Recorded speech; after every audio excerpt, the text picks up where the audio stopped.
Order. Morning, everyone. I would like to call the Law Amendments Committee for April 14th, 2022 to order and welcome everyone to Province House. My name's Dave Ritzy.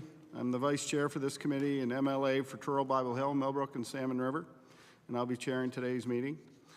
I'll ask that the members of the committee to identify themselves for the record, starting to my right. Carmen Kerr, MLA for Annapolis. Fred Tilley, MLA Northside Westmount. Claudia Chender, MLA for Dartmouth South.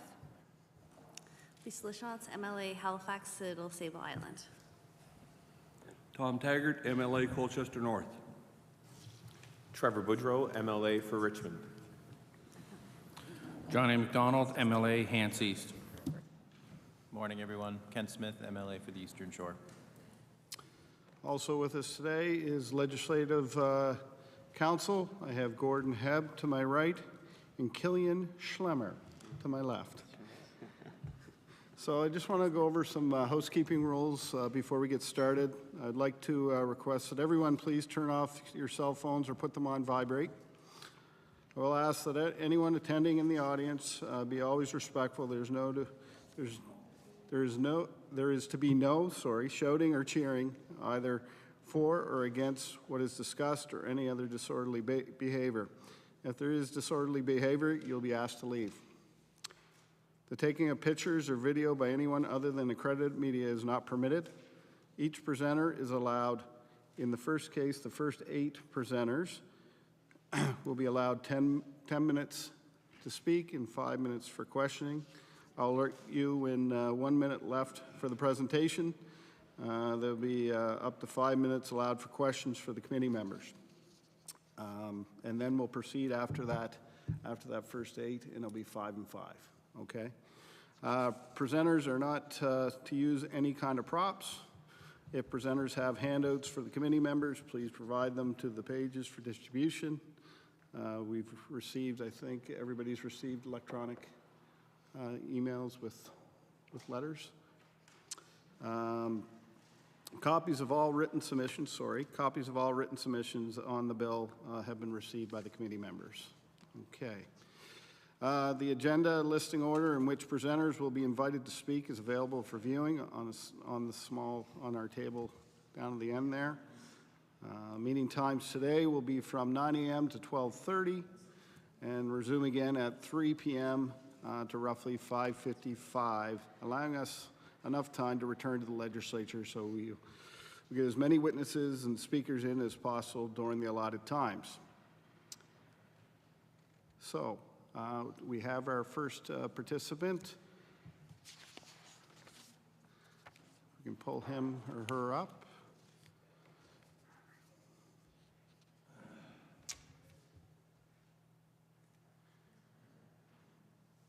Good morning.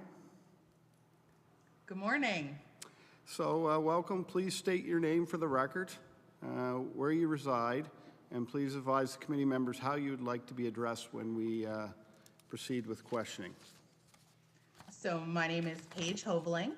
I am the Government Relations and Communications Advisor at the Nova Scotia Association of Realtors, and I reside in Dartmouth, Nova Scotia, and you can address me as Paige. Okay, wonderful. So once again, you'll have 10 minutes to present and 5 minutes for questioning amongst the members. Sounds great. Okay, so I will let you know when you have a minute left. All right? Okay, all right. That's great. I'll try not to take the full 10. Wonderful. So we're gonna start right now, and the time right now is 9:04. Great. So thank you so much for having me, everyone. As I said, my name is Paige Hoveling, and I'm the Government Relations and Communications Advisor at the Nova Scotia Association of Realtors, or NSAR. NSAR is the voice of real estate in Nova Scotia. We're the professional association for realtors in the province, and we represent over 1,900 brokers and salespeople across Nova Scotia. We also operate the MLS system in Nova Scotia, or you might know it as realtor.ca. We're here today to talk in particular about the non-resident deed transfer tax and non-resident property taxes.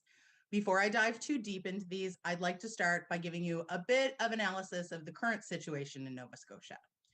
At the end of March, we had fewer than 1.5 months of inventory on the market in Nova Scotia. We're hovering around a 1% vacancy rate for rentals, and that depends on where you are in the province. It can be a bit lower than that. I think we can all agree that housing affordability is declining, and we need to address housing supply across the housing spectrum. I think that's the intent behind this bill. We truly believe that this is aimed at making housing more accessible and more affordable for Nova Scotians. However, there are some unintended consequences that I want to talk about today.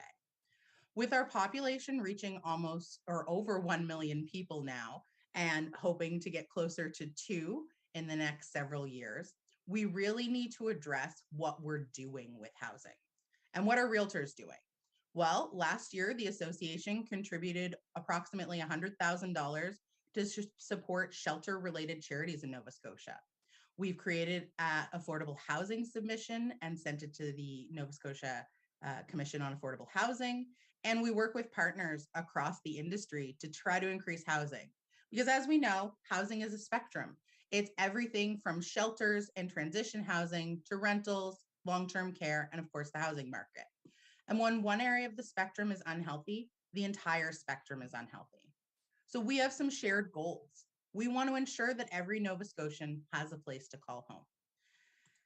Now that's where this legislation comes in, because it's not going to do that.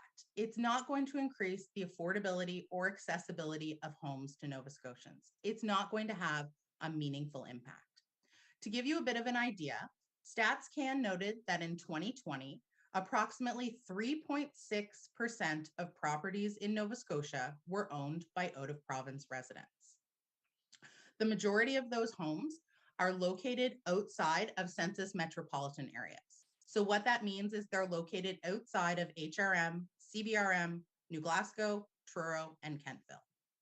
The majority of owners and buyers that are going to be impacted by these new taxes are not going to be in the areas where we most need housing.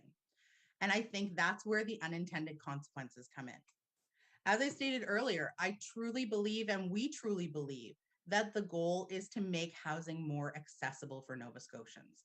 We want everybody to have a safe place to call home, but unfortunately, this legislation is not targeted. It's not going to help those areas most at need. The 10,000 properties outside of the census metropolitan areas are generally in rural communities. It's not going to help in HRM or CBRM, where we really need housing. It's also going to hurt the economies in those rural communities. Rural communities often rely on seasonal property owners and seasonal residents to boost their economies during those busy seasons. These folks spend money on everything from renovations and upgrades with local tradespeople to year-round maintenance, which again, they're hiring local residents. We also have to consider that they spend money on groceries, on retail, and on tourism. Seasonal residents are huge proponents of our tourism and of our province. We want their economic impact in our rural communities. In fact, we rely on it. We're penalizing people who call themselves Nova Scotians. These are people who have traditional family homes in our province. They may have lived here in the past, but unfortunately, when our economy maybe wasn't so great as it is right now, they left. They left to find jobs, but they kept their family homes. They kept them in areas like Badette, on the South Shore, or in the Valley, and they want to come home. They spend time, they spend energy, and they spend money here. They are connected to their communities.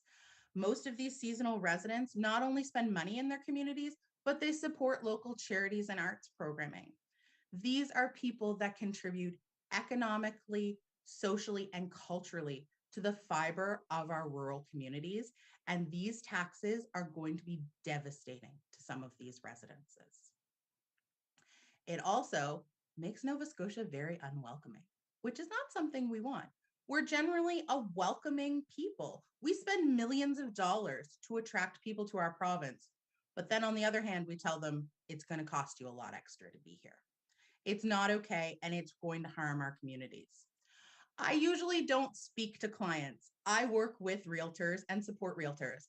But I can tell you, I have talked to hundreds of clients over the last several months who are absolutely devastated by this tax.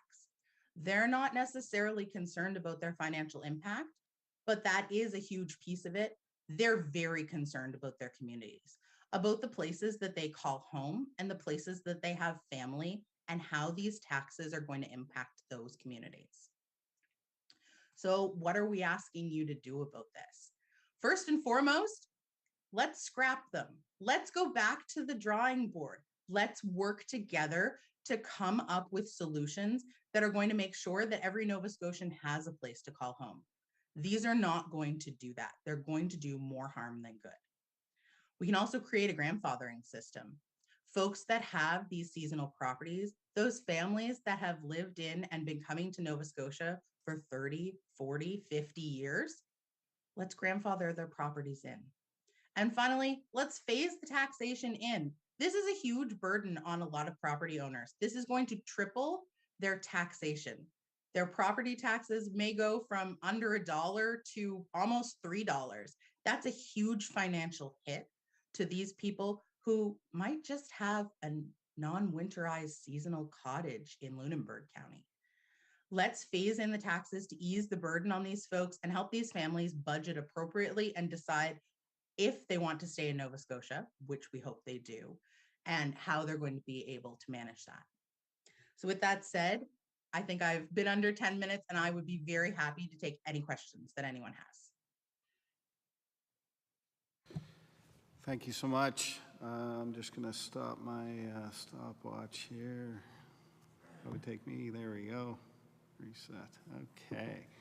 So we're going to have 5 minutes of questions. Just raise your hand if you have a question. I have ahead of MLA Taggart and then MLA Tilley. Thanks, Chair. It's good to see you, Paige. Haven't talked to you for a bit.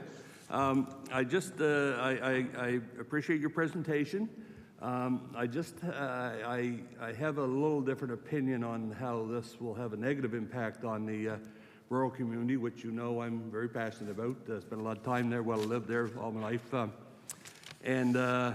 There's no question that we appreciate the value that summertime residents bring to our communities. However, my question is, Paige, you spoke about outside the urban cores, in particular Truro.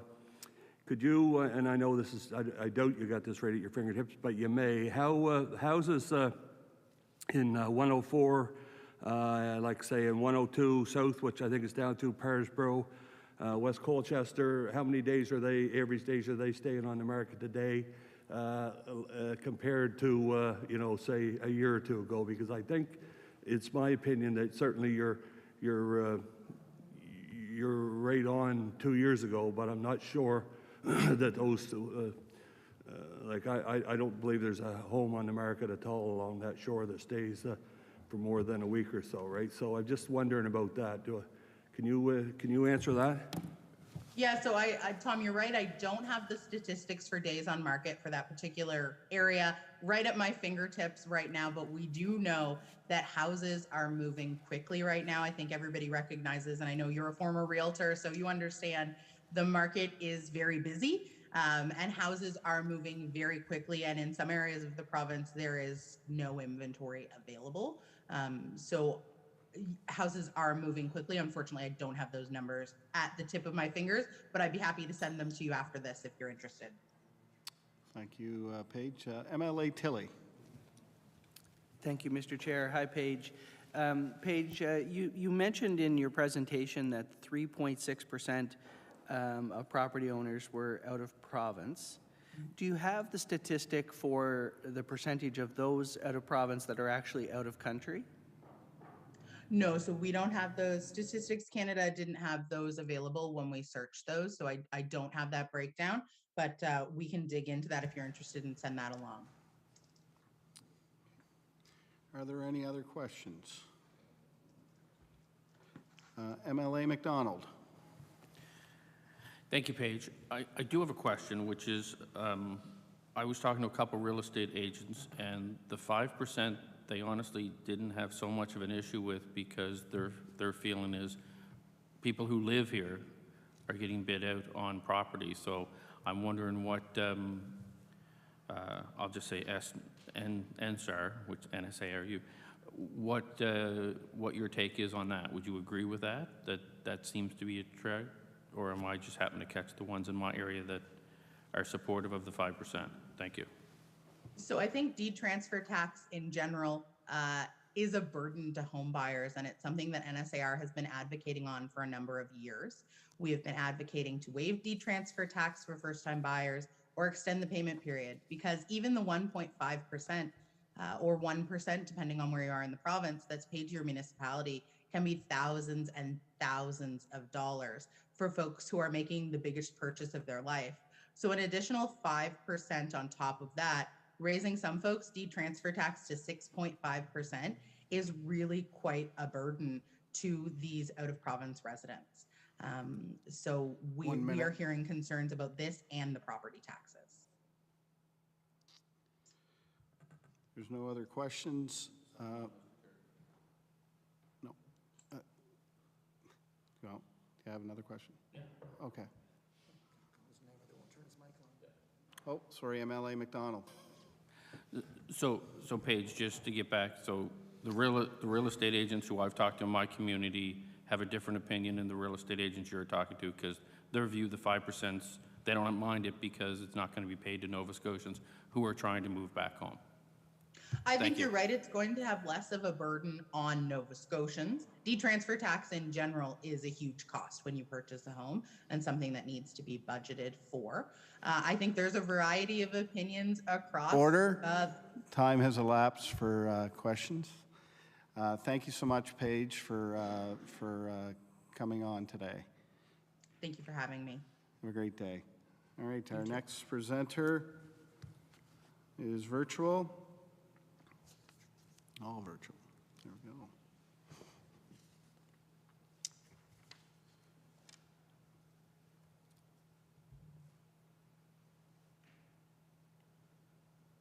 Good morning. Can you hear me okay? I can hear you okay. We can't see you, though.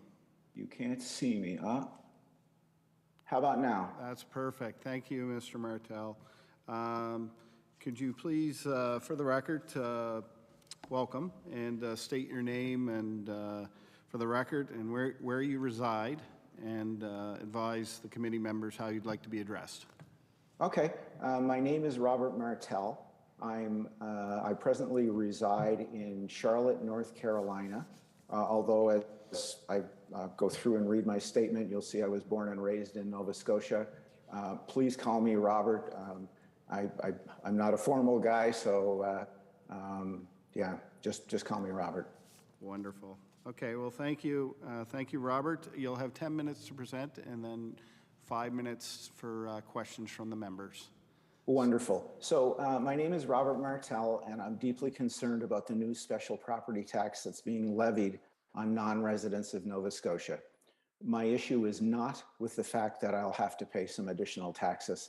It's about the extreme magnitude of the tax, which is far beyond what anybody could possibly deem to be reasonable.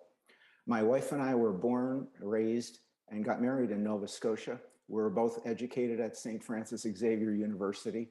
And although we presently live in the US due to career and work transfers, we remain Canadian citizens. We pay Canadian taxes on our Canadian income. We pay HST during our annual stays in Nova Scotia. And of course, we also pay Nova Scotia property taxes. We have a family cottage in Cape Breton, which we purchased as part of our retirement plans, so we can spend several months each year with our siblings who reside in Nova Scotia. We place no burden on high-cost services of the Nova Scotia government, such as education and healthcare, so the current taxes we pay are substantially net revenue gains for the province. In my case, this new special tax means that I'll have to pay almost triple the amount of property taxes on my family cottage that I paid last year. As a retiree collecting a fixed pension income, the incredible magnitude of this tax increases significantly the impact on my personal finances. Now, I don't believe that the province intended to severely punish any native-born Nova Scotians for the privilege of spending time with their families, but this is a real-life consequence of the new tax legislation as it's currently written. I'm therefore asking the province to lessen the impact of this new property tax for native-born Nova Scotians by way of a special reduction for people who were actually born in Nova Scotia and continue to be Canadian citizens. If the new tax is implemented as it's currently written, I'll be forced to change my spending behavior in order to manage my personal finances. This will undoubtedly include avoiding any future property improvements to my cottage, substantially reducing our discretionary spending on restaurants and entertainment while in Nova Scotia, and no longer inviting friends from the US to come visit us in Nova Scotia. None of that would be good for Nova Scotia tourism and for the local merchants in our rural community. Now, I don't know if the province has considered in your planning for this tax the very significant amount of money non-resident cottage owners collectively spend in the local communities during their summer stays. If you haven't, you should, because I know it's substantial. I know the amount that I spend, and a good portion of that is at risk with this new property tax. In closing, I just want to repeat my two key points to make sure that everybody's clear. Number one, I'm not opposed to paying some reasonable amount of additional property taxes for the benefit of the greater good. And number two, I'm asking that Native Nova Scotians receive a significant reduction from the proposed level of property taxes so they're not severely punished for the privilege of spending time with their families. And I want to thank you for your time, and I welcome any questions.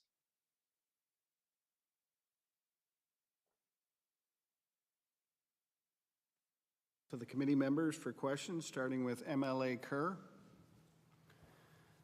Thank you, Mr. Chair. Thank you, Robert, for presenting. You mentioned proposing a reasonable increase. Could you elaborate on what you consider to be a reasonable increase? I'm certainly open to that, and reasonable is not 200%. Reasonable could be 50% or something like that, but God, not 200% increase. Or 300% increase in my case, because it would triple. Are there any other questions from committee members? MLA Boudreau. Thank you, Mr. Chair, and thank you, Robert. You'd said something during your presentation that just piqued my interest. You mentioned that you pay taxes in Canada. Do you pay taxes in this province? I pay federal taxes. And I pay HST and I pay property taxes. Wonderful. Well, thank you, Robert, for your time. I don't see any other hands up from our committee members, but I want to thank you so much for coming on this morning. I think it's bright and early down your way. So thanks again. No, I appreciate the opportunity to speak, and thank you all for listening to me. So have a great day and have a great meeting. Yes, you as well. Thank you. Bye.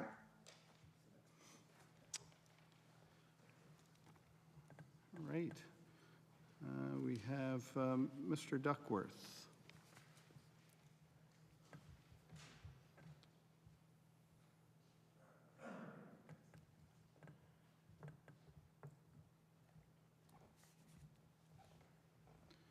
Good morning. Have a great day. Hello, can you hear me? I can hear you, but we can't see you. Okay, just a second here. How's that? Perfect. There we go. Thank you so much. Well, welcome. Just a couple things. If you could state your name for the record, where you reside, and advise the committee members how you'd like to be addressed during the questions. You'll have 10 minutes to present and 5 minutes for questioning. Okay, my name is John Duckworth. I live in Kingsburg, Nova Scotia in Lunenburg County. I'm a businessman, and I'd like to be addressed as John. Okay, please go, John. Can you hear me all right? We can. All right.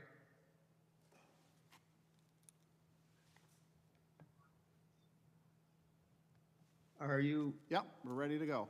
are you ready to go? Okay. My interest here is the welfare of the economy of Nova Scotia and the reputation of the province of Nova Scotia nationally and internationally. I will limit my comments to the proposed $2 assessment property tax. Major new taxes like this need to be supported by a cost-benefit study. But to quote Minister McMaster, there's no way to concretely know for sure if this will work until the tax is implemented. This would make it clear that no cost-benefit study has been done. And my fear is that by the time the government realizes that the tax is not doing what it is supposed to do, the province will have suffered irreparable damage, which was the case when the Yarmouth Ferry and the film industry were shut down by previous governments. So let me present my own predictions. But first, what is not clear to me is the definition of a resident and a non-resident. Perhaps those definitions could be made available a little later. Secondly, let me say that the so-called non-residents should be known as part-time residents. The non-resident label makes it sound like they are never here, when in fact they are here a lot of the time, and perhaps a majority are even Nova Scotians, or who have had to leave the province temporarily to find work and plan to return permanently. Since the legislation was introduced, here's what has happened. The tax is seen as having nothing whatsoever to do with creating affordable housing where it is needed. The tax is seen as discriminating against not only foreigners or other Canadians, but against Nova Scotians who don't happen to be living in Nova Scotia at this time. The tax is seen as a way to get revenue from a group of non-voting, politically vulnerable people who are bringing tens of millions of dollars into the province every year. The tax is seen as undemocratic. The tax is seen as a direct attack on the economy of rural Nova Scotia. It would have little or no effect on the Halifax market, where it is just fine for Nova Scotians to own multiple properties, rent them on Airbnb, and make them unavailable for year-long rentals. This tax is seen as by far the most punitive of its kind in Canada. This tax is seen as applying to properties that are not even accessible in the winter. This tax is seen as applying to property owners who do not require schooling or medical services. The people being taxed just want to come here and spend money. This tax is aimed at people who own cottages and second homes in rural Nova Scotia and live in them part-time. These owners are not speculators. They use their homes on a regular basis and contribute in a big way to their communities. This tax is aimed at punishing the very people who have been resurrecting the economy of rural Nova Scotia for decades. Rural realtors have been inundated with calls from part-time owners, many of whom have owned their properties for decades. Some have inherited their properties. These owners are beginning to realize that their annual property taxes are about to triple. Almost all, if not all, rural realtors are reporting that their prospective non-resident buyers, once advised of this new annual tax, are not interested in buying anymore. Nova Scotia is already being seen as a place where outsiders are not welcome. Because of the shocking way in which this tax is being implemented, it will likely have a negative effect on business investment. What is this government going to decide to tax next? Part-time owners are feeling hurt and betrayed. Outsiders have always been welcome here, and now they are being penalized for being here. Part-time owners are already canceling their plans to build on their land or renovate their houses. Part-time owners who have been the best ambassadors for the province has had have already stopped extolling the virtues of this province. And here's what is going to happen. People won't be able to pay the triple tax and be forced to A, become residents of Nova Scotia and lose their job, lose their community, find a new job, pay more HST and income tax, and join the 88,000 Nova Scotians currently without a doctor. B, rent to Nova Scotians and lose the use of their homes. Or C, sell to a Nova Scotian resident at a discount because the market for the properties will be decimated. Reduced prices may sound great, but wait a minute. That will reduce the value of all rural properties, which in turn will reduce property assessments and cause municipalities to have to increase their tax rates and the taxes on every property. If this tax is implemented, it is so out of line and so discriminatory that it will be exposed in national and international media.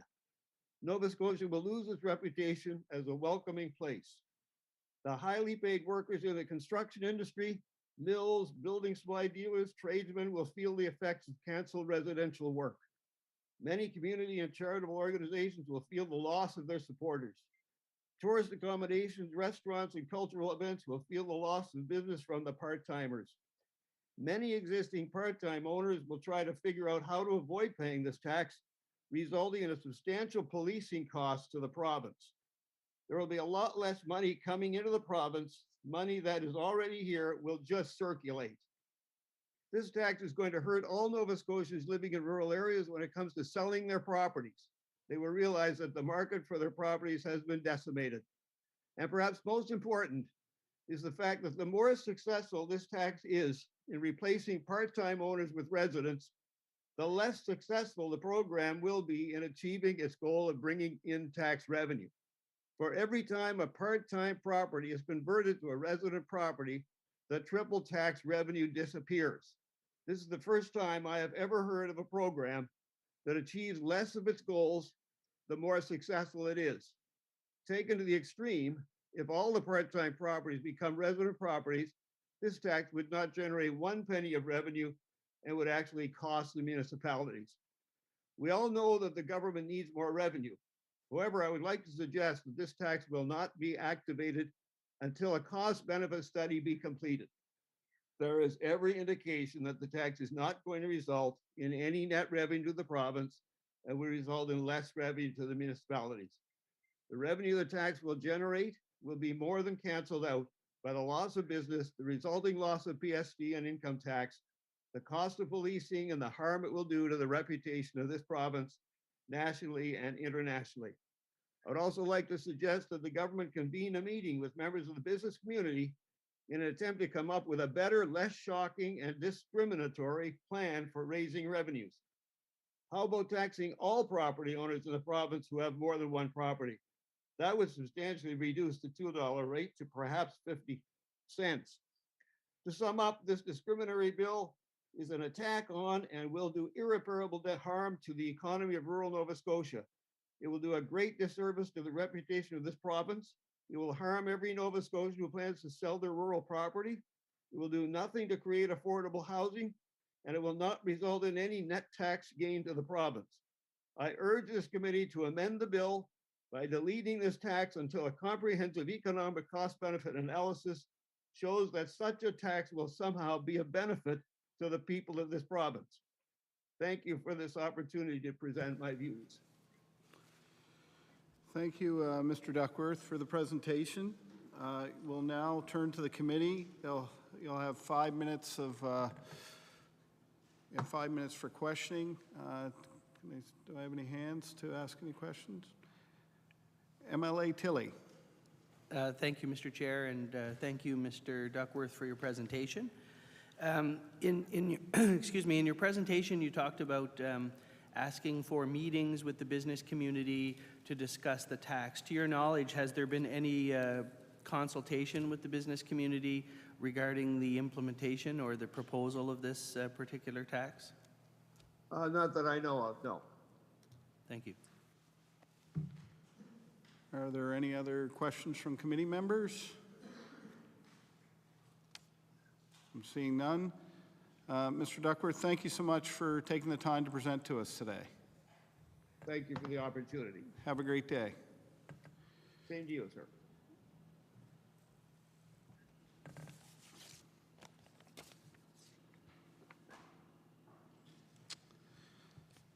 So our next witness, we got two and one. There's Janet.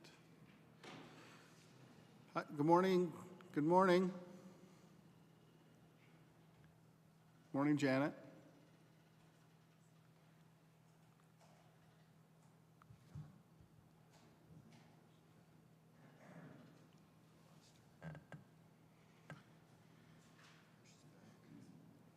Morning, Janet.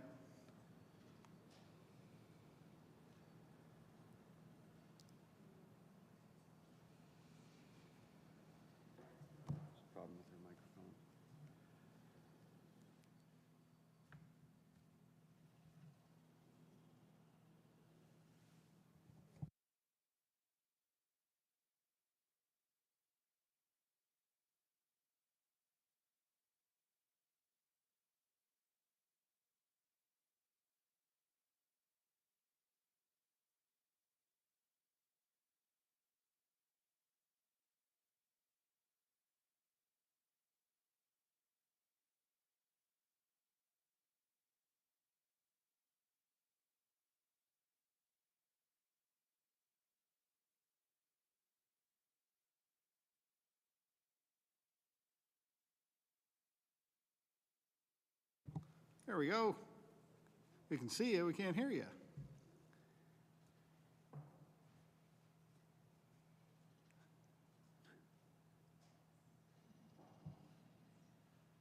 Yeah, their mic's not working.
Can you hear us? Janet and David, can you hear us? No. The bad part is you didn't tell them to put the thumbs up because they keep saying I can hear you.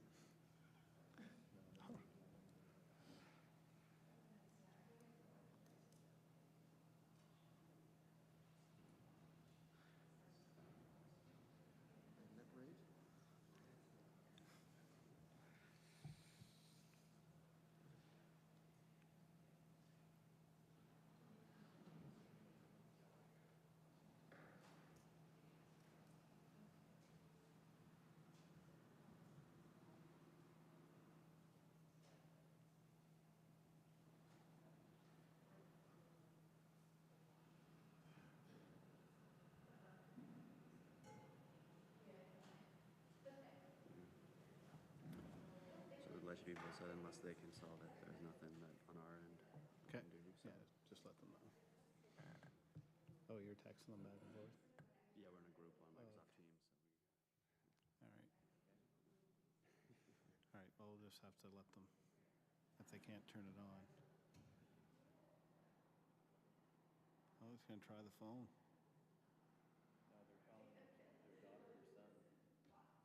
the next presenter is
folks. We're going to go on, we're going to move on to the next person. They're in the waiting room while they get their, hopefully get their technical difficulties straightened out. Anyways, do we have Hans in?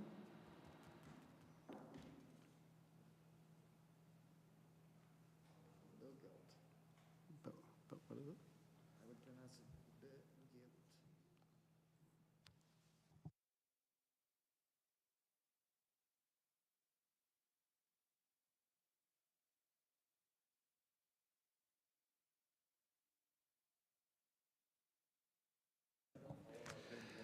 Good morning, Hans. Oh, you're on mute. How's that? Yeah, Can just you a hear me? little, yeah, volume a little up. Can you turn your Okay. volume? Yeah, there we go. Okay. Yeah, Well, perfect. Thank you so much, Hans, for joining us. I just wanted to welcome you, and I'd like for you to please state your name for the record and where you reside. And please advise the committee members how would you like to be addressed during questions. sure. I'm Hans Bergild, and I was born and raised in Nova Scotia, and I live in Halifax. And you can call me Hans, like the county. And I'm very pleased to be able to give my views on the subject of non-resident property tax. Wonderful. Thank you, Hans. And you'll have 10 minutes to present, and we'll give you 5 minutes at the end for committee members to ask questions. Okay. So I'll let you know when you have a minute left in your presentation if you stretch it out. Okay? Thank you. Thank you. Please. So thanks again for allowing me to express my disapproval of the new non-resident property tax in Nova Scotia. I find it unjust, arbitrary, and that it discriminates against some of the greatest champions that Nova Scotia has. They would be the many non-resident owners, especially those who own ancestral homes where they visit every summer, often with their children and grandchildren. They spend their money here for months at a time, year after year after year. These are friends and neighbors who have invested their time, creativity, energy, and money into our beautiful province.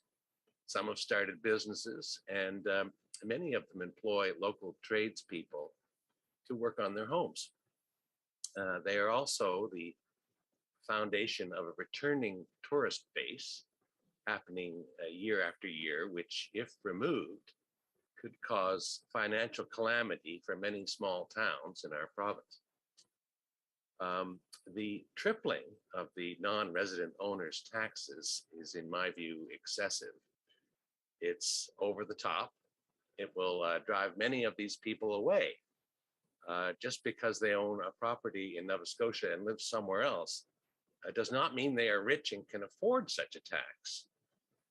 That these non-resident owners are rich and can easily afford this cash grab is an assumption that this new tax seems to make.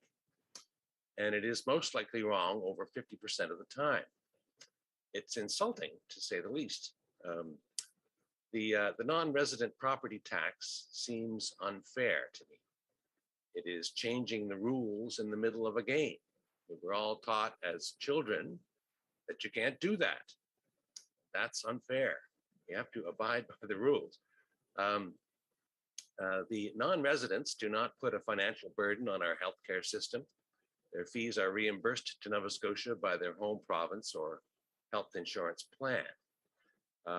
Those who are buying our province simply to park their money and never visit or participate in the community or use the property at all are a different kind of non-resident owner. Perhaps the tax should focus on them. It should not penalize those who have made contributions and a commitment to their communities over many years. I believe this tax needs a more thorough examination and exploration of its exemptions. It's not ready for prime time. In particular, There should be exemptions for non-residents who have owned ancestral homes for many years. This tax currently threatens to alienate some of our greatest fans and allies, and that would be a terrible shame. I am presenting here today on behalf of my sister Anna, who lives in Ontario, a senior on a fixed income, who owns a small vacation home on Nova Scotia's South Shore. Anna, her children and grandchildren visit this home every year. This home has been in our family for almost 200 years. My sister Anna writes, I was born and raised in Nova Scotia. I regretfully had to leave for work opportunities in Ontario. I own a vacation home in Shelburne, Nova Scotia, that I inherited from my father 2 decades ago and has been in my family since 1836. I continue to employ tradespeople and a caretaker locally to maintain the property while I'm not there. It is not winterized, so I'm unable to rent it, but I spend as much time as I can afford in the warmer months of the year. Many of us in these small communities are also former Nova Scotians who have endeavored to hang on to their ancestral homes while having to work elsewhere and cherish the time they can spend back home. We may have Ontario license plates, but we consider Nova Scotia our home. We pay our property taxes, are not a burden on the school system, and if a medical issue arises, Nova Scotia Health is reimbursed by our province of residence. No other province has imposed such a tax on Canadian citizens, and it does not seem to reflect the Nova Scotian spirit of hospitality. To punish those who love and have supported Nova Scotian rural villages for years and stimulated their economic rebound seems mean-spirited. Please reconsider the exorbitant tax on rural vacation homes owned by Canadian citizens and allow them to be exempt. Okay, well, I'll just sum up now my feelings about this. There are many different situations around the issue of non-resident owners of property in Nova Scotia. The tax, it needs to be explored in greater detail, examining all of the many situations involved. Otherwise, friends, family, and neighbors may be hurt. The tax may also completely backfire, and we will lose some of our greatest supporters. At the very least, I suggest that the province include more amendments and exceptions to this hastily concocted tax. Thank you for your consideration. Thank you so much, Hans. We'll now go to committee members for questions, starting with MLA Taggart. Thank you, Mr. Chair, and welcome, Hans. You spoke about your rural vacation family home. Could you tell us approximately how many days or weeks a year that's occupied? I would say 4 or 5 months. My sister's children and her grandchildren spend a lot of time there. So yeah, I would say 4 to 5 months a year. MLA Tilley. Thank you, Mr. Chair, and thank you, Hans, for your great presentation. I think you make a lot of great points within your presentation, and something that you said really struck a chord with me, and it's something I've been hearing as well, is it does seem like a bit of a tax grab and could cause some problems for us in the future. But what would you think of the idea if they were able to change that tax with an exemption for Canadian residents? Do you think that would be a benefit to the province? I think that would be heading in the right direction. Certainly, my sister, my major example here, considers herself a Nova Scotian first and a resident of Ontario second. And that's why it's such a bitter pill to swallow that her property tax could be tripled when she's been such a great custodian of the property.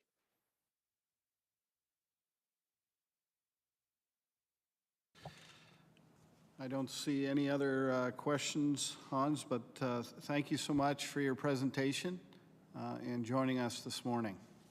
Thank you so much for hearing me out. I appreciate it. Wonderful. Thank you. We are going to go back to Janet and David. I think David? Oh, maybe not. Still can't hear you. I thought they called him. Here we go.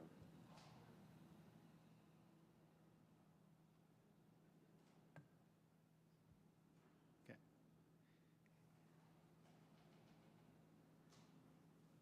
Oh, it's coming. Don't hang up. Tell him to unmute the phone. Can you there we go. Hello? There we go. Hey, Hello? there we go. Oh my goodness, getting old isn't pleasant. Not at all. Great job. I'm glad you can join us. Oh, thank you. Thank you very Thank much. you. Yeah, thank you, David and Janet. Thank you for your time today. I'd like to welcome you to our committee meeting. Just would like for you to please state your name and for the record and where you reside, and please advise the committee members how you would like to be addressed during our 5-minute question period. Janet Cross, Kingston, Ontario, and you just call me Janet, please. Okay. And I'm David Fairley. Just call me David. Okay. And I'm from Kingston, Ontario, too. Okay, wonderful. Well, welcome. We'll provide you with 10 minutes to present, and then I'll let you know when you have a minute left, and then I'll pass it off to committee members with about 5 minutes of questioning. So total of 15 minutes. Okay, it's a bit scripted, just so you know. We had to write it all down because we don't remember everything. That's So quite David all right. Thank you so much. Thank you. All right. Yeah. Basically, we have a long-term relationship with Nova Scotia, probably about 10 generations. My parents are buried in Osborne Cemetery, and my grandparents, my great-great-greats, and on and on. And a few years ago, about 2015, we looked at buying a cottage property in our home area around Lewis Head and Allendale in that area. And we found a great undeveloped property, and we built using all local trades and materials, et cetera. And of course, then COVID came. We spent... well, we didn't finish our build until 2020. Yeah, 2020, we finished our build. And then with travel restrictions, we really haven't had we've been a couple of times, and we've got all of the furnishings and appliances and what have you in place. But we've just sort of gotten to the point where we're going to probably enjoy our cottage. It's a seasonal cottage on an unassumed road. So access and things that would determine it to be a good full-time Nova Scotia residence is not a fact. It's just going to be a cottage forever. We just think that the tax position, both the 2% and the 5% proposed taxes, are overly punitive. Like I don't think they solve the overall deficit problem for Nova Scotia, nor do they solve the housing crisis in Canada, because it's a Canadian problem. We have the same housing crisis in Kingston as you do in Halifax and other areas. Primarily because the buyers here are Toronto people, and it pushed our prices way up as well. So we couldn't afford to buy the house we're in now in Kingston. So, so things are changing everywhere, and we think that also it's influenced by both the positive and negative impacts of immigration, where people are being invited to Canada and causing even further housing shortages. We sympathize with the government of Nova Scotia because we don't think the proposed tax levy against out of province people is the right solution. And I think McMaster and the financial people are sort of grasping at straws without a lot of research. Like in Ontario, we have a foreign tax. So anybody outside the country will pay a foreign tax. And that was implemented to, cool down outside buyers coming in and driving the prices up. So that's in place for people outside of Canada, but certainly not anybody within Canada. Yeah, we're as Canadian as anybody in Nova Scotia, and we're very proud of our roots, both Nova Scotian and, I think a lot of military families got displaced during the war. All my uncles, my parents, everybody served, and they got discharged all over the country. And I guess in the time there was no work in Nova Scotia anyway, so going back was not really a reality. But we would like to, overall, we would like to appeal the fairness of this levy. Not that taxes shouldn't be paid. We pay our taxes. We paid our taxes since we built. We are not unhappy about our assessment. We're not capped like Nova Scotia taxpayers are capped, and that's fine. We're not concerned about the capping, but we're just concerned. We're concerned from a couple of reasons. First of all, the fairness of is this the best way to share the pain, knowing that Nova Scotia needs revenue? And the second thing we're really concerned about is not just our impact, but is this the best, what is the future economic impact of something so punitive being shared mainly with fellow Canadians? From the statistics that Mr. McMaster spoke of to the news, over half of the 27,000 people that own property in Nova Scotia that don't live in Nova Scotia full time are from Ontario.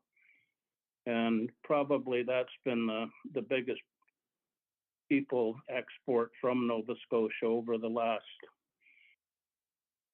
10 decades, I would say. Anyway, those are our thoughts. We would just like to have fairness. We think that as fellow Canadians, we don't deserve to be treated this punitively. Thank you. Thank you so much, Janet and David. We have a committee member or two maybe has some questions, so it's 5 minutes. Allocate 5 minutes for questions, so we'll start with MLA Kerr. Thank you, Mr. Chair, and thank you, Janet and David. Finally, nice to connect, and you made some great points as well. Yeah. I spent many years in tourism hosting, thousands of people from Ontario and across the country, and it seemed to me that anyone visiting Nova Scotia part-time or living here part-time tended to spend at a higher rate than they would back, in quotes, their average working life or normal life. Is that true for you folks? Did you find that when you come here, it may tend to be a little bit more willing to open the wallet, or I couldn't find much data on that, so I'm trying to ask people directly. Thank you. Well, the last 2 years for sure. Well, yeah, Yeah. we've probably spent, I don't know, in the last year and a half, we probably spent 100,000 discretionary dollars, not including construction, like buying furniture, buying appliances, buying a shed, various accessories. And I would, to put a straight answer to that, I would say yes. We participate, like although we came as family visitors for many, many years, and then as tourists, we had a motorhome, we traveled extensively in Nova Scotia. We tend to be generous spenders. And you know what? I mean, that doesn't include restaurants and, going to Lunenburg and all the shops and all that kind of stuff, but yeah. Does that answer your question? MLA Kerr? It does, thank you. It's a small sample size, but it's nice to hear directly from you, so thank you. Thank you. I have one more question, MLA Tilley.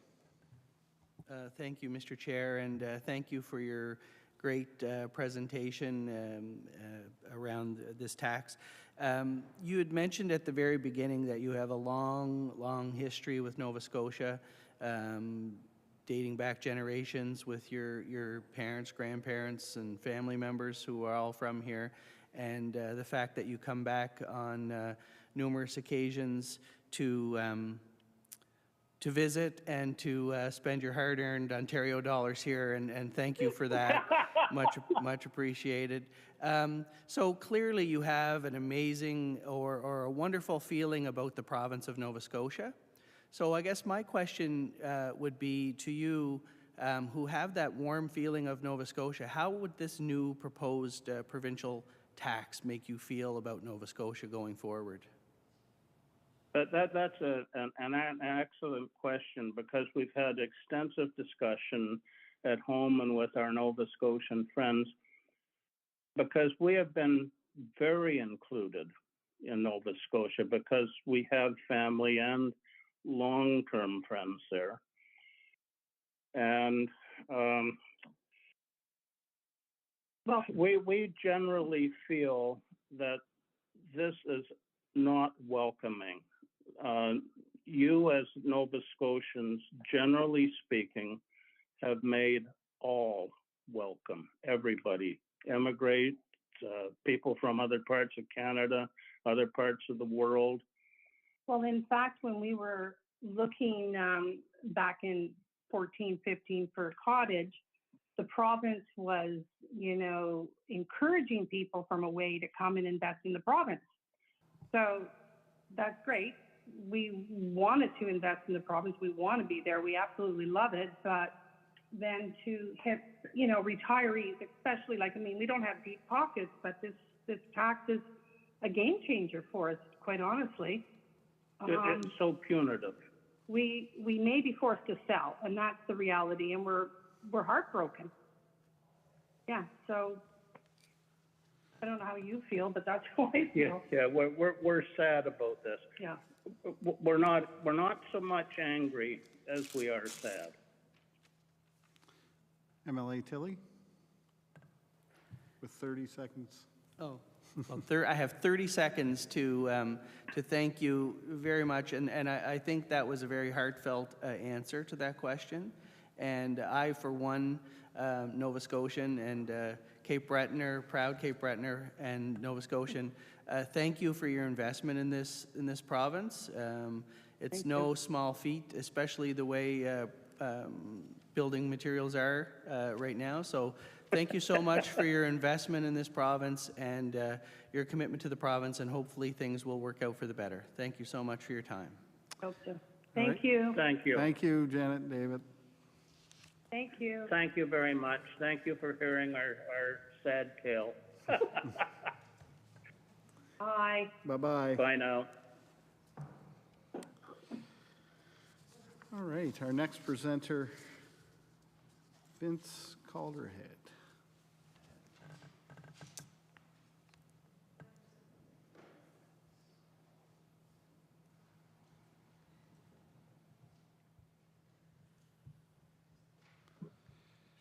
Good morning, good morning, Vince. Good morning. We can hear you, but we can't see you. Okay, let's see about that. How's that? There you go. Perfect. Thank you so much. I just wanted to go through a couple things before we get started. So, welcome. If you could state your name and where you reside, and advise the committee members on how you'd like to be addressed during the questions, very much appreciate it. All right. My name is Vince Calderhead. I live in Halifax, and you can refer to me as Vince or Vincent Calderhead, and that's fine. Okay, so Vince, we have 10 minutes for presentation and 5 minutes for questioning. With 1 minute to go in your presentation, I will let you know when you have 1 minute left, okay? Thank you. All right, well, you can start right now, Vince. Thank you. And I hope committee members have received a copy of the submission that I sent prior to my... Yes, we have. Yeah. Yep. Okay, that's great. First of all, I should explain I'm a lawyer who works here in Halifax. I'm a human rights lawyer, and my area of expertise is in the area of what's often referred to as poverty law, but it has to do with income supports and housing, and in particular, social assistance. So I've worked in this area for a very long time, let's say between 35 and 40 years. And as I say, I have extensive experience in the area of human rights.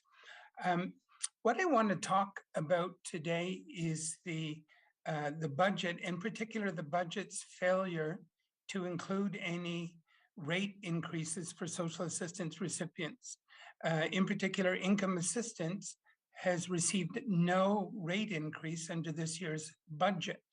And I've gone back to 2012, and there have only been 3 occasions in the last decade where the budget didn't reflect increases in the cost of living and increase social assistance rates, with this being one of the years. So it's the fact that this year's budget includes no social assistance rate increase is very unusual. Let me also begin by saying a little bit about the submission I've given you. It's intended as an overview of what the budget does for social assistance recipients. And to do that, I've set out the various components on the first page of the standard household rate, the poverty reduction credit, the affordable living tax credit, and the Nova Scotia child benefit. These are the allowances that a social assistance recipient may or may not be eligible for, depending upon their family situation. But this is it. And so the submission I've given to you gives you an overview about each of those. And I've also made reference to what's called the market basket measure, which is a Statistics Canada tool, and it's used to measure the poverty line. In 2019, the federal government, for the first time in Canadian history, established a legal and official poverty line. Various measures were used prior to that, but in 2019, the market basket measure was introduced, and it is Canada's official poverty line. And the reason I mention it is because it becomes then very crucial to see what it is social assistance recipients' incomes, and by that I mean total incomes, are, how close do they approximate the poverty line. So that's the overview. And then most of the submission I've given to you gives you details about various family scenarios. So I've included 3 different scenarios for single people, whether they're able-bodied or single people who are owning or renting or boarding, or single person with a disability who's renting. And in each case, and I'm looking now, for example, at page 4, it's the single adult with disabilities owning or renting. And I've put down exactly how much they are entitled to. This isn't a matter of mystery or something that we don't really know about because social assistance caseworkers decided. No, this is all set by regulation. It's all completely knowable and easily knowable. So you'll see, for example, in this scenario of a single adult with disabilities who's owning or renting, their standard household rate is $9.50 a month. Taking into account the affordable living tax credit and the poverty reduction credit, that comes to just over $1,000 a month. And if you look at the next column to it, you'll see that's precisely the same amount as last year. And then I go on to say whether there's been an increase, and the answer obviously is no.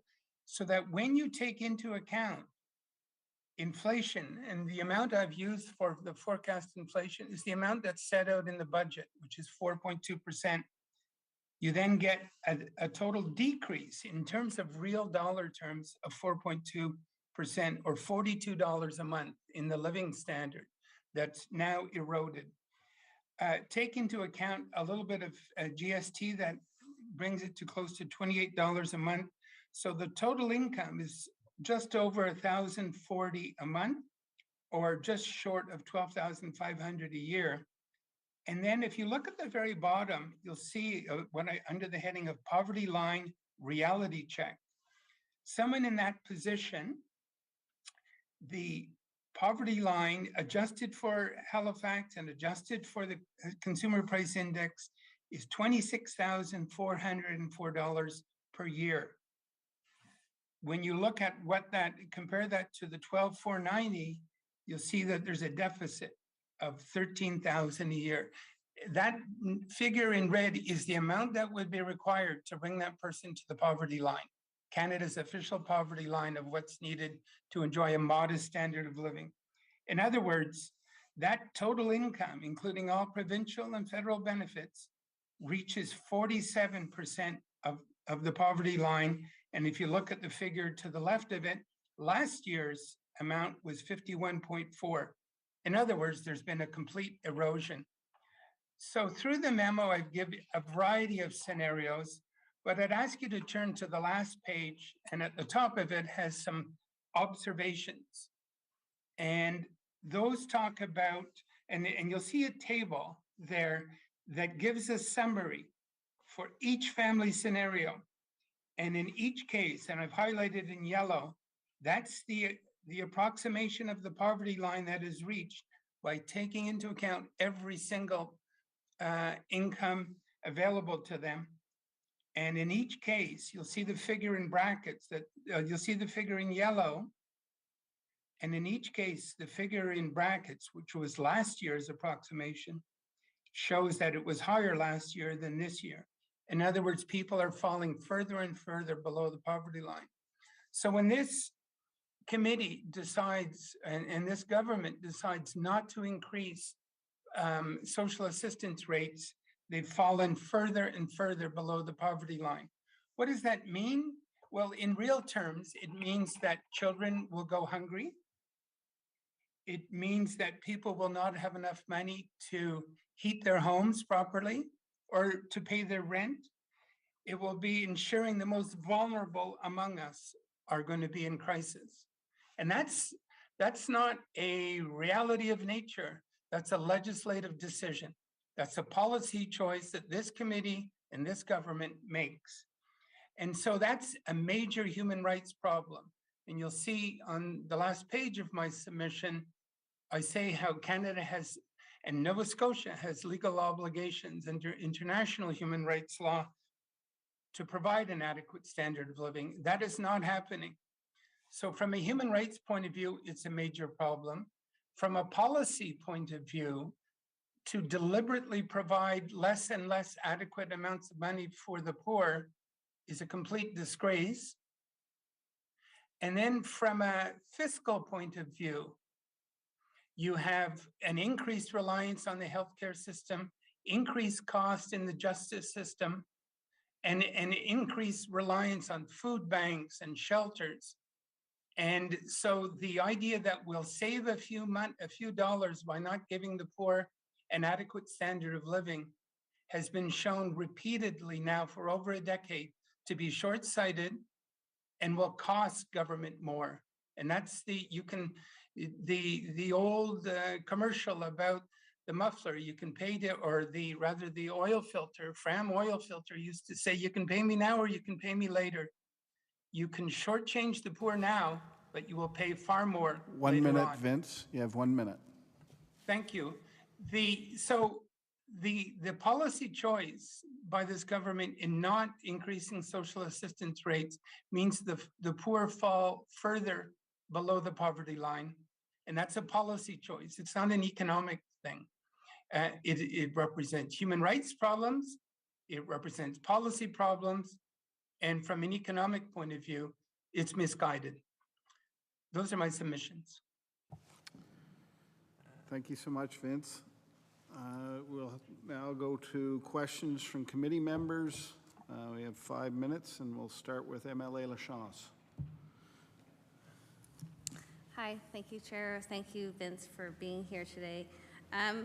One of the things that folks on the government side have repeatedly said is, well, maybe there's no increase in the standard assistance rate, but don't worry, there's all kinds of programs that people can access.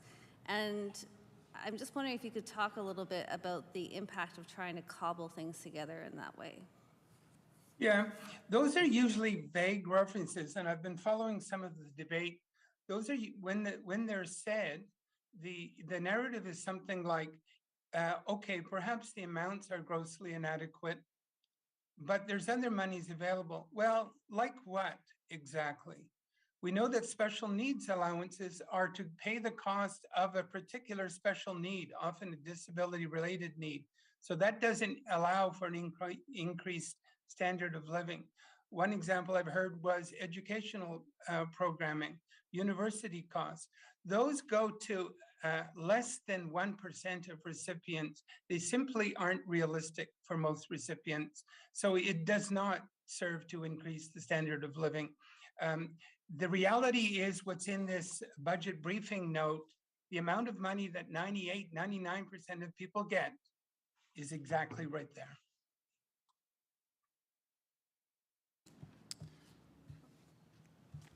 MLA Kerr. Thank you, Mr. Chair, and thank you, Vince, as well, for being here today. On the last page of the document you submitted, and your reference to Stats Canada acknowledging the official poverty line fails to take into account any living costs with persons with disabilities, are there other groups that are lost or accounted for concerning this? The reason I've put an asterisk beside in the column for person with disability is that everyone knows that disability comes with attendant costs, and they can be fairly minor or they can be quite substantial. But in designing the market basket measure, StatsCan has done it from an openly and explicitly ableist point of view. It assumes no disability-related expenses. So it openly admits that the market basket measure for a person in poverty living with a disability is inadequate, probably grossly inadequate. There may well be other groups as well, and women, for example, costs associated with menstrual costs are not acknowledged by StatsCan. And so they're kind of a open admission that the market basket measure fails to take into account other costs. MLA Chender. Thank you, Vince, for your presentation today. I was actually going to ask about the same thing. And I wonder, you know, we had a great showing and the creation of the Accessibility Directorate and, you know, a goal to have Nova Scotia accessible by 2030. But we know that so many people who live with any kind of disability or need that accessibility live in poverty. And I'm wondering how you think that interacts to us being an accessible province, this notion that people can't even, afford the basics. Yeah, it is completely inconsistent with the notion of an equitable province, the idea that people do not have enough money, people who are explicitly reliant on government and who have been found to be in need, government has deliberately decided and chosen not to provide them with an adequate standard of living to allow them to participate as others do in a regular way. So it's completely inconsistent with inaccessibility. I'm also reminded of the very recent legislation passed by the government, the anti-racism legislation that also is broader and takes into account notions of equity and specifically refers to ableism as being a problem. So in this case, we can see very clearly from those tables how far away people in those different family scenarios are from having an accessible province and an adequate standard of living. Thank you, Vince, for your time. That's the end of our time for questions. I appreciate you coming in today and joining us and presenting. Thank you. Thank you.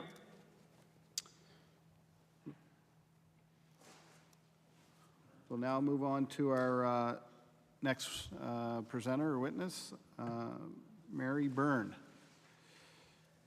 Good morning. Did I pronounce that right? Is it Byrne? Yes, okay. It is Byrne. Wonderful. Yes. Thank you. One of the few that have gotten it right. Thank you and welcome. If you could, please state your name for the record, where you reside, and advise committee members how you'd like to be addressed during questions. Okay, my name is Mary Connolly Byrne. I reside in Ontario, but have a summer home in Nova Scotia, and you can call me Mary. Wonderful. Well, thank you, Mary. You have 10 minutes to present, and there'll be 5 minutes left in questioning, so a total of 15 minutes, I guess. And when you have 1 minute left in your presentation, I will advise you and let you know. Thank you. All right, you please proceed. Okay, as I said, my name is Mary Connolly Byrne, and I am a co-owner with my siblings of our family cottage in Hubbards, Nova Scotia. As a proud Nova Scotian and a property owner who is living out of the province, I'm appalled at the current proposed changes to the provincial taxes aimed at non-resident owners. I believe these changes to be unfair and punitive to the people who love and financially support the province of Nova Scotia. My family has deep roots in Nova Scotia. Our mother's family, the Murphys, came to Nova Scotia in the 1830s to begin a new life. My great-grandfather, W.D. Barclay, who was the general manager of the Halifax and Southwestern Railway, was instrumental in establishing the South Shore Railway, as well as many other railways throughout the Maritimes and Western Canada.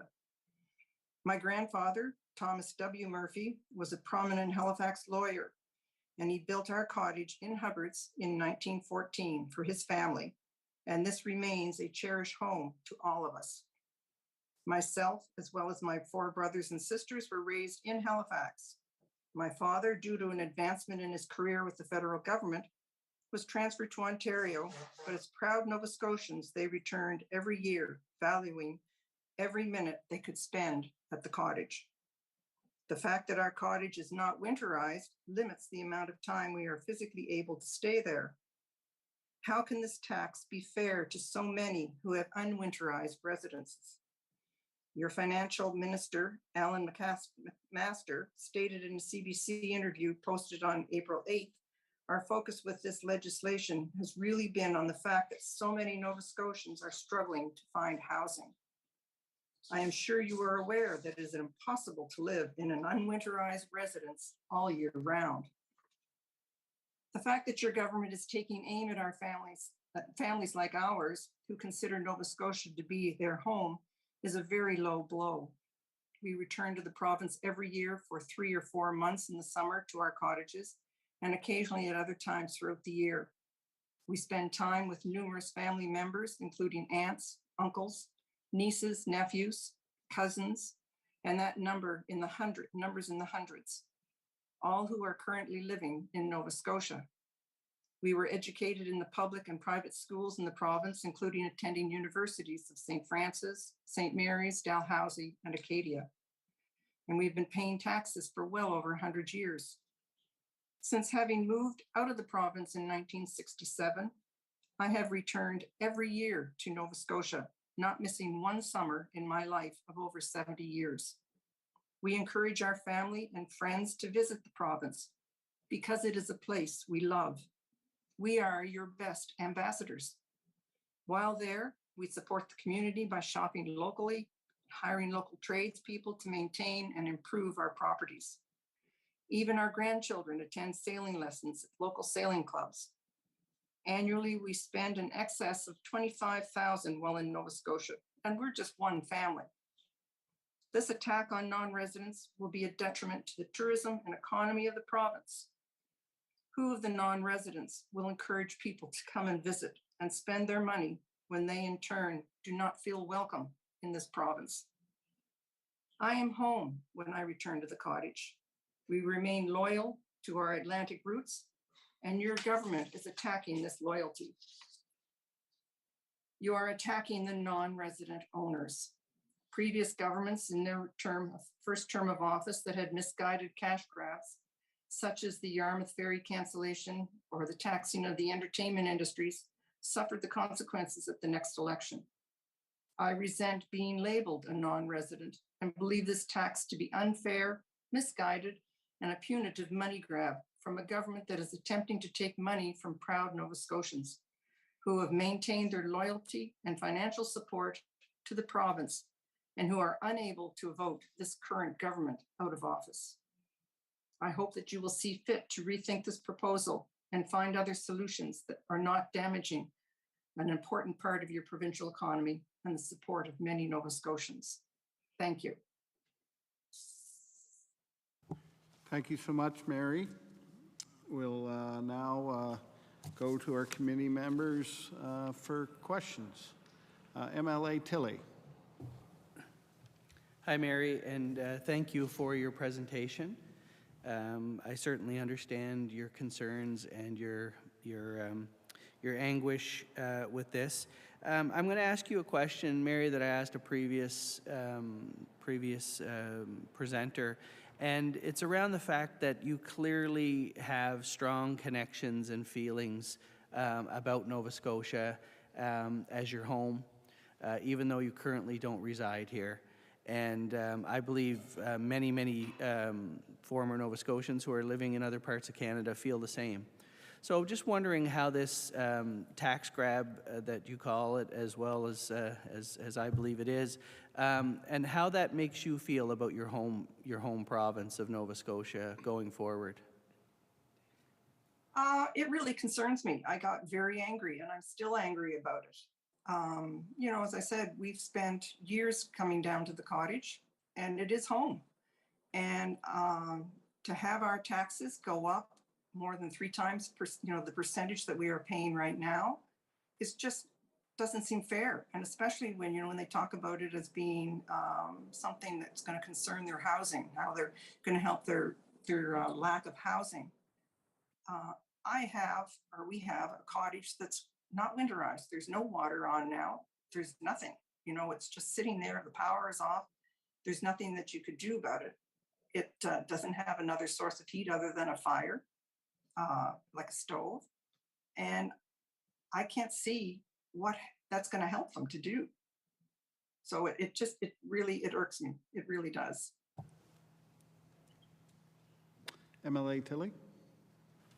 Thank you, Mary. And basically, my family similarly has a cottage exactly like yours, with no source of heat other than wood stove, no basement or anything like that. So it's not winterized. It gets used maybe 4 to 5 months of the year. So I understand your absolutely concerns around the fact that this won't help with the housing market. So do you think at the end of the day that this would cause you to give up on Nova Scotia and sell?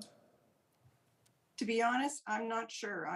As I said, I'm only one of 5 members of my family that own this house. It's a trust that we set up when my parents died. I think that's something that we're going to have to really think. I mean, we have a lot of strong roots, as I said, a lot of family that are down there. And we may persist and hope that somebody smartens up and votes the government out and they change the policy. I mean, it's happened in the past. I'm not sure what we're going to do, to be honest. MLA Kerr. Thank you, Mr. Chair. Thanks, Mary, for zooming in today. Our family also has a family, it's probably a camp. It was built in the 40s, and no heat, no phone, no TV, air conditioning. I could go on and on. But the comment you made that affects me probably the most, and I've heard it a couple times, is we are your best ambassadors. And that's certainly my experience, as I mentioned to a previous contributor, was I've heard that for years. But does this maybe segue from what my colleague asked? Does this affect you being one of our best ambassadors? Yeah, I think it does. I don't think that we're being treated fairly. And if I'm not being treated fairly, I'm not going to encourage someone else to come and get involved. We talk to our friends all the time about the great times we have at the cottage and have had over the years with our kids growing up, and had their friends come and visit, and a lot of our friends have come to visit, and I won't encourage it. I mean, why bother? You know, if they're going to treat us like that, and, you know, to go around in some of the areas, I know a lot of the non-residents, as you call them, are getting a lot of feedback from locals, and they aren't happy. You know, they talk about those people from Ontario. It's just, you know, it's not encouraging for us. And I'm not sure that I would continue to be an ambassador. Thank you, Mary. Your time has elapsed for questions from committee members, but I want to thank you for your presentation, and thank you for taking the time this morning. Thank you very much for hearing me out. Okay, wonderful.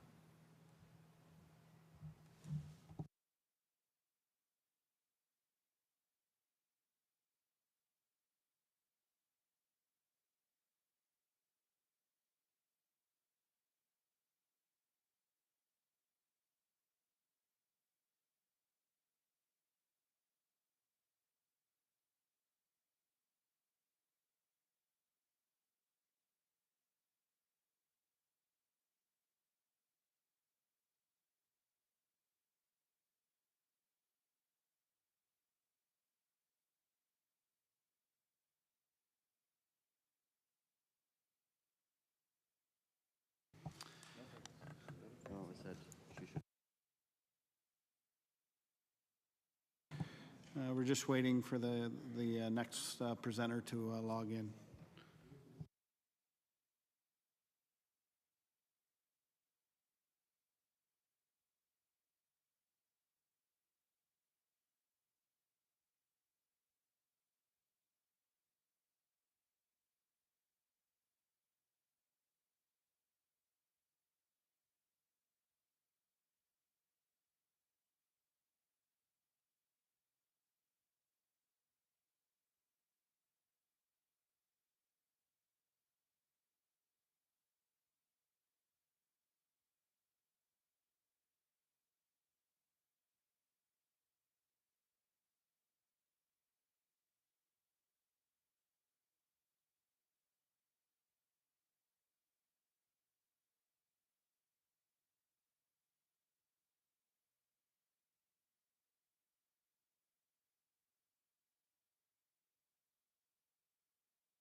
At this time, while we wait for the next witness, we're going to take a 5-minute break and return at 10:44.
Order.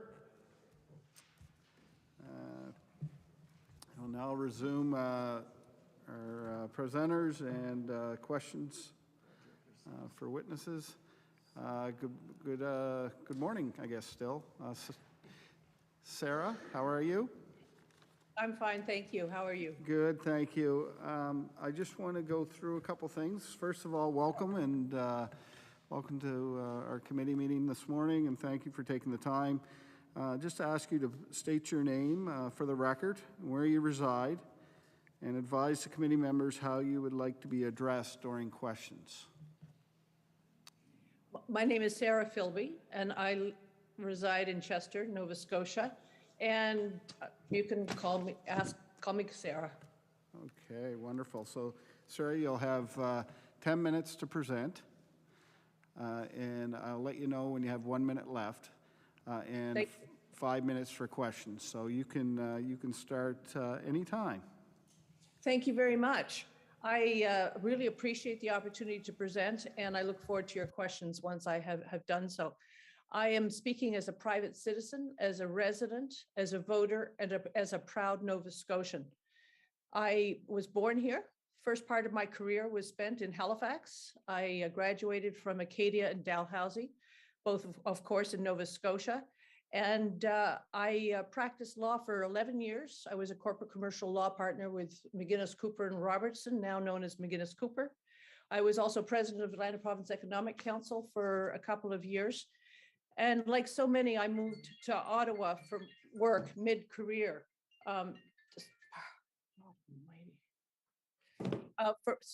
Pardon me. I moved here I moved to Ottawa for work mid-career. After 14 years there, I was thrilled, much as I loved Ottawa, to move back home. And I am about to retire from the federal government. I have been serving in 3 different departments as director general, and since 2009 as assistant deputy minister. And I am currently public servant in residence at Dallas School of Public Admin. Before I begin, the housing crisis is something that is deeply troubling to all of us and should be. It's truly a crisis, but it is multifaceted and highly complex problem. We have to solve it for the future of Canada. All of us need to play our part. But the approaches need to be evidence-based, fair, seen as fair, and minimize the amount of inevitable collateral damage. It requires consultation and analysis. Sadly, in my view, this proposal is none of these things. Nova Scotia has increasingly been recognized for its leadership and strength of community during the pandemic. This is a huge opportunity for us as Nova Scotians and for the province, and it is ours to lose. I am frustrated beyond measure as I fear that this policy, if implemented as designed, will cause us to snatch defeat from the jaws of victory. I am also, and I'm sad to say this, but more than a little embarrassed because this is not the Nova Scotia that I know and love. And there's no gentle way to say this, and I apologize. But the proposals feel mean-spirited, doesn't feel like my home. I had hoped we were better than this, and I am so very sad that we are not. One of the jokes in government, to the extent that they make jokes, is that that policy making is like making sausages. You may get a good result out of it, but you sure as heaven don't want to see the process. In this case, however, I don't even believe you're going to get the result you're seeking from it. First of all, I recently did send a letter to the Premier, which the Legislative Amendments Committee was copied on. So I hope all of you will take the time to read it, despite the fact that this process has been so significantly rushed. First of all, we do need to do something about the housing crisis, but punitive taxes on non-residents are morally wrong. We won't move the needle one iota. The causes of the housing crunch have never really referred to non-resident owners, included population growth, slower pace of housing starts, artificially low mortgage rates, admittedly they're easing now, large number of Airbnbs, and investment speculation. Policy addresses none of these. Non-resident ownership is a small percent, perhaps as little as 4% of the property, some of it not even winterized or having dwellings on it. And for this policy to make a dent in this crisis, you'd almost have to have a crash in property values rather than the cooling that's referred to. And I can't believe that this government, which is a responsible government, would intentionally do so. I invite you to do the math. Even a 20% drop in prices, which is a huge one, for many of the properties will still not make them accessible and affordable. Secondly, this proposal is going to negatively impact upon residents in Nova Scotia, socially, reputationally, and financially. These folks are our friends, these non-residents are our friends, our family, and our neighbors. And when you do this to them, effectively, for many of us, it feels like you're doing it to us. Nova Scotia, many of them are effectively Nova Scotians in so many ways because of their history, because of their generations of contact with Nova Scotia. They just can't be here full year round. And I'm talking to a number of them and they're saying that they now feel like they don't belong anymore, that they're being told they're not real Nova Scotians, that they're feeling an emotional rejection. Some of them admittedly are wealthy and can afford this, perhaps. Many are not. We are also going to be losing significant amount of investment in our businesses and in our communities. I'm hearing tell of many non-residents who are putting to one side the plans that they had made for property improvements and renovations. Their investment is likely to be lost or scaled down. We're also going to be losing investment in community organizations. I'm involved with the Chester Playhouse, and sadly, we're already starting to hear folks saying that they will not be in a position to be as generous as they have been in the past because of this. We also have a concern, I think, about labor mobility. How is this going to affect Nova Scotians who need to work elsewhere on a temporary basis but want to retain property in the province? Sadly, I think it gives the expression "stay the blazes home" a whole new meaning for Nova Scotians. It's going to impact our relationship with the rest of Canada. We received $4 billion of equalization payments, plus or minus, and now we want more support from the rest of Canada for our budget. We're going way beyond what other provinces have done, and including our fellow Canadians. We may well find other provinces follow suit. This will not be seen well, and it's already getting play in the Globe. We will not be able to, in my view, raise significant revenues from these taxes. First of all, they are forecast to raise significantly more revenue than the budget indicates is going to be identified for affordable housing. And again, I apologize in advance. There's no delicate way to say this. It has the appearance of a revenue grab and from non-voters who can't protect themselves as voters. The Minister of Finance has said that the amounts are an estimate, but you don't enact such high risk and damaging policies on a guess, and certainly not in the absence of analysis and consultation. Any forecasts would have to deduct the increased capping and loss of non-capped property assessments. Non-residents already pay higher taxes than the rest of us, than the residents. So as they sell to residents or as they become residents themselves, their tax assessments will be capped. We're going to lose investment in community organizations. Businesses are going to lose money. We're going to lose HST and increase burden on our infrastructure. The last of my 4 points is that non-residents are important to Nova Scotia.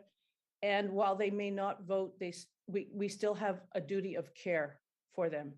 Canadians expect transparency and fair notice from governments with respect to significant tax changes, especially what are effectively retroactive.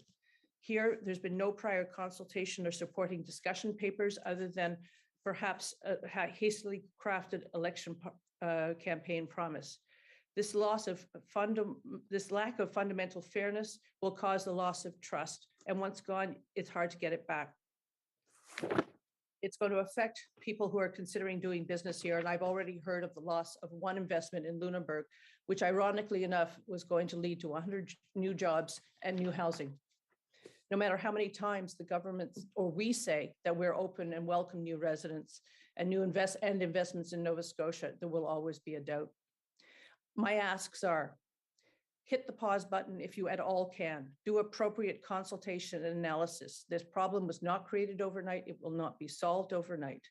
Use the opportunity to fully understand the federal budget and how it can be fully used by Nova Scotia and address the causes of, for example, I would commend to you the 2021 Nova Scotia 1 minute. Accessible Housing Coalition report. If you can't, consider grandfathering for current non-resident owners. Make the measures more broadly applicable. Look at things like Airbnbs, perhaps luxury tax on second homes, only capping principal residences for all. Lower the tax rate to be in line with other provinces, reduce the time period of its application. Please, please think carefully before this momentous decision is taken. Once you have done this, once these measures are imposed, it will be difficult to change and result in irreversible damage and ultimately damage our economy and our reputation. It won't achieve the ends of increasing accessible and affordable housing, and likely it won't raise the projected revenue. This is early in the government's mandate, and they might want to be careful about enacting a policy whose fallout you will be managing. Order. The time has elapsed for the presenter. Thank you, Sarah, for presenting. We'll now go to committee members to ask questions, starting with MLA Kerr. Thank you, Sarah, for presenting. And even though you were cut off, we've got your correspondence you've sent to the Premier, and I've read it quickly. I wish we had some more time to read it more thoroughly, but more than a question, or other than a question, just really clear, concise points you've made. You've offered some options for government to consider, and then you've gone above and beyond that to offer, should they not consider what they hear today and maybe on Tuesday, some other suggestions that they may consider going forward. So thank you for your presentation.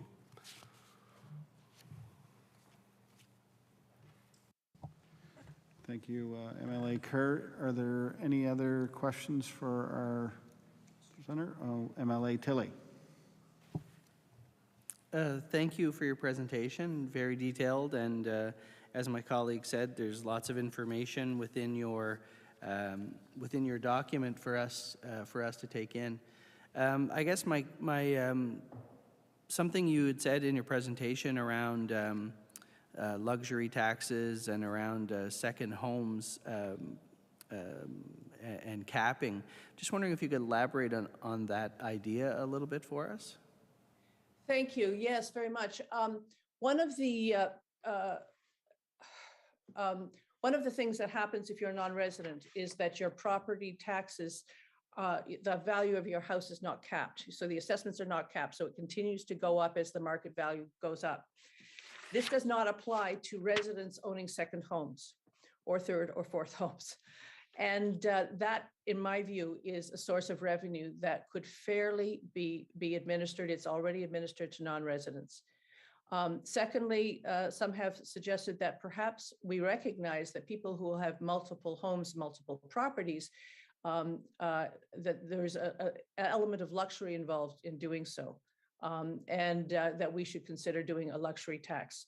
Tax experts are probably better at that than me, but that type of suggestion would help raise further revenue, in my view, would not target non-voters specifically, and all would be paying their part because we all need to do so. Thank you, Sarah. MLA Lachance. Hi, Sarah. Thanks for your presentation today. I'm an alum of the Masters in Public Administration program at Dal, so thrilled to hear that you're working with Dalhousie and bringing the real life experience to students. I just wondered, in the time you have, well, I'm not sure if there are other questions, but you know, given your extensive experience in public policy making and public policy research, what would you suggest actually as a very specific work plan for the government to better evaluate this or other solutions to the housing crisis? I commend the government on taking the housing issue seriously. It is clearly very important, but a rushed response to this that will be interpreted by many as being, and I hate to use the word xenophobic, but I will, is probably going to set the whole initiative back. So I would suggest that we need to spend more time understanding what the feds are offering with their budget and how we can best take advantage of that as Nova Scotians. I think we need to do have a good look at the report from the Nova Scotia Accessible Housing Coalition in terms of their recommendations. There needs to be further consultation, and there needs to be some analysis. In my view, and I recognize that it's difficult to do budget work and to find the revenues and so on, and I completely acknowledge that.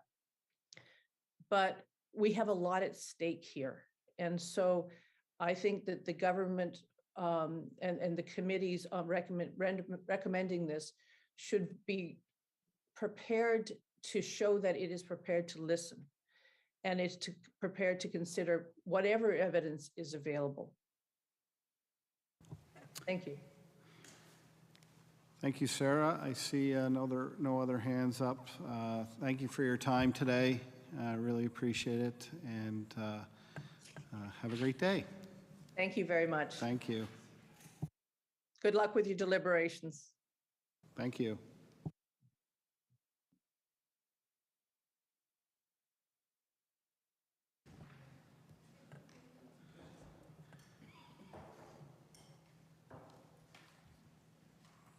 Good morning, Andrew. Good morning. Before we get started, we have some new members at the committee table. I'd like for them to introduce themselves, beginning with MLA Coombs. Good morning. It's still morning, right? Kendra Coombs, MLA for Cape Breton Centre, Whitney Pier. MLA Regan. Kelly Regan, MLA Bedford Basin. And MLA Clark. Braden Clark, MLA for Bedford South. Wonderful. Thank you. Thank you so much to the members. We're welcome Andrew to our meeting. Just like to ask if you could state your full name for the record, where you reside, and advise the committee members how you'd like to be addressed during questions. So you'll have 5 minutes to present and 5 minutes for questions. And in the last 5 minutes, with a minute left, I will, during your presentation, I'll advise you when you have a minute left. So if you could do that, that would be great. Perfect. My name's Andy Gross, and happy to be addressed as Andy. I'm a seasonal resident. I don't consider myself a non-resident. I'm Canadian and proud of it. I live in Ottawa and Chester. It's about half time each place. Wonderful. Okay. Just get my clock ready here. All right. You can begin, Andy. Thank you. Seasonal residents in Nova Scotia often have roots here, born and raised in the province, and who have moved out for a variety of reasons, most commonly work-related. They still consider themselves as Nova Scotians, and the province is home. Most still have family living in Nova Scotia and come home each year to be with them. Many were considering returning to the province to live out their retirement. My wife and I have talked about this in the past. This proposal certainly isn't going to inspire us. We agree that affordable housing supply is an issue right across Canada, but to date, there's no evidence that this bill will solve that problem. At least no one has been able to share analytics, data, or modeling to show or explain how it will improve the availability of housing. And how well are the consequences understood? Seasonal residents largely own in rural areas, which is my focus. There's the risk to the rural communities who rely on seasonal residents for revenues and survival. Spending will decline, businesses will close, retail, restaurants, construction, entertainment, and more will suffer. And do you know what's going to happen to the rural municipal property tax base when property values drop because seasonal residents move out, sell their homes, and businesses close? Have you studied how charities and community groups, particularly in rural settings, will be negatively impacted as contributions decline? Seasonal residents who do stay will look to cut expenses in order to pay their new tax. The money to pay these discriminatory taxes will have to come from somewhere. I can't help but call the present version of this proposal a money grab to have non-voting taxpayers pay more. It's an easy political call, given the people hurt initially do not have a vote. It will result in seasonal residents paying the highest non-resident tax in Canada. This is already harming the image of what is supposed to be Canada's ocean playground. Why would people come to Nova Scotia or invest in Nova Scotia if they're made to feel unwanted and abused?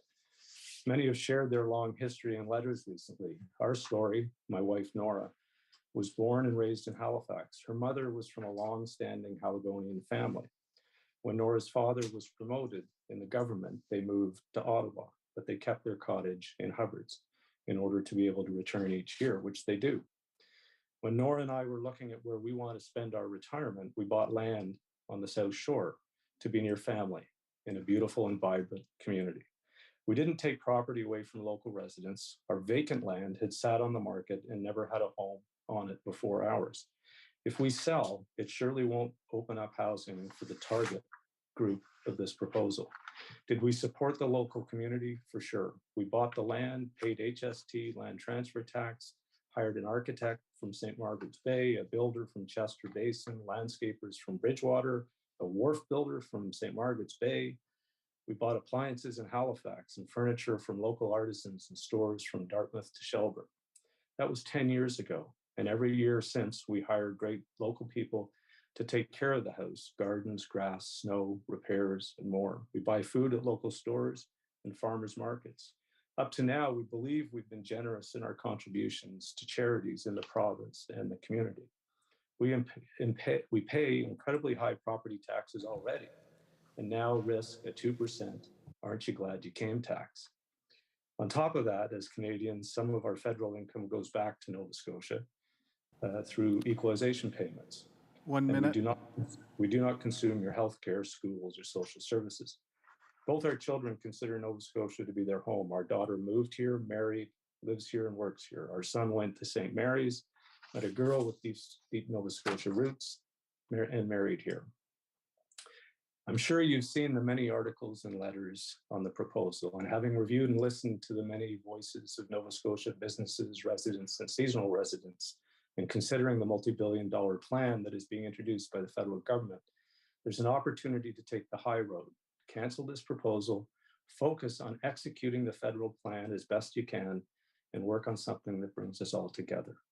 Reach out for more input and ultimately develop something that is more constructive and pro-Canadian. We hope that you take the opportunity and do what is right. Thank you. Thank you, Andy, for your presentation. I'll put it to the committee for any questions. MLA Clark. Thank you, Mr. Chair, and Andy, thank you very much for your time this morning. The justification from the government side for this bill, from what we've heard thus far, is that it is intended to address the housing issue, which is a very real pressing issue in the province. But the finance minister has also said that he's not sure if this will actually have that effect or not. What is your perception of that that goal for this bill? Do you think it will actually achieve that goal? I haven't seen anything to say that the tax revenue from this bill will even be directed to housing or details around, the analytics of where the problem truly is. Although we may know where it is, but I have not seen any data analytics modeling around how this bill is going to help solve the problem.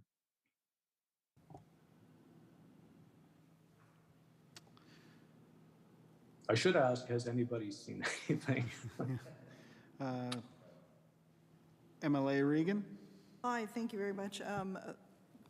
It's a good point. It's a point I made the other day, actually, in the House, that we haven't seen anything to indicate that this is going to, in fact, help the housing situation here. I mean, what are you hearing from people, how they feel about this? What I'm hearing from Nova Scotians, the emails that are coming into my office indicate that people are actually, they're hurt. They thought they were, you know, maybe they weren't full-time Nova Scotia residents, but in many cases they are Nova Scotian by birth. We've had people who've been saying, can I show you my birth certificate? Would that change your mind? My sense is that people are kind of hurt by this. Very much so. I think it's a combination, and you've heard this already today, of anger and hurt, sometimes, often both. And that's what I've heard. It's shock and awe. And you know, our place is occupied maybe up to 10 months of the year. We're back and forth all the time. We're there 5 months of the year. And as I said, my daughter lives in Halifax, and she loves spending time there. During COVID, they moved in, she and her husband, and lived there. And, you know, we've seen, there was a lot of that through COVID for sure. But you know, I think to answer your question, I haven't, and I know they're out there, but I have not heard any business, any municipality support in favor of this proposal as it's written. And I don't believe there's any indication anywhere that the revenue generated will actually go to address the housing problem. All right. I hope that answers your question. Thank you, Andy, for your time and your presentation. And wishing you all have a great day. Thank you. Thank you. Appreciate it.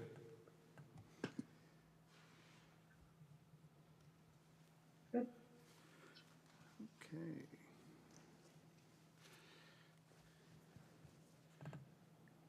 Good morning, Jerry.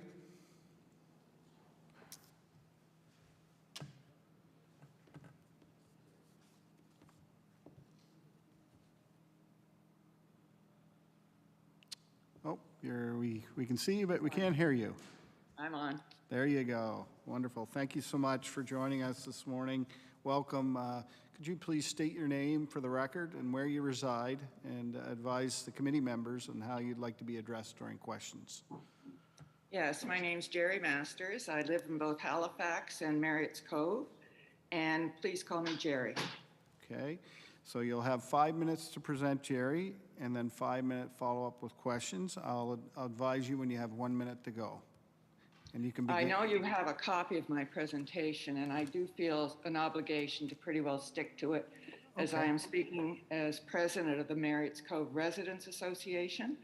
Okay. Marriott's Cove is a small community adjacent to Chester. The association was established in 1994, and our goal is really to provide a forum and a place for discussion of issues that affect the community at large from a social, economic, or environmental point of view. We currently have over 100 members who are both permanent and seasonal, from Nova Scotia and from elsewhere. Like the earlier presenter, Mary Byrne, many of our members grew up in Nova Scotia and have returned here to make it their summer home. They return as often as possible to their roots, to be close to family and friends from their childhood. We have one seasonal owner who has been coming to Marriott's Cove for 87 years. From Connecticut, he lives in a home built by his parents. He provides local farmers free access to his fields to cut hay and take home for their own use. One of his daughters has made her home in Bedford and had a career as a high school teacher there. The family recently donated a significant island in Mahone Bay to the Nova Scotia Nature Trust. I'm sure you've been reading and hearing stories like this since the government proposed imposing its punitive tax regime on non-resident property owners. My comments today are focused on the Chester area, but apply equally to many areas of the province where people return each summer to make Nova Scotia their home. Many small communities like Marriott's Cove and Chester would not survive without their seasonal property owners. In our area, the population almost doubles when summer residents return each year from places across Canada, the United States, Great Britain, Bermuda, and Europe. Local residents rely on this summer crowd to make a living. Many of the year-round members of our association have stories of local service people who had a very hard time when COVID kept their summer clients from being able to come to Chester. Professional tradespeople, house cleaners, handymen, people who take out wharf floats and put them back in and store boats over the winter, swimming pool maintenance companies, landscaping and green and garden businesses, and even the local taxi are just some who rely on seasonal owners to survive. It's likely that the money spent on local services by summer residents across Nova Scotia and ends up being recovered through provincial income tax paid by local service providers exceeds the revenues the government expects to generate from this punitive tax grab. Furthermore, without the generosity of seasonal residents from Marriott's Cove and elsewhere in the area, it is likely that Chester would not have a local theater, arts center, yacht club, or tennis club. Excuse me. The Chester Playhouse is struggling to come back from a devastating fire. The volunteer hours and generosity of summer seasonal residents have been critically important to this effort. The local golf, sailing, and tennis clubs are able to provide lessons for local and summer kids because of the fees paid and generosity of summer residents. The government's proposal to penalize seasonal non-owners, seasonal non-residents who want to spend their summers and holidays in Nova Scotia will do nothing to solve the housing shortage in Nova Scotia, and more particularly HRM. Instead, it jeopardizes the livelihoods of many small businesses and the communities in which they are located. What exactly is the problem the government thinks will be solved by taxing seasonal non-residents in rural areas of Nova Scotia? What exactly have these seasonal homeowners done? 1 minute. The Minister of Finance the other morning suggested that seasonal workers do not have places to live in Chester. Taxing housing of these homes that are not year-round, that are not insulated, that are not heated, is not going to help provide summer students with accommodation. The government needs to look elsewhere. It needs to look at the universities who have thousands of students living off campus in Halifax, and yet invest very little of their capital in housing them on their own property. It needs to look at the Airbnbs and the VRBO properties that are taking rental accommodation out of the market in Halifax. We ask that the proposed tax be withdrawn from further consideration by the government, and that other more effective tools to address the current housing shortage be explored. Thank you. Thank you for the presentation, Jerry. I'm going to go to the committee members for any questions. I have MLA Regan. Dade, Jerry, I'm here with my colleague who is also from Bedford, so both of us, our eyes perked up when we heard about the Bedford resident who you mentioned. But I was wondering if you have read anything, seen anything anywhere that indicates that this is a good solution to the housing problem. We've been asking if there was any evidence. I was wondering if you had seen anything? To my knowledge, there's been no material produced that would provide any case for this tax and suggest it will be directly applied for affordable housing in our province. MLA Regan. Oh, sorry. And see, I'm a committee chair and I know better than this, but I just didn't wait for the chair to recognize me, so there you go. You do have a couple of items that you mentioned in your letter. I don't think you actually got to them in your presentation. But no, I maybe didn't. If you could just speak a little bit about the things that you that your association was suggesting might actually make a difference. We know that there are hundreds of Airbnb and VRBO properties in Nova Scotia. These are often in HRM condominiums or apartments that people acquire and either rent out on a weekly basis or sublet on a weekly basis. This takes affordable rental housing out of the market. We're also aware that there are over 20,000 students at Dalhousie alone. We know the problems that occur in the fall and that Dal feels it's not able to address them because those students are not on campus. Well, I think Dalhousie has an obligation, as do the other universities, to provide housing for their students and to free up what students are now in for people who can't find housing in each area. MLA Clark. Thank you, Mr. Chair. And Jerry, thank you for your comments, and your letter here is very helpful. And I think one of the things that, and you're only the second person I've been here for this morning, but just for the first two people, it's interesting to see the contributions that people make that you might not necessarily think of. So providing local farmers access to fields, that's something that you would never think of unless someone brought it up. So there's layers to this that I think are beyond what we might see on the surface level. And just on a broad point, this is more of a comment that perhaps you can respond to. The logic of this proposal escapes me in some ways, because if the idea is to address the housing problem, well, we're talking about housing, permanent housing, where people would live year-round, and to have homes that are non-year-round homes, which, often cases they're not close to schools, they're not close to hospitals, they're kind of out there because they're summer homes in many cases, and that's what people want to do. They want to be in nature. So would you agree that it doesn't seem to line up, the logic, in terms of addressing housing and then looking to non-resident properties as a solution to that problem? I think it's quite apparent, as other presenters have said, this is strictly a tax grab. They're going to put the money into general revenues, and yes, some of it may end up being redirected to their efforts to provide affordable housing, but there's no guarantees. All this does is say to people who come here on a regular basis, invest in our province, bring family and friends to join them, that you can't trust us. You don't know what we're going to do to you next.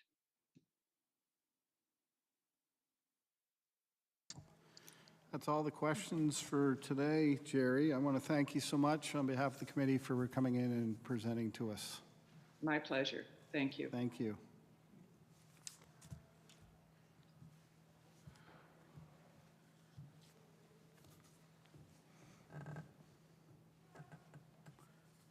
Do we have, there we go. Good morning, Francine.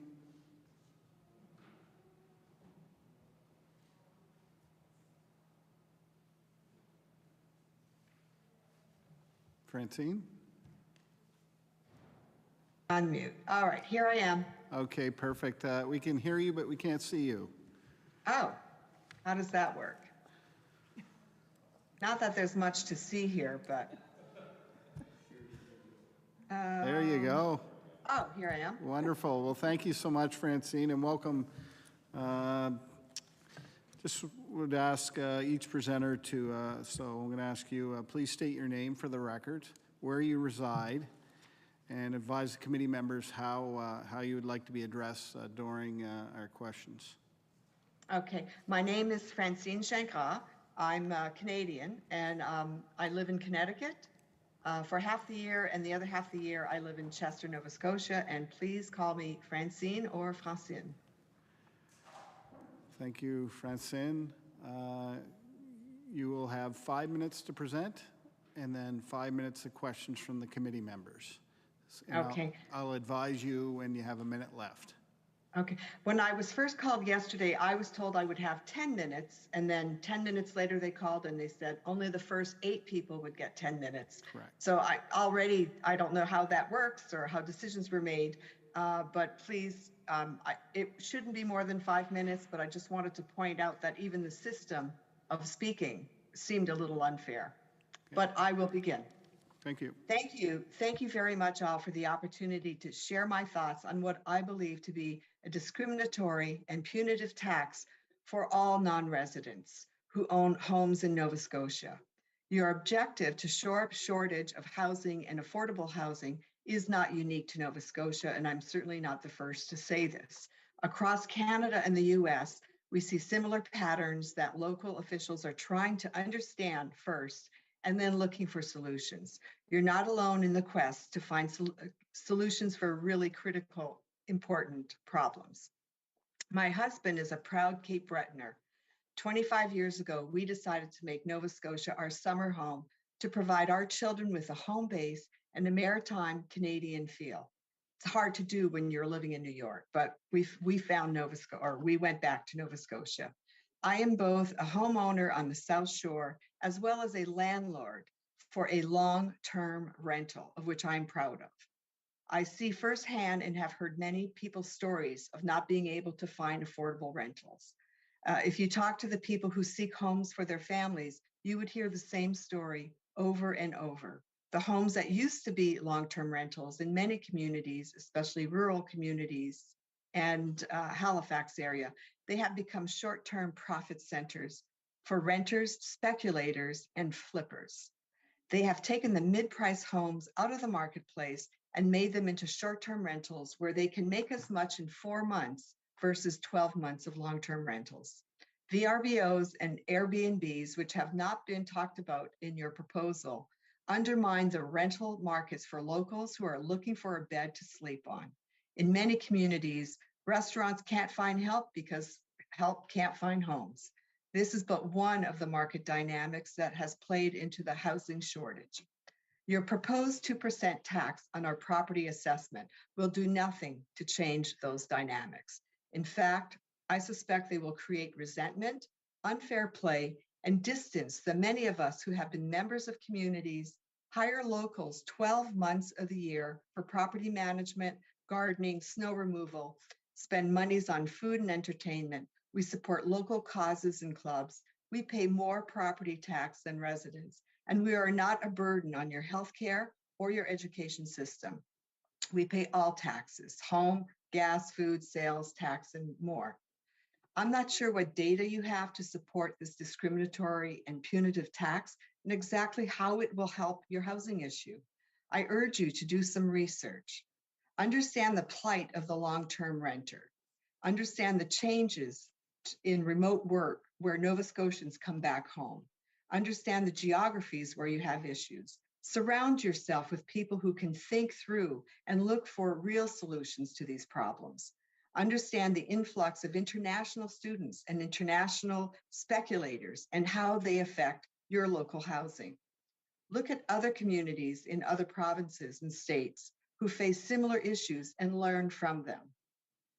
There is much homework to do before you make a decision that could forever change the reputation of Nova Scotia, the income of those who work for us, and the contributions that are received from us. As a good friend said to me last week, non-residents are the best tourists. We pay more than our fair share of taxes, and we don't complain until now. We support the local economy, we hire locals, we are ambassadors, and this term has been used on several presentations this morning. We are ambassadors to the province and are your best word of mouth. We are not a drain on your healthcare or education system. Some of us who have gone to university here have been very generous in the past and have supported our alma maters, some with year-long scholarships for many students from rural areas. We love Nova Scotia and only want to be treated fairly and not to be taken advantage of. Please reconsider a tax that will forever change your reputation. The people of Nova Scotia have worked long and hard and have earned this reputation. As the guardians of that reputation, you need to make sure that you don't destroy it and the benefits that you get from having such a reputation. Thank you for your time, and I'm open for questions. Thank you so much, Francine. I'll go to the committee for questions.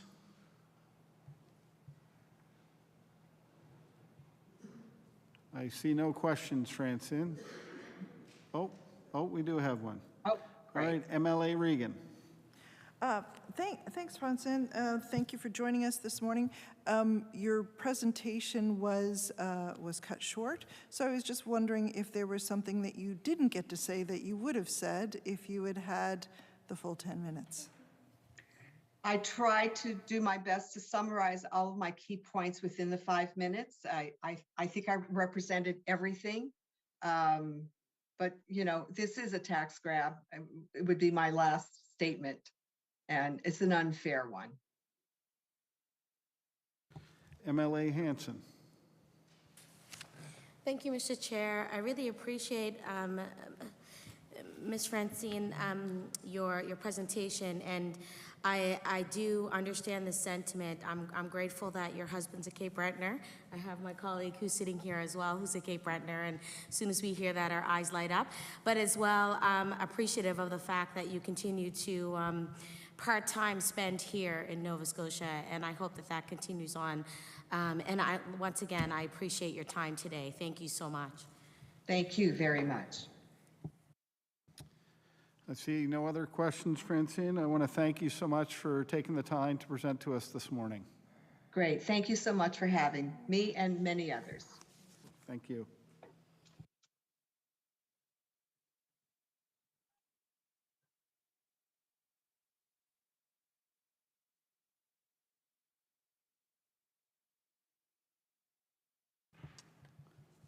Good morning, Claire.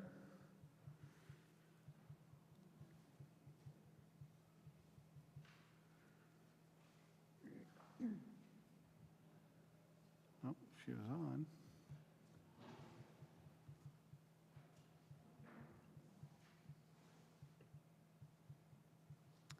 Good morning, Claire. Oh, you're on mute, or we can't hear you. There you According go. to it, I'm not, but. No, you're all good now. Excellent. I'm on. Can you hear me? I can hear you now. Thank you so much.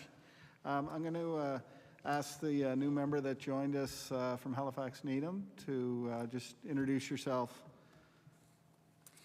Good morning, everyone. Susie Hanson from Halifax Needham. Thank you. Welcome, Claire. I'm going to ask you to state your name for the record, where you reside, and advise the committee members how you would like to be addressed during questions. Thank you, Mr. Chairman. My name is Claire Duff. I reside in Toronto and in Mahone Bay, and please call me Claire. Wonderful. You'll be permitted 5 minutes to make your presentation, and then 5 minutes for questions from the committee. So Thank you. I'll let you start now. Thanks. Thank you, Claire. Good morning, Mr. Chairman and committee members. Thank you for this opportunity. It's a real privilege to have time with you, and thank you all for your service to Nova Scotia. I grew up and I was educated in Halifax. I now live in Toronto and Mahone Bay, a cottage that we built in 2015 and 16. I'm a proud Nova Scotian and I promote this province relentlessly. Even my dog's name has Nova Scotia roots. The issue this bill proposes to address is an enormous challenge, and it's not unique to Nova Scotia. It's a complex issue that needs a great deal of thought and planning, and I applaud you and good on you for tackling it. You propose to raise $81 million from non-residents by taxing us, by tripling our property taxes. But how will this money be used, and how much is required? When a plan to remedy the housing crisis comes forward and this isn't enough money, will you come back to us again? Or will it fall to Nova Scotians, the voters, to supply this next tranche? And if you get enough money, will the tax go away? This lack of clarity can't possibly lead to good policy. Taxing those who can't vote for you feels like a craven attempt to scare up piles of revenue without requisite thought to how much it all costs. Further consultation might lead to hitting it out of the park. Consider the time and energy it has taken all of us engaged in this to write letters, to make phone calls, to plan to appear today, to attend Zoom calls, to create Facebook pages. If all of that energy had been front-end loaded into getting this tackled by all interested parties, we might not be here today. A better solution and bill just might have been created, and I believe it can still be created. Trust arrives on foot and leaves on horseback. A lifetime to build and an instant to destroy. This proposed legislation has shattered trust that I and many Nova Scotians had. I suspect that that mistrust now seeps beyond our provincial and national borders, and it's felt by many others around the world. That, Mr. Chairman, is heartbreaking. Trust is at the core of building great relationships. If you have any relationships in your life that aren't going very well, trust may have something to do with why that is. For those of you who are in relationship, here's a little tip. When conflict arises and you yell, "You're wrong," how well does that go? In most cases, different is just different. It's not wrong. I'd suggest next time you try this approach with your partner. When you yell, not yell, "You're wrong," if you say, "I see things differently," the chances of resolution to everyone's mutual benefit go way up when we don't use tactics that instantly divide, which is what this proposed tax does. It sows division. It creates mistrust. Why would you do that today? Given the past 2 years of upheaval and chaos and what we see globally, let's find common ground and work with one another to normalize things. I like to think that as Nova Scotians, that's something we do very, very well. Today, I can't trust you, and I'm not alone. It is unlikely that you will reach your goal of doubling the population by 2050 if people don't trust you, at least not with the kind of people I'm betting that you want. There's little data, it seems, to back up your contention that this tax will address the housing issues. Minister McMaster has said as much in the Toronto Star last week, saying it may not work. And he suggested the same thing in the legislature on Tuesday of this week.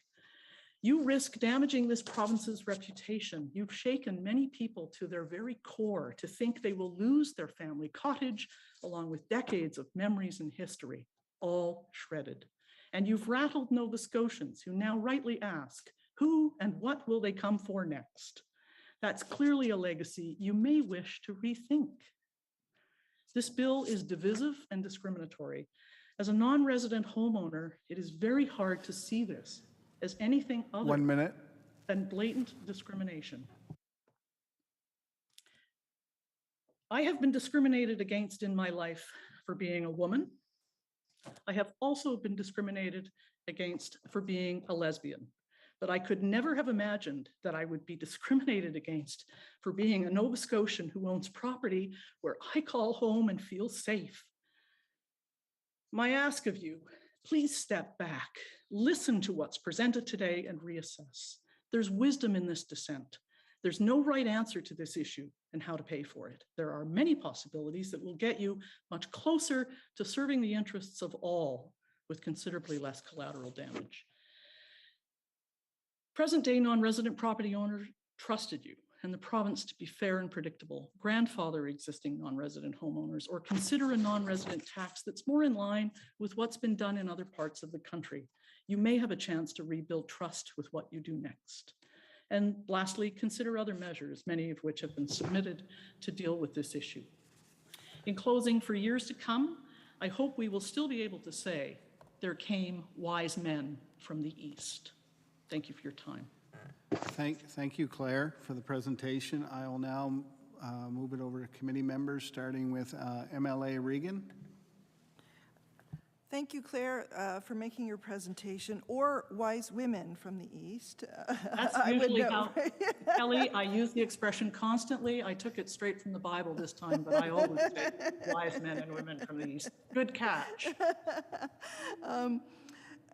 I heard something in your presentation, and I have said this before. I said it yesterday in the House, that first of all, we don't seem to have any evidence that this will do what the government is saying it will do, which is relieve the housing crisis. We all want to have that solved. But what I heard in your voice just now was hurt. And that's what I'm hearing, you know, when people are contacting my office, is people are hurt. And I was wondering if you could speak to your ties to Nova Scotia and how you feel about Nova Scotia. I'm hurt and I'm embarrassed right now. I've never felt embarrassed to be Nova Scotian, quite frankly. How can I advocate for Nova Scotia without trust? The ties are deep. It's kind of karma that we are where we are. I'll tell you, our dog is named Rui. Our dog is named Rui after William Rui, the architect who designed the Blue Nose. A year after we had that dog named Rui, we found where we wanted to have our cottage. And this is karma. The house is on William Rui Road. Now, I get shivers when I think about how that happened. And when I talk to people about it today, it's like, man, you guys were supposed to be there. This province is dear to me. I cannot, the language I use, the expressions I use, when I deal with people, they instantly know that I'm a Maritimer because of the way I communicate, how I communicate. It's seeped, it is in my blood, and I'm so hurt and I'm so embarrassed by this. I can't possibly advocate for the province under this. And I would also add, as a recovering banker, if you had come to me with this proposal, it wouldn't have been approved for funding because we've got no facts to support it. Like, it's just, how could we possibly say, yes, here's your money, go run with it, when I've got nothing to say, how are you going to do this? And, you know, I understand government is very different from lending, but it just, it's hurtful, it's embarrassing. And it's painful when I hear the stories of people, they're shattered, they're in tears to think they're going to lose their cottage. This is not to be taken lightly. This is your legacy. MLA Hanson. Thank you so much, Mr. Chair. I just have to say, Claire, I don't have a question because those questions that you've asked in your presentation are questions that I and a number of our colleagues have asked around the table. Clarity on funding, you know, the facts behind that. And I too understand the feeling of being hurt and embarrassed, and I'm optimistic, but at the same time, I feel your genuine expression when you speak, and it's true. It's nothing like being a Maritimer. You could go anywhere in the world, and they know you're from either Nova Scotia or the Maritimes, anywheres, right? So I appreciate your heartfelt remarks today, and just know that there will be some of us that will be speaking to this when we bring it to the House, based on what we hear today. Your support and clarity of thinking is much appreciated. Thank you. Well, Claire, thank you so much for the presentation. Truly appreciate your time and that you provided us this morning and the information you provided us. So thank you so much. Thank you, Mr. Chairman. Thank you, the committee.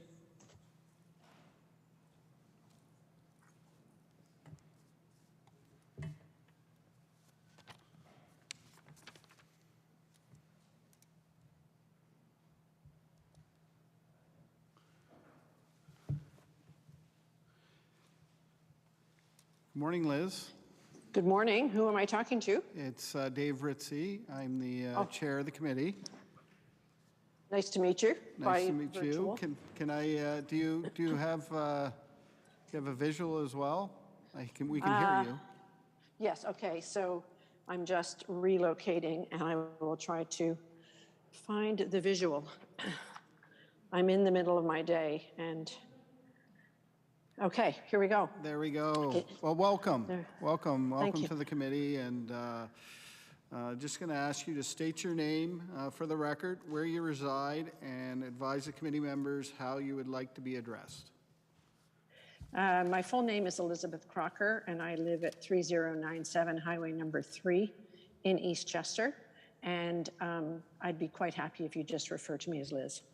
Wonderful, Liz. Well, thank you so much. So, Liz, you have 5 minutes to make your presentation. Following the presentation, you'll have up to 5 minutes for committee members to ask questions. I will advise you when you have 1 minute to go in your presentation. So you can. Terrific. Wonderful. So, Liz, you can begin at any time. Thank you. Normally, I like to speak extemporaneously, but because time is limited, I have actually written some things down. So I apologize. I will read, and hopefully with inflection that is meaningful. Wonderful. So I first of all want to thank you for the opportunity to share some of my thoughts with you. And honestly, given that there are so many other countries in the world now where one cannot easily express one's views, I'm especially grateful. As well, I'm grateful to speak to you by Zoom. I know earlier or last year, I think the government said that law amendments presentations would have to be in person, and you reversed that. And especially today, I'm grateful to be able to meet you by Zoom. So in this government's budget speech on March 29th, and I'm speaking to people who know this, There was only one sentence about this Bill 149, which was, in addition, Budget 2022-2023 introduces new tax measures for non-resident homeowners to help make housing more available and attainable for Nova Scotia residents. Then Bill 149 was introduced for first reading on April 1st, and the second reading took place 2 days ago, and now here we are, all pretty fast, I think. So within the last week, probably like you, I began to hear and read many eloquent, thoughtful, and emotional comments, which were raising questions about this bill. Because I believe, and I do believe this fervently, that curiosity and judgment cannot occupy the same space at the same time. I'm going to say that again. Curiosity and judgment cannot occupy the same space at the same time. I decided to try to learn more before accepting the judgments of others. I tried to learn what was the intention of the bill, what studies and data supported it, who had been consulted, had any thoughtful scenario planning taken place to ensure that whatever is the intention of this bill, that it not have any unintended pernicious effects on our economy, our communities, especially rural ones, and on all the people conveniently lumped together as, quote, non-resident, unquote. So I sincerely hope that the Premier and the members of this committee and the members of the whole House do the same as I've done. Please set aside your judgments and be curious about the various points being made, questions being asked, and emotions being shared. So here's some of what I learned as I tried to inform myself. The Minister of Economic Development said in a letter, quote, "This is something that has been thoughtfully developed, including full consideration of the economic and social impacts," unquote. I have actually tried to discover what that, quote, consideration, unquote, looks like and what the government's learned about the economic and social impacts. But so far, nothing has been provided. In the meantime, residents and non-residents alike, along with businesses, service providers, and municipalities all over the province, have indicated that they have not been consulted and that there has been no evaluation done of the economic and social impacts. In the absence of evidence to prove us wrong, there is great fear that small rural communities and their businesses and nonprofit organizations are going to suffer negative effects. Then I learned that the Minister of Municipal Affairs and Housing just last week announced that a $400,000 plus contract had been awarded to Turner Drake and Partners to, quote, "assess current and future housing needs in urban and rural areas," unquote. In his additional comments, he said, quote, "We need reliable, up-to-date information about where and what the needs are so that the province and municipalities can make smart policy decisions," unquote. I completely applaud this move to get reliable information. But if we don't have that information yet, it seems that with Bill 149, the government has picked a solution without fully knowing what the problem is. I'm going to I'll just say the Minister of Finance also said within the last 48 hours that the truth is we don't have a database yet that can tell us exactly how much we can raise. Wouldn't it be better to first find out what can be raised along with the unintended costs to find out if this legislation makes any sense? I've learned over the many years that you can have good intentions, but there can sometimes be negative effects. And I fear that this bill is such a beast, that the government's trying to solve the housing problem, and I applaud that initiative, but it's not clear whether this bill will do it. My last comment is to share with you an African proverb which says, if you want to go fast, go alone. If you want to go far, go together. I feel if this government moves forward with this bill at this pace, you're going to be going alone. And so I respectfully ask that you push the pause button to either withdraw the bill or at least slow down the process to give you time to determine and communicate to all of us that you have the data to fully appreciate what and where the housing needs are and to identify effective strategies that will address specific problems without causing unintended harm. Order. Please show us that you want to go far with us. Order. Thank you, Liz. We'll now pass it on to the committee members for questions, starting with MLA Regan. Liz, it's so good to see you. I don't think you can see us, but we can see you. So I can great. see you, Kelly. Super. Yeah, nice to see you. Super. So I just had someone send me something, and they were listening to a podcast on housing and indicated that Christy Clark said that BC had tried the same thing, and it had zero impact on their housing availability. Have you heard? I've been trying to find, what's the justification? If there's a good reason for this, then I guess I could be convinced. I just haven't heard it, and I'm just wondering if you have heard anything anywhere that indicates this would assist in reducing our housing, our lack of housing here. So, great question. And I have been looking at the policies and strategies and data from across the country, and I haven't found anything that suggests that this bill is going to achieve what its purported intention is, which is why I'm asking for the committee, the House, the government to slow down, because my fear is that the government will introduce this. It will cause harm, both economically and in terms of the social fabric of communities and people who have had multi-generational homes and so on and so forth. And damage will be done that will be very hard to repair, and the intention won't be realized. So I think your question is a good one, and I hope others will embrace that question and be curious, as I said earlier, to try to find the answers. I've reflected this week on what it means to be a Nova Scotian. I chose to move here over 60 years ago. And I know people who have had generational properties for over 200 years. Are they less Nova Scotian than I am? I don't think so. They have contributed to the fabric of the community, maybe even more so than I have. Thank you, Liz. I have MLA Clark.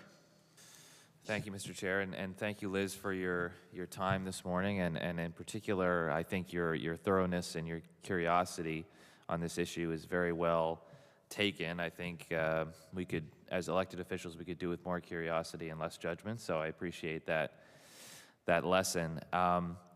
Just to kind of flesh out a couple of things you mentioned the database that the Minister of Finance has talked about. He also has said it could take up to 2 years for that database to be in place, which again suggests a muddled thought process, I would say, on putting this whole concept together. And the other point I just wanted to make you aware of, the Minister of Municipal Affairs and Housing during the budget estimates, I think it was this week, although I'm losing track of time, told me that the municipalities in the province do not want to collect this tax, suggesting, at least they're not thrilled about the concept in some ways.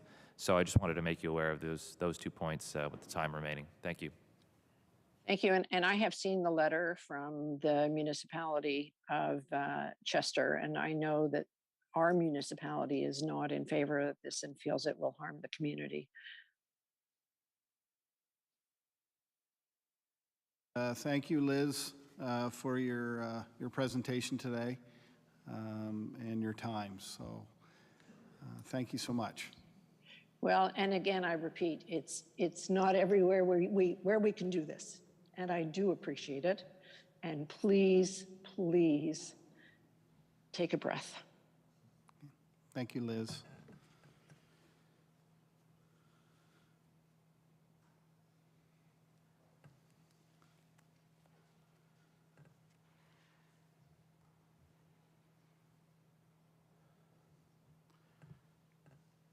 Good morning, Lisa.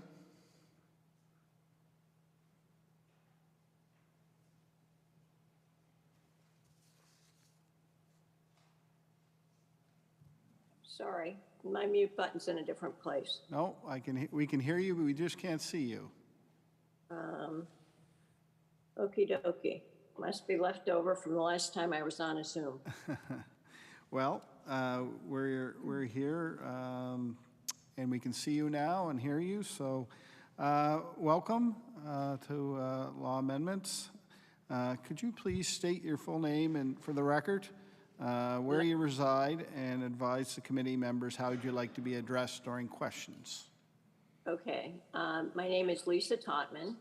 I reside at 128 Noss Point Road, Chester during the summer, and we reside in Hamden, Connecticut during the winter.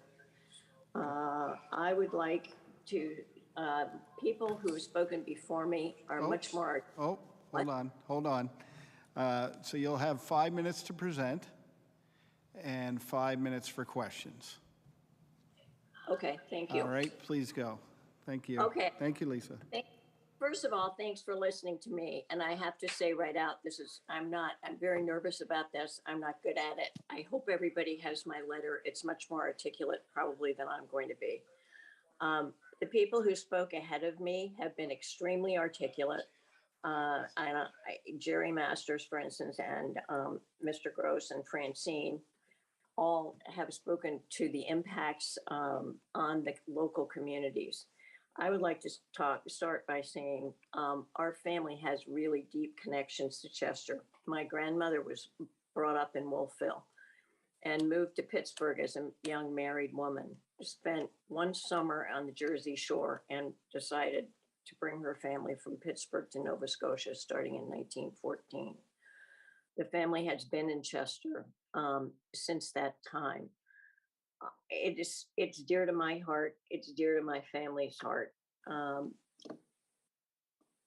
It's our family grounding spot. It's our family gathering spot.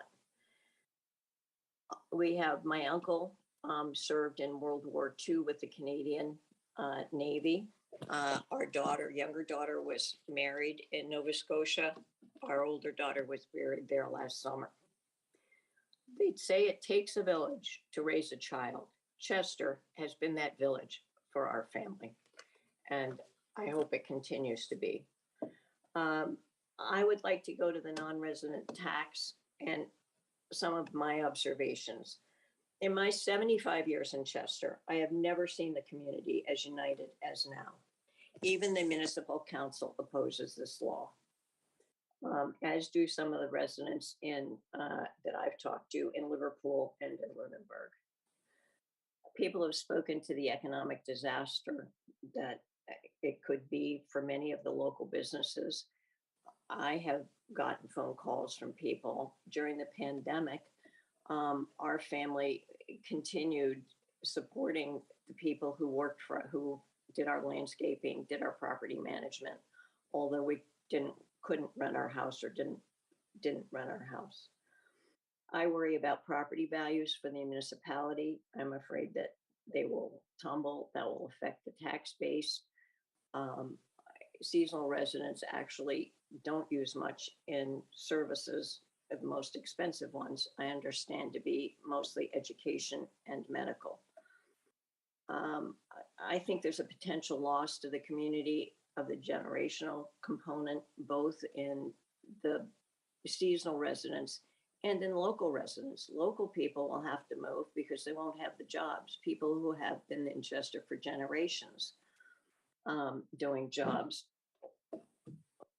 are worried that they're going to lose their businesses and therefore their jobs. And since they have to work, that will probably put more pressure on Halifax because they'll probably move to, at least that's what's happening at home.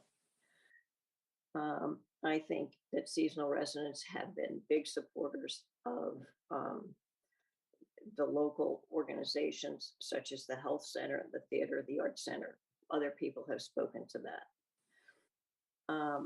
I would like to say also that my grandmother would be really sad to realize the love for Nova Scotia that she instilled in her descendants, the enduring friendships, and the value of supporting and respecting the community and its organizations has ended with a bang, potentially could end with a bang with this tax. I think that some people in the province assume that everybody who is a seasonal resident is very wealthy. That is not necessarily true. people such as our family make sacrifices in order to keep our property in Nova Scotia and to help the community there, because we figure that 1 minute. actually is our primary community. I would like to speak to affordable housing. Some of the things that are done in New Haven have been done in New Haven, which also has a horrible problem, and interestingly enough, also a university. There is now a 15% set aside for all new projects under development in New Haven for affordable housing. Also, the nonprofits are working together, and the public and private sector is working together. In addition, communities that surround New Haven are changing zoning laws to allow more affordable housing. The Airbnbs have done a number, I think, on Chester, and those are owned by residents. They don't pay they're capped because so they don't have the property tax, and they're also not taxed as an Airbnb, whereas Susie Fraser's B&B is taxed as a B&B. So that is a potential. Order. Thank you so much, Lisa, for your presentation. I'll go to the committee members for questions. I ask MLA Clark. Thank you, Mr. Chair. And Lisa, thank you for your time and your comments today. And I think I've been sitting here for about an hour or so now, and I think the one thing that struck me across the board with all presenters is the emotion, I think, that's attached to this. You know, I think it's easy on paper to look at this and say, oh yeah, we'll raise tens of millions of dollars and that's fine, but it impacts people in a real way. And so I just want to thank you for being here this morning. You were very eloquent, so don't worry about that, and just giving us a taste of what this province means to you and to your family over a century and more. And I just want to thank you for that. So thank you, Lisa. Okay. MLA Hanson. Thank you, Mr. Chair. And I have to say, Ms. Lisa, thank you so much for your presentation. I agree with my colleague, the passion behind it, and you did a really good job presenting the information that was the most important to put forward. I do have your information in front of us, so I can continue reading on. But I will say that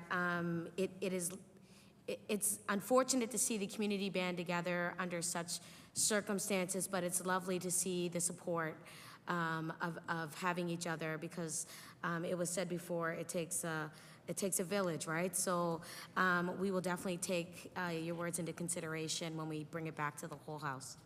Thank you. Thank you.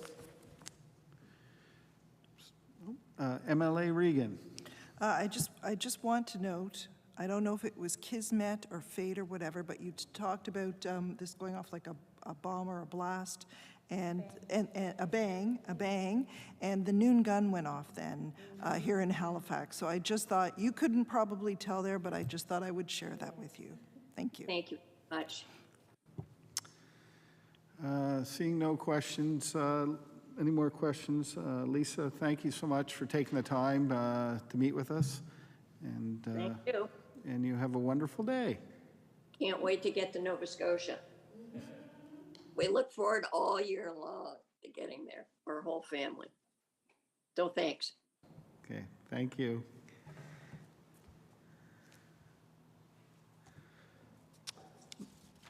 Mr. Murphy?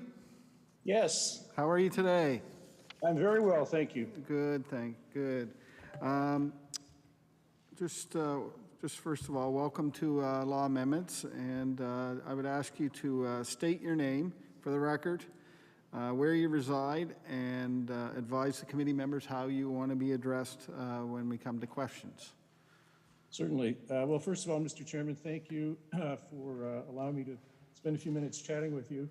And I'm Thomas Murphy, but actually I just typically go by Tom Murphy. I'm currently residing in Houston, Texas. Okay, thank you. And you would like to be referred to as Tom, is that? That would be fine, thank you. Okay, wonderful. Thank you, Tom. You'll have 5 minutes to present, And then there'll be 5 minutes, up to 5 minutes of opportunity for committee members to ask you questions. So you can start now, Ms. Tom. Thank you. Great, thanks. So once again, thank you for allowing me to present today. Basically, I'm here not to discuss the widespread economic impact that this very unfair tax, in my opinion, will create within the province, but really just to tell you a story of how it's going to affect one family, and that's my family. My family, the Murphy family, goes back in Nova Scotia for well over 200 years. I was born in Halifax, raised in Halifax, educated in Halifax. Both of my children were christened, baptized in Halifax. And for the past 20 odd years, my wife and I, who is also a Nova Scotian, have had a summer home in Chester. That home has been the gathering place for our near family, our extended family, wedding receptions, general celebrations, friends visiting. And that's basically what we have considered our one and only destination outside of the United States when we are essentially vacationing.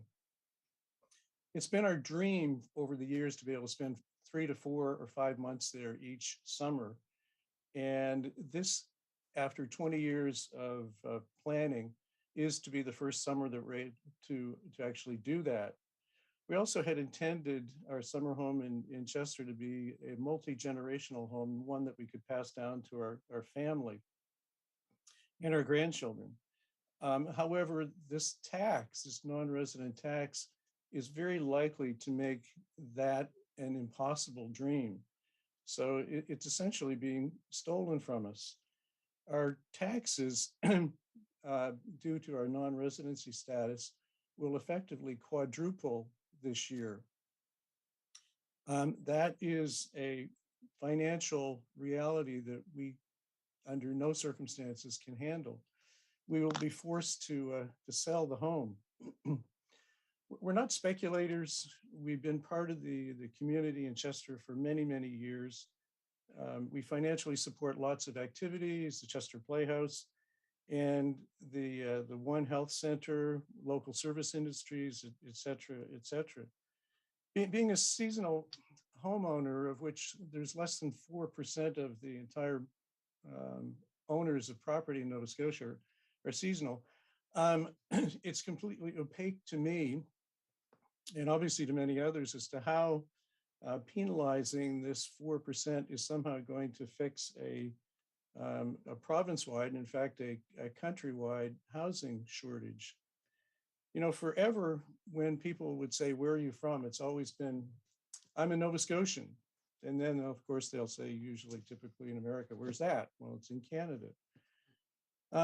So I've always identified myself, again, first and foremost as a Nova Scotian, but now with this tax, I feel like a second or third class Nova Scotian, and maybe not even a Nova Scotian at all. It seems that as soon as you leave the confines of Nova Scotia and go to the border, even in New Brunswick, somehow your status as a Nova Scotian is diminished or eliminated totally. So I guess in the future, when people ask where you're from, it will simply be Canada. It also gives totally new meaning to myself and my family as the meaning of the song "Farewell to Nova Scotia," certainly in more ways than one. Really, this tax is discriminatory for us. 1 minute. It forces us out. It's not going to have any benefit, in my opinion, on the overall housing issues in Nova Scotia. It's a summer home, it's in a seasonal community, and how that will impact housing in Halifax, Dartmouth is quite beyond me. It also really totally ignores the multi-generational ownership of folks that have had houses passed down over time and are not wealthy and are totally unprepared to pay this very, very high tax. Many of the homes of my friends in Chester are unheated, which clearly is not going to be of any benefit during the very difficult Nova Scotia winters. So basically, that is it. I'm deeply hurt that my province would single us out for this very unfair tax.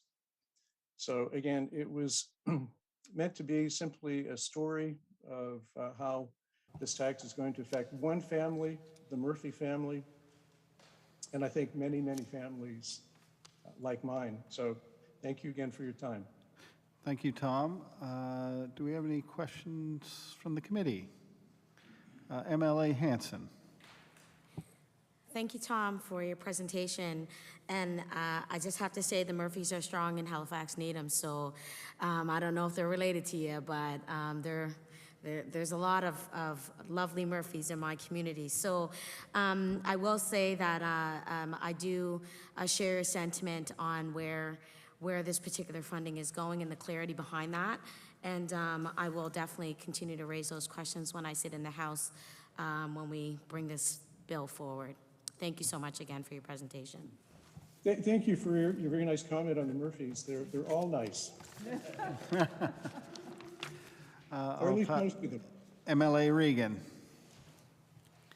Thank you, Mr. Murphy. I did write down next to my note, not that Tom Murphy. Because there's a Tom Murphy that I used to work with who works for CBC television. I think he has a twin brother too, and we get them all confused. Anyway, I just did want to say, I heard something in your voice that we have heard from other presenters as well, and that is hurt. Because what I've been hearing from people who've called my office or written to me is that folks thought they were Nova Scotians, and they've just discovered that the government doesn't consider them to be Nova Scotian, or they're a different kind of Nova Scotian. And I was wondering if you could speak to that.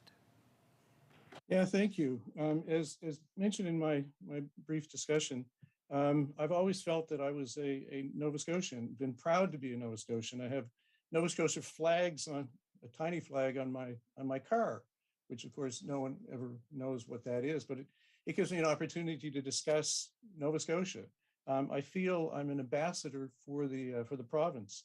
We've attracted a lot of friends who never would have come to Nova Scotia to visit and now return year after year after year. So how I could be such a flag waver for Nova Scotia and then only to find out all of a sudden that I'm a second, third, or lower class Nova Scotian has been deeply hurtful for me, my wife, my family. Again, and this was intended to be a multi-generational home for all of us. My parents are from Lewisburg and Glace Bay, respectively. Very poor, neither made it out of the 8th grade. So I've been very fortunate to be able to achieve a little bit more than they did. But again, it's just incredibly distressing to see what the province that I love so much is doing to me, or about to do to me. Order. The time is elapsed for questions from the committee. Tom, I want to thank you so much for joining us today, and we'll take your comments back. Thank you. Thank you.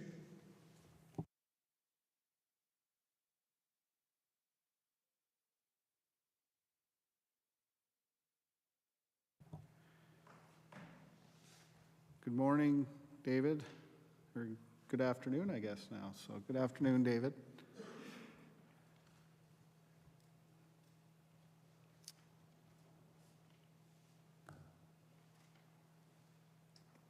There we go. Good afternoon, David. Good afternoon. Thank you for joining us. Welcome. Can you state your name for the record, where you reside, and advise the committee members how you'd like to be addressed during questions? Certainly.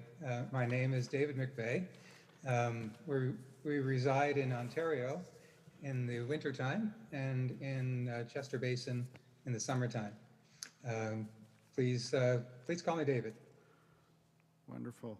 So David, you'll have 5 minutes to make your presentation, followed by answering questions from our committee members for up to 5 minutes. And I'll let you know, David, when you have a minute to go. Okay, All thank you right. very much. Please start. My wife Sheila and I are Nova Scotians. We were raised in Mahone Bay, where my father was a boat builder. Some of you may be familiar with McVeigh yachts. After graduating from Acadia, my career took us to Ontario, where we have lived for the last 50 years. Every year, we return home for summer holidays and to visit family and friends at Christmas. 25 years ago, we bought a one-bedroom cottage on Marvin's Island in Chester Basin.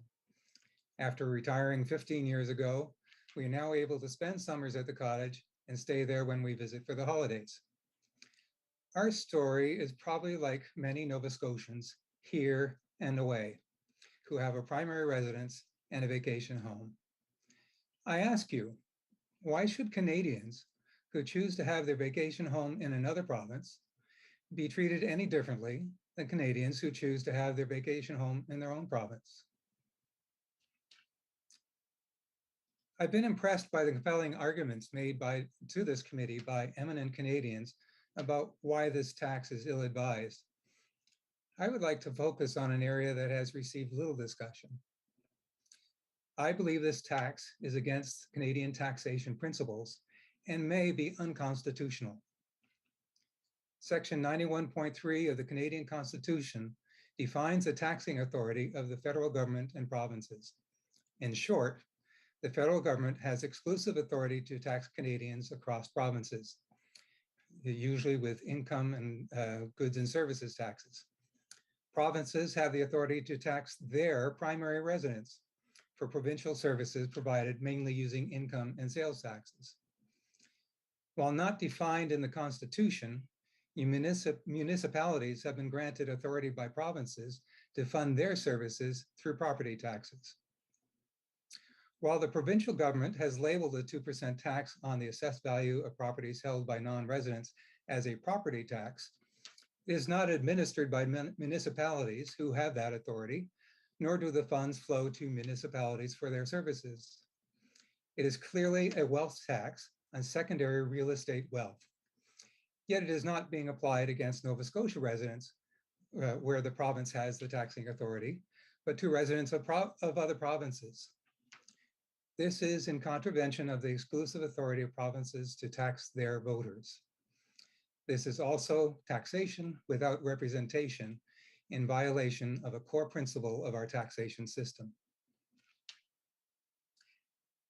The issue of real estate price escalation and access to affordable housing is being dealt with by the federal government.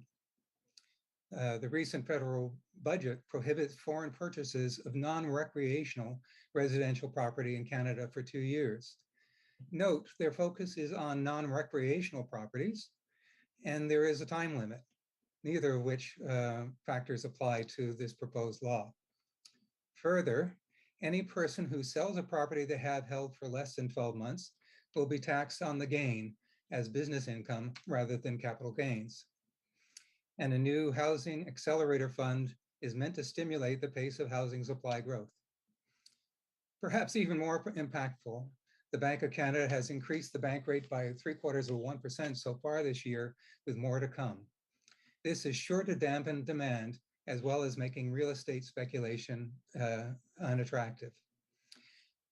In other words, this problem is being addressed significantly, and in the case of the increased mortgage rates, will probably be substantially go away in the next couple of years. In conclusion, I'm asking the government to ditch the 5% deed transfer tax and the 2% non-resident wealth tax. At the very least, like the foreign buyers tax, recreational property should be excluded, and current owners of family homes should be grandfathered from the tax. The problem of real estate speculation and escalating house prices is likely to be substantially addressed by the federal initiatives and increasing interest rates. The issue of affordable housing is one of supply of primary residences in urban areas, which I encourage this government to address through targeted measures. I welcome your questions. Thank you, David. I'm going to go to the committee for questions. MLA Coombs. Thank you, and thank you, David, for presenting to us. It is that the one thing with law amendments that we have is that people can come to us to tell us whether a bill is good or a bill is bad and how it affects them. And I'm just wondering, because time is so short in these presentations, I'm just wondering if there was anything that you would like to say that you didn't have a chance to say. Well, one question I was hoping that you would ask is, what will we do if this tax goes through? Because that, I think, is a question that should have been asked of, at least through surveys of the people affected. I'm told by the MLA, the Progressive Conservative MLAs, that they hope that we will rent out our property. There isn't a lot of demand for a one-bedroom cottage for 12 months a year. So that's off the possibility. We could sell our cottage, but I don't think that making a one-bedroom cottage available would substantially address in any way the availability problem in urban centers. So we're left with paying the tax, and we probably would, in order to retain our connection to Nova Scotia and our family and friends. But we can't absorb the tax within our cash flow. That means we're going to have to tighten our belts by spending less on maintenance of the property, going out to dinners, traveling to Nova Scotia less frequently, because the airfare is also expensive. So these are all things that we don't want to do, but are being forced to do. We'll go to MLA Clark and then back to MLA Coombs. Thank you, Mr. Chair. Thank you, David. I just wanted to thank you for laying out that kind of thought process. I think that's actually very helpful because, again, I don't know for a fact, but I would assume that many people would follow the same path you just outlined, which would not, as you say, do anything to address housing supply or shortages across the province. So I just wanted to thank you for that, because that moves us from kind of the realm of theoretical to practical, and what does this actually mean for people on the ground, and what the impacts would be, which I think would be very little in terms of addressing the core issue at hand. So I just wanted to thank you for laying that out for us. Thank you, MLA Clark. MLA Coombs. Thank you, and thank you, David. Something you just said struck me about that PCMLA saying, hoping that you would rent out your cottages, and I'm just wondering, how practical would renting out your cottages be if a lot of them are not weatherproof, many are not near food, fuel, pharmacy, or transit in particular. So I'm just wondering, do you see any practicality in that? Certainly not with recreational properties, and certainly not in rural properties. A single bedroom cottage, which is our case on an island, is not something that would be in high demand or practical for very many people. And that's really why I was saying excluding recreational properties, because as I understand, the demand for properties are mainly in the urban centers close to the jobs, where recreational properties for most Nova Scotians are far from the jobs and the transit systems and hospitals and so forth.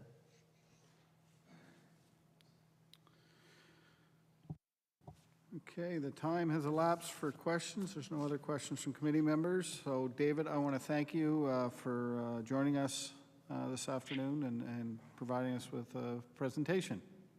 Thank you very much.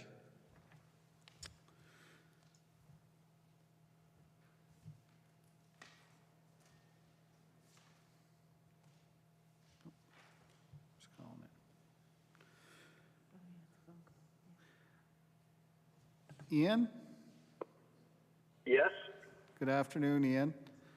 Good afternoon. So you can hear me clearly? I can hear you clearly, yes. Thank you. You're welcome. So I'll first of all welcome you to our two law amendments and ask you to state your name for the record, where you reside, and advise the committee members how you'd like to be addressed during question period. Okay. Thank you. My name is Ian Lightstone. I'm with my wife, Margaret Lightstone, and we reside at 163 The Point in Blue Rocks, Nova Scotia. And you can address me as Ian. It's fine with me. Okay, thank you, Ian. So you'll have 5 minutes to present, followed up with 5 minutes of questions, and we'll start our time right now. Thank you, and I appreciate the opportunity to present our position to the Law Amendments Committee. Any apologies, by the way, for background noise. We were in the car driving to Nova Scotia, driving home to Nova Scotia, so I apologize for that. But basically, we're participating to urge you to reconsider this government's short-sighted, poorly thought-out plan to levy a property tax surcharge on non-resident homeowners. This small, inconsequential tax levy may resonate well with voters, but in the end, it will alienate a small but significant group who have invested dollars and volunteer time in our respective Nova Scotia communities. My wife and I bought a property in Blue Rock some 21 years ago. Since then, we have restored the house, added several outbuildings, an up-to-date septic system in place of the original straight pipe, and have planted gardens and nearly 100 trees on what was previously scrub brush. We reside in Blue Rocks, our home, for approximately 6 to 7 months of the year. The remainder of time is in Toronto and Sanibel, Florida. Needless to say, we enjoy our life in Nova Scotia and proudly describe ourselves as Nova Scotian residents to our many Ontario and U.S. friends. As residents, we participate fully in the Nova Scotia economy, and as such, we regularly shop at all local stores and services and pay our Nova Scotia HST of 15% on most of these products. Not only do we participate in the economy of Nova Scotia, we volunteer our time to several local not-for-profit organizations, such as Lunenburg Documentary Festival, Lunenburg Waterfront Association, the Folk Art Festival, the Health Services Foundation of the South Shore. Indeed, I was recently asked to join the pace-setting committee of the South Shore Hospital Capital Campaign with the task of reaching out to fellow CBC, or what we call come by choice, Canadian and American residents in Lunenburg County. Sadly, now with this government's discriminatory tax levy, I'm not expecting a positive response to our request. Additionally, we financially support several Nova Scotia-based organizations and charities, including the Lunenburg Documentary Festival, LAMP, QE2 Hospital, and as I said, the South Shore Regional Hospital. And I am afraid to say that this levy on Canadian citizens will unfortunately be devastating to the capital campaigns and the fundraising efforts of many of these organizations. We participate fully in the Nova Scotia infrastructure and are proud and thankful to be able to do so. We are not looking for a government thank you, but at the same time, we do not believe it warrants us being treated like speculators and unoccupied rental income property investors. Interestingly, the government did not apply the same tax levy to Haligonians who own seasonal residences in Chester, Lahome Bay, Lunenburg, Kingburg, etc. Surely this false premise of seasonal residents driving up housing prices would apply to them as well. Or is this just a case of convenient discrimination? I would also suggest to you and your committee that the proposed tax levy on non-resident Canadians contravenes and violates the Canadian Charter of Rights. Specifically, I draw your attention to the section on mobility rights, paragraph 6.2, which states every citizen of Canada and every person who has the status of a permanent resident of Canada has the right to move and take up residence in any province and to pursue the gaining of livelihood in any province. It goes on to say the rights specified in subsection 2 are subject to any laws or practices of general application in force in a province. However, it says, and I emphasize, other than those that discriminate among persons primarily on the basis of province of present or previous residence. As an aside, I would also mention that I first arrived in Nova Scotia in May of 1946 at Pier 21 as a war baby with my mother, a British war bride, married to my father, a Canadian serviceman at the time. Needless to say, we were welcome at Pier 21. Sadly, this government has decided to not continue the honorable mandate of Pier 21 of welcoming all immigrants to Nova Scotia. I'd also like to quote from the letter I received from Honorable Susan Corkum-Greek in response to my email to her. She said, and I quote, "The clamor for a seasonal home by the sea for summers or future retirements has had the effect of squeezing out our own." The effect of squeezing out our own. I always thought that all Canadians are considered to be part of our own. I find her comments as a Minister of Economic Development insulting and discriminating, and I sadly have to say it has the undertones of Nazi Germany. I thank you for the time. I urge you to reconsider this ill-advised, poorly thought-out tax levy. I'm open to any questions you might have. Thank you so much, Ian, for your time. We're going to pass it off to our committee for questions, starting with MLA Regan. Hi, Ian. Thank you for joining us from the car on your way to Nova Scotia. We just had a presentation from a gentleman who said, you know, I probably won't sell my cottage, but the money that I would normally have spent on local organizations or going out to dinner or upkeep on the cottage, we will just simply direct to the tax. And so therefore, the benefit that the other residents of the community actually got from our residents at a seaside location will now be lost. And I was wondering if that's the situation for you, or whether this is the kind of thing that would make you consider selling. So I'm not going to go out and say that we are considering selling at the moment. It's a possibility. We're on fixed income. We're retired individuals, and you know, like everyone, we're facing the impact of inflation on everything we buy. So we'll have to cut back. We are also planning to do some construction on our house, but that may be questionable now given the increased taxes. Our taxes are going to go from $5,000 or $6,000 a year, a property tax, to $10,000 or $12,000 a year. So that is a significant increase, and one that we can ill afford. So I won't threaten to move out, but we have had comments from many residents from outside of Nova Scotia, Canadians and Americans, particularly Americans, who say we don't feel wanted anymore, and there is a good chance that we're going to sell our home. So I think that will, you know, potentially impact the province. It will cut down on the spending, and of course, it will cut down on the value of all homes. It will lower all boats as well as increasing, you know, all boats.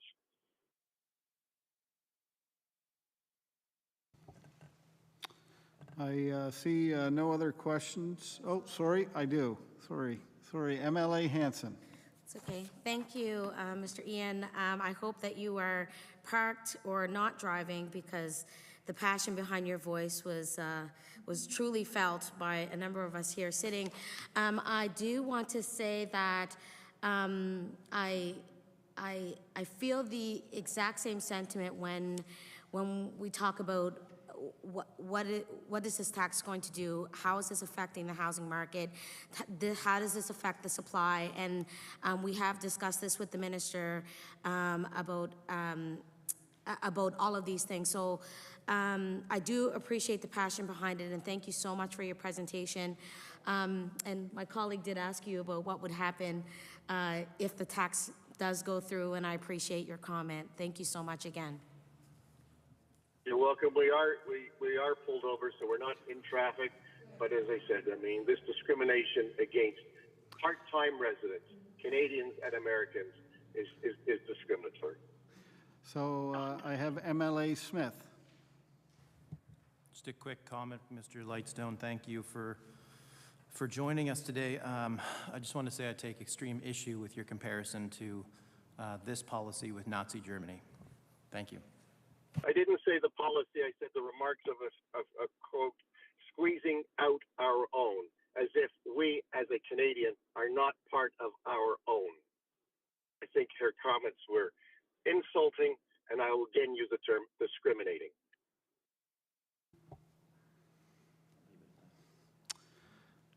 Seeing no other hands from the committee, thank you so much, Mr. Lightstone, for taking the time, and drive safe.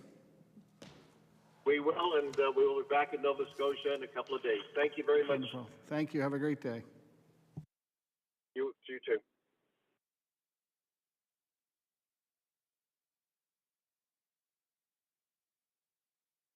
Law amendment is now adjourned till 3 p.m. back here in the Red Room. Okay, thank you. Thank you, everyone.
Order.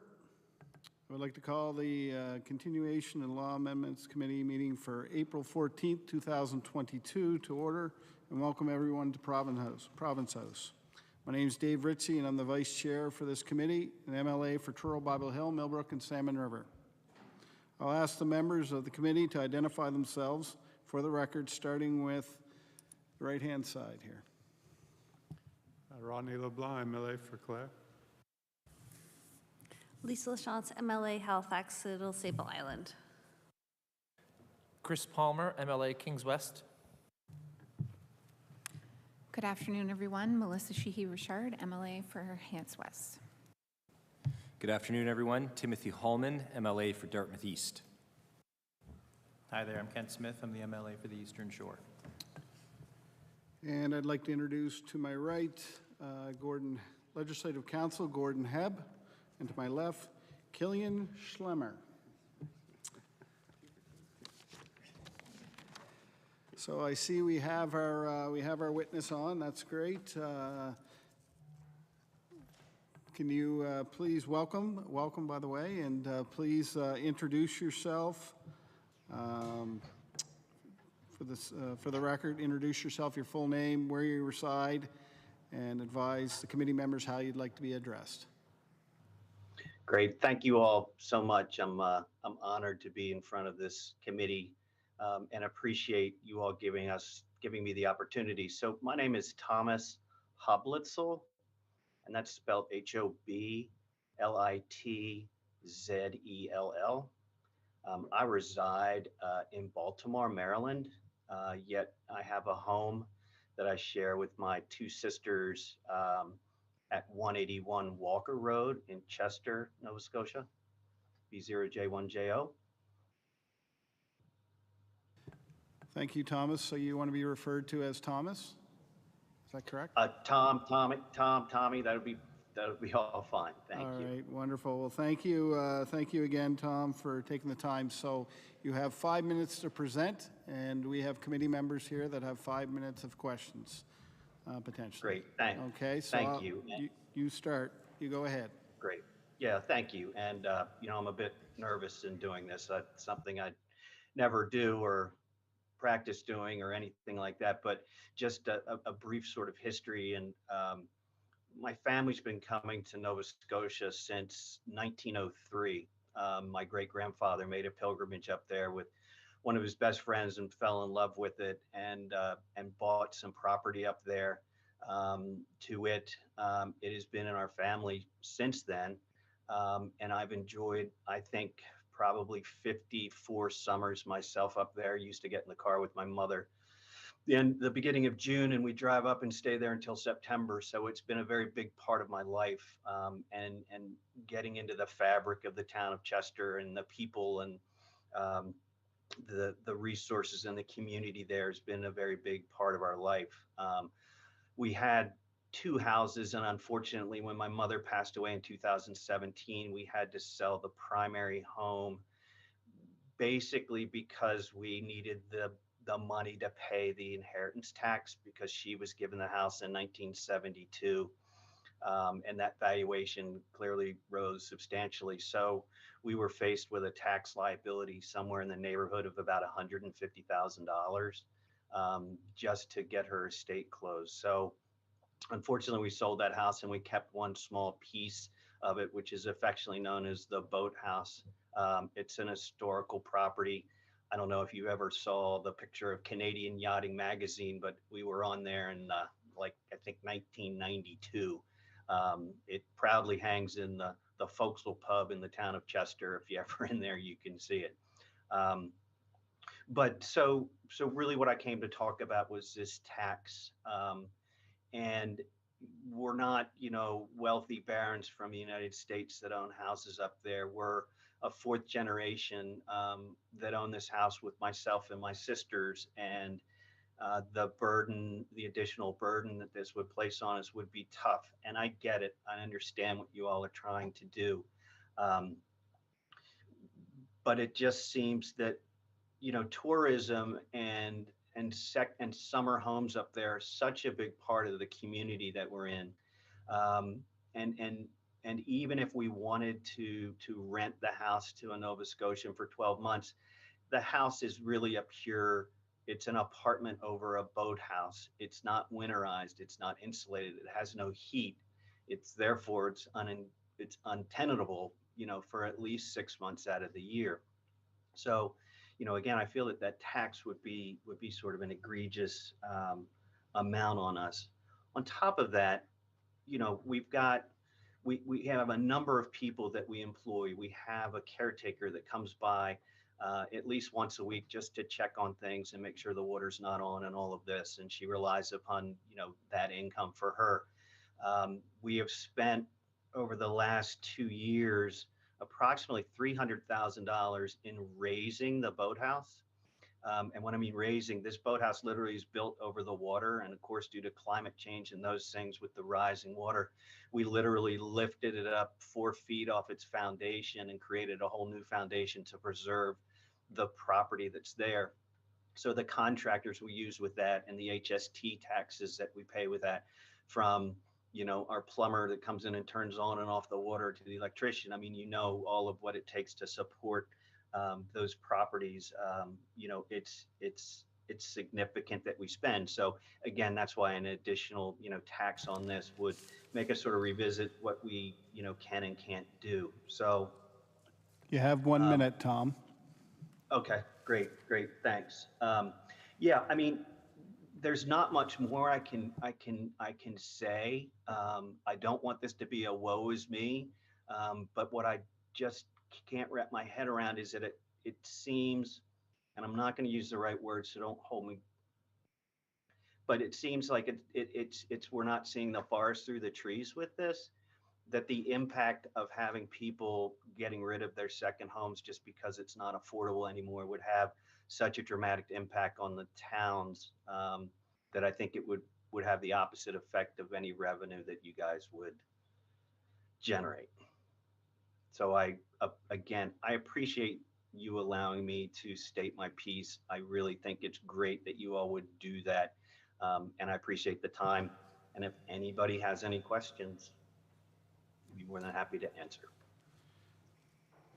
Thank you so much, Tom, for the presentation. I'm going to look around to committee members to see if there's any questions.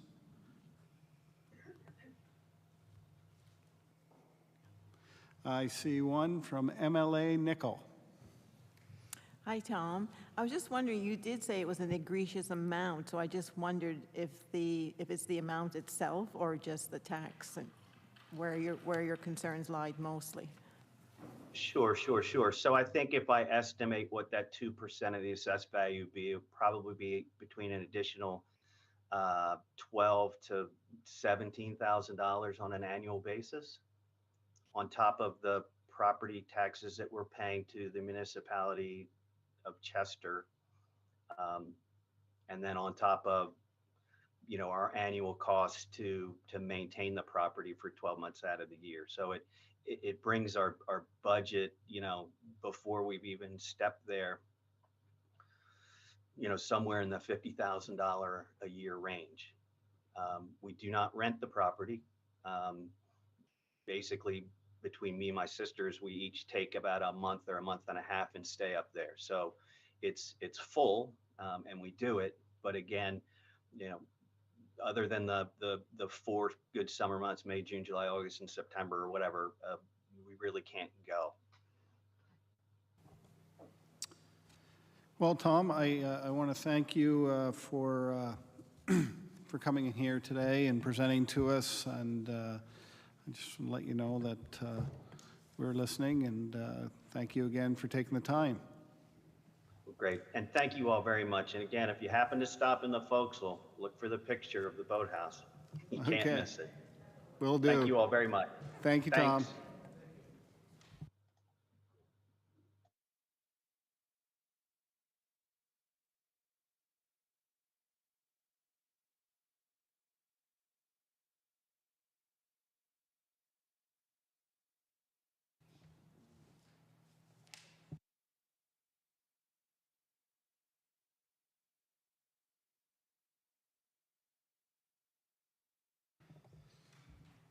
Good afternoon.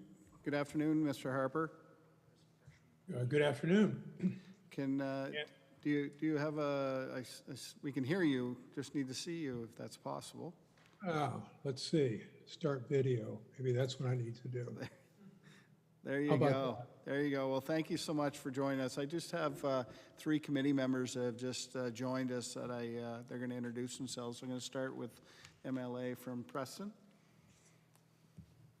Hi, it's Angela Simmons, the MLA for Preston.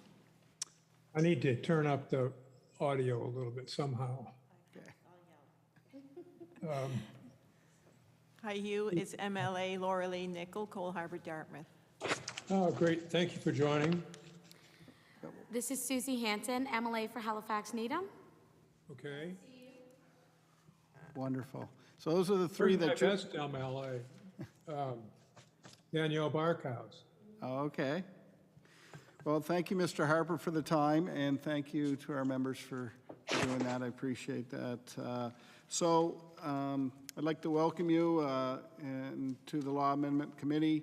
If you could, please state your name for the record, where you reside, and please advise the committee members how you would like to be addressed during questions. Okay, so name is Hugh Harper. I live at 25 East Wind Drive in Chester, and I have a short, maybe 3 minutes presentation. So you can address me any way you wish. Okay, Mr. Harper, your time starts now. You got 5 minutes to present, and we have 5 minutes for questions. Great. So you can start now. Okay, I own a cottage, 120 South Point Road in the municipality of Chester, with my son Matt, who lives in Nashville, and my daughter, who lives in Ohio. I bought the land in 1988 to become a cottage for summer visits by my family for generations. At the time, I was the general manager of the Halifax Sheraton on the waterfront, which, as you know, is now the Marriott on the waterfront. I'm now 78 years old with a few health issues. So I thank you for allowing me to make this presentation. I do not support this bill 149 for anyone. I believe it's discriminatory, not part of Canadian values, and according to some folks on the internet, it may violate the Canadian Charter of Rights and Freedoms. However, that being said, I want to talk specifically about my situation. It is my belief that this bill is a one-size-fits-all and was not thoroughly analyzed before being written. And I believe my cottage situation is a perfect example of that. It is a small 2-bedroom, 1-bath cottage. It is in a forest on Sherbrooke Lake. It was designed as a 3-season property. I start using it mid-May until the end of October. It's too cold otherwise. My son and family come up for a week at a time, once per year. It is totally off-grid with the nearest power pole over a mile away. Getting permission from the landowners to drag the power would be very challenging indeed. The cottage is also located at the end of a 3-kilometer logging road owned by Wagner Forestry. This road, Beach Road, is never plowed since I have owned it in 1988. My family, after I pass, cannot afford this tax, nor should they be subject to it. This cottage, like hundreds other ones in the province, will not and cannot be a cure for the housing crisis. Surely you will agree that a cottage that you can't access, that you can't heat, or have sufficient power should not be included in this bill. I ask you, please amend this bill to exclude my cottage and the hundreds of others like it. Thank you. Thank you, Mr. Harper. I will pass it on to the committee members for questions. Is there any committee member questions? MLA Hanson. Thank you, Mr. Hugh, for your presentation.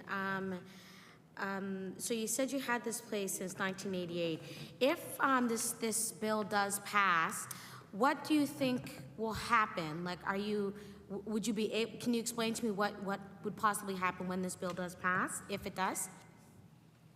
Well, I think my point in my presentation was, I think you need to revise the bill to exclude properties like mine that have no chance of helping the housing crisis. You can't live there year-round. So, I mean, if the bill passes without this amendment, obviously I'm going to be pretty upset, and I don't know how I have to take the funds out of my retirement fund. So that's not a good thing either. So I don't know what I'm going to do.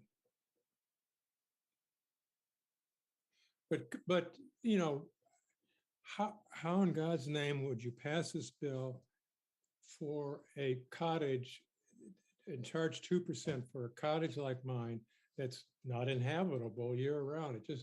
It makes no sense to me. And I'm sure you understand that.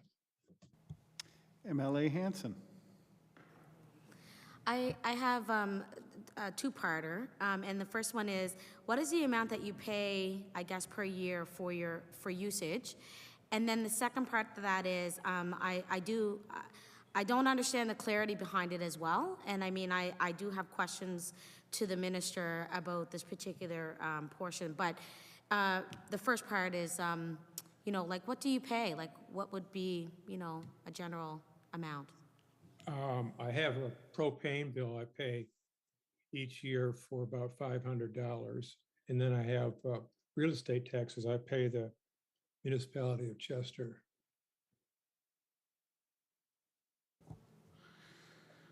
Well, thank you, Mr. Harper, for your time and your presentation. There's no further questions from the committee, but again, thank you so much for taking the time this afternoon to present to us.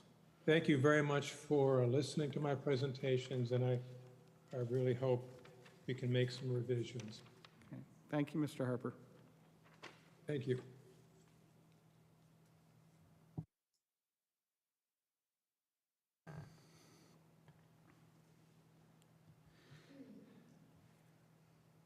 Good afternoon, Margaret.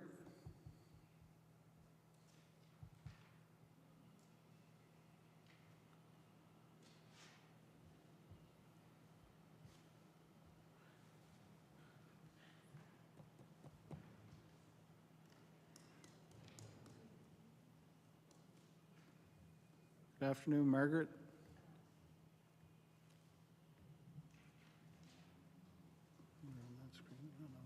Oh, here we go.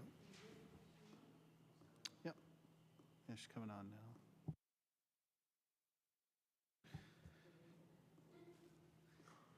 There she is. Good afternoon, Margaret. Oh, you're on mute, maybe? We can see you, but we can't hear you. They're not seeing a microphone connected. Oh, no. Is your microphone connected?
Good afternoon, Steve.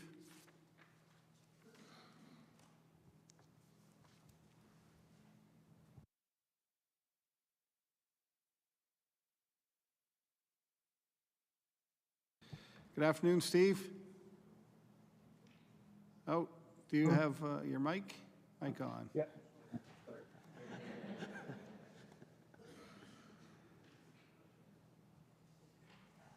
Oh.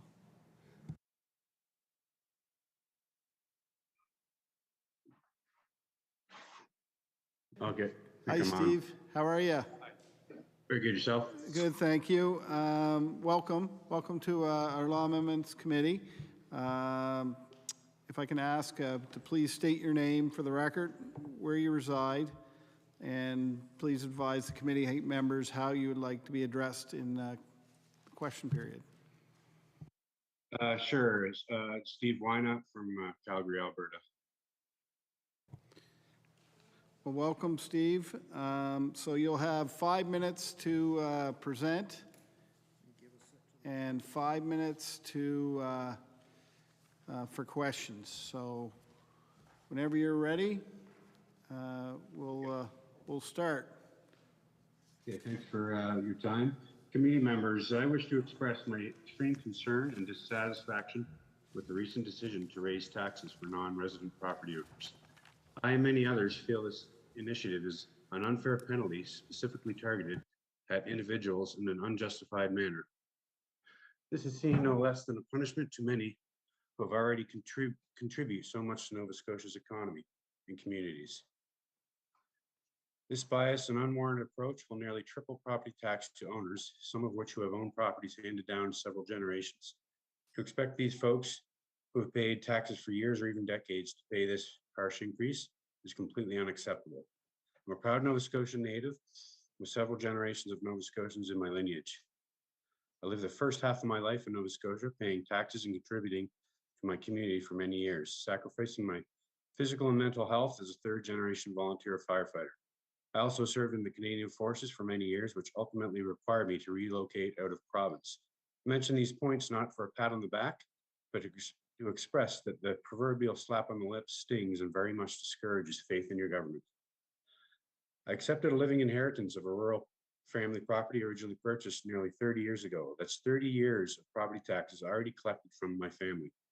I then made the largest investment of my life into the local economy. I hired local trades and purchased local materials to develop my property. This generated a significant amount of tax revenue to your greedy government. My parents generously gifted me a living inheritance so they could see me and my family, their grandkids, more often in the last stage of their lives. These precious little turkeys right here. The main motivation to keep a piece of home in my family was to allow my sons to know and love Grammy and Granddaddy. I fail to see how residents who own or purchase a second property are immune to these unreasonable fees. Residents that own more than one property are interestingly excluded from this new penalty. According to your vain, unproven theory, they too would equally contribute to inflated real estate prices and a lack of availability.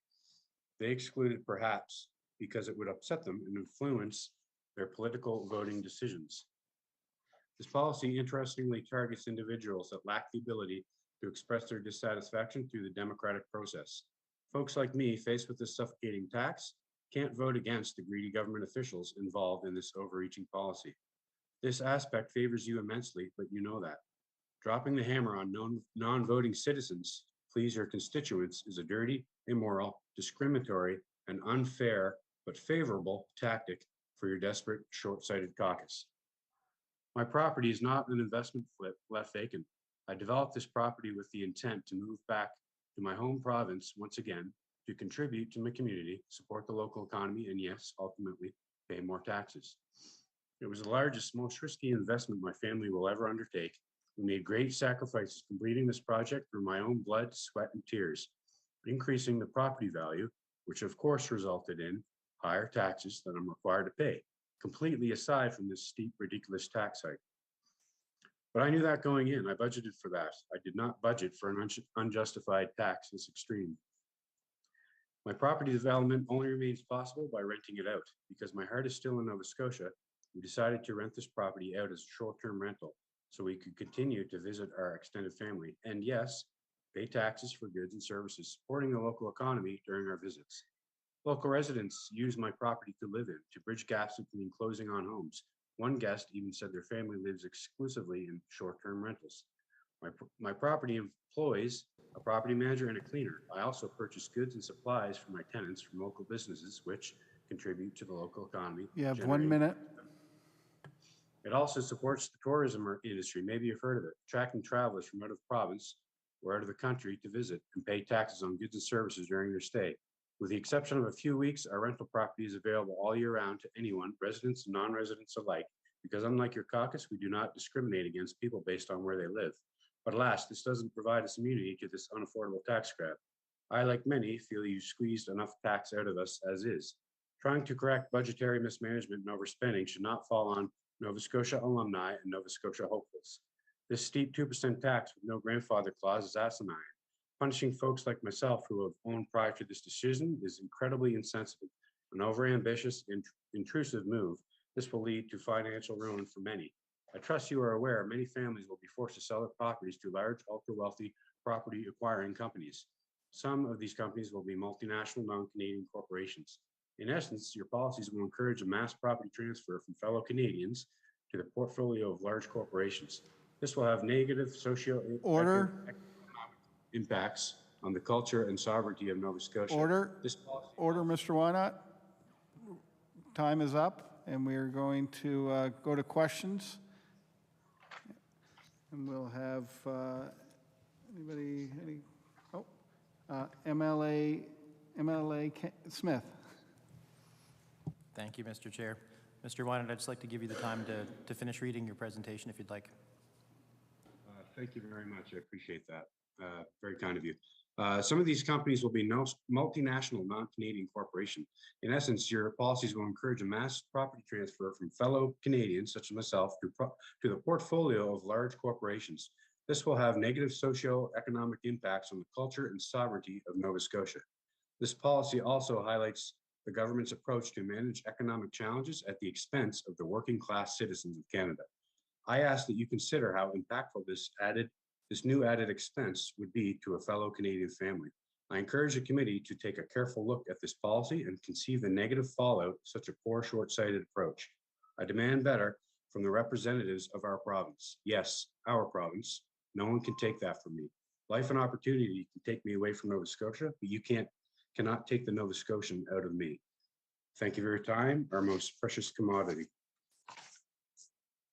Thank you, Mr. Wynot. We have some questions here from the committee.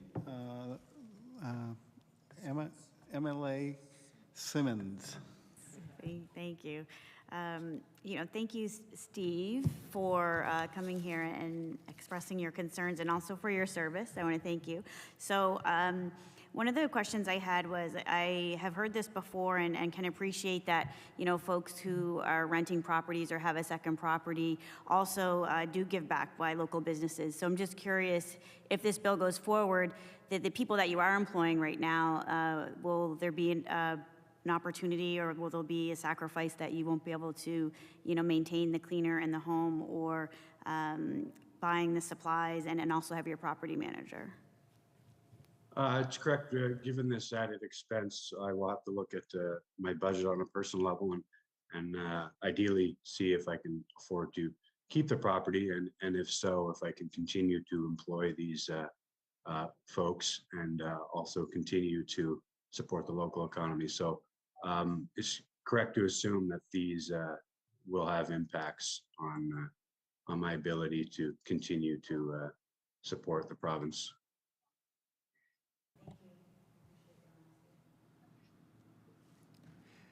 MLA Simmons.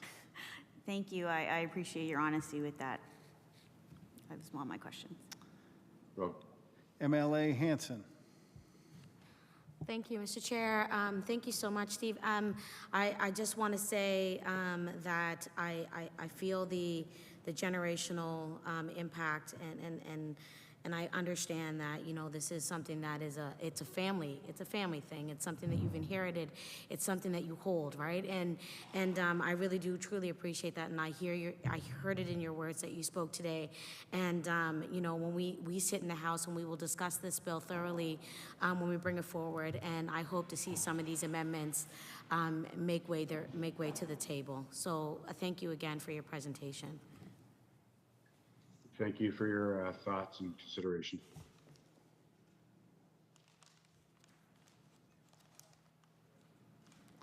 MLA Nickel. Hi, Steve. Name like why not? Are we in the South Shore? Yeah, that's exactly where I'm from. And as a mom whose son is in Calgary, high Calgary, and knowing full well Nova Scotians have historically always been transient. We go where the work is, and our hearts always are in Nova Scotia, as you said.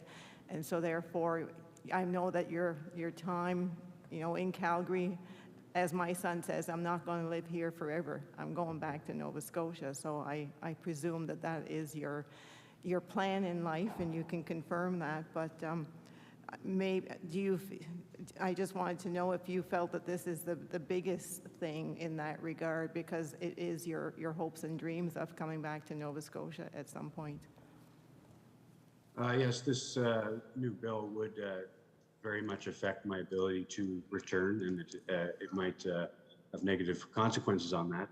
As you touched on, I do feel, I do identify still as a Nova Scotian. I just tell folks out here that I'm on a work term, and I'm not shy sharing how much time I have left, 15 years, and with full intent to move back to Nova Scotia, although again, these new tax implications may restrict my ability to do that. Okay, that concludes our questions at this time. I just wanted to thank you, Steve, for your presentation, and have a great day. Great, thank you for your time. Thank you. There's two Roberts in the waiting room with our last name. We'll stay with Helms first. Yeah, they don't know which one's which. Oh. This is Robert.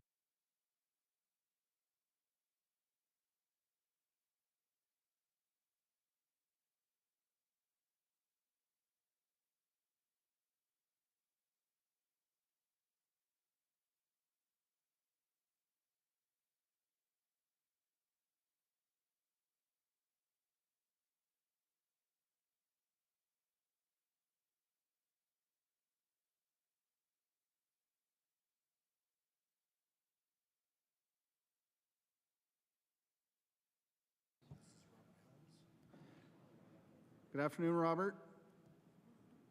I'm unmuted. Can you hear me?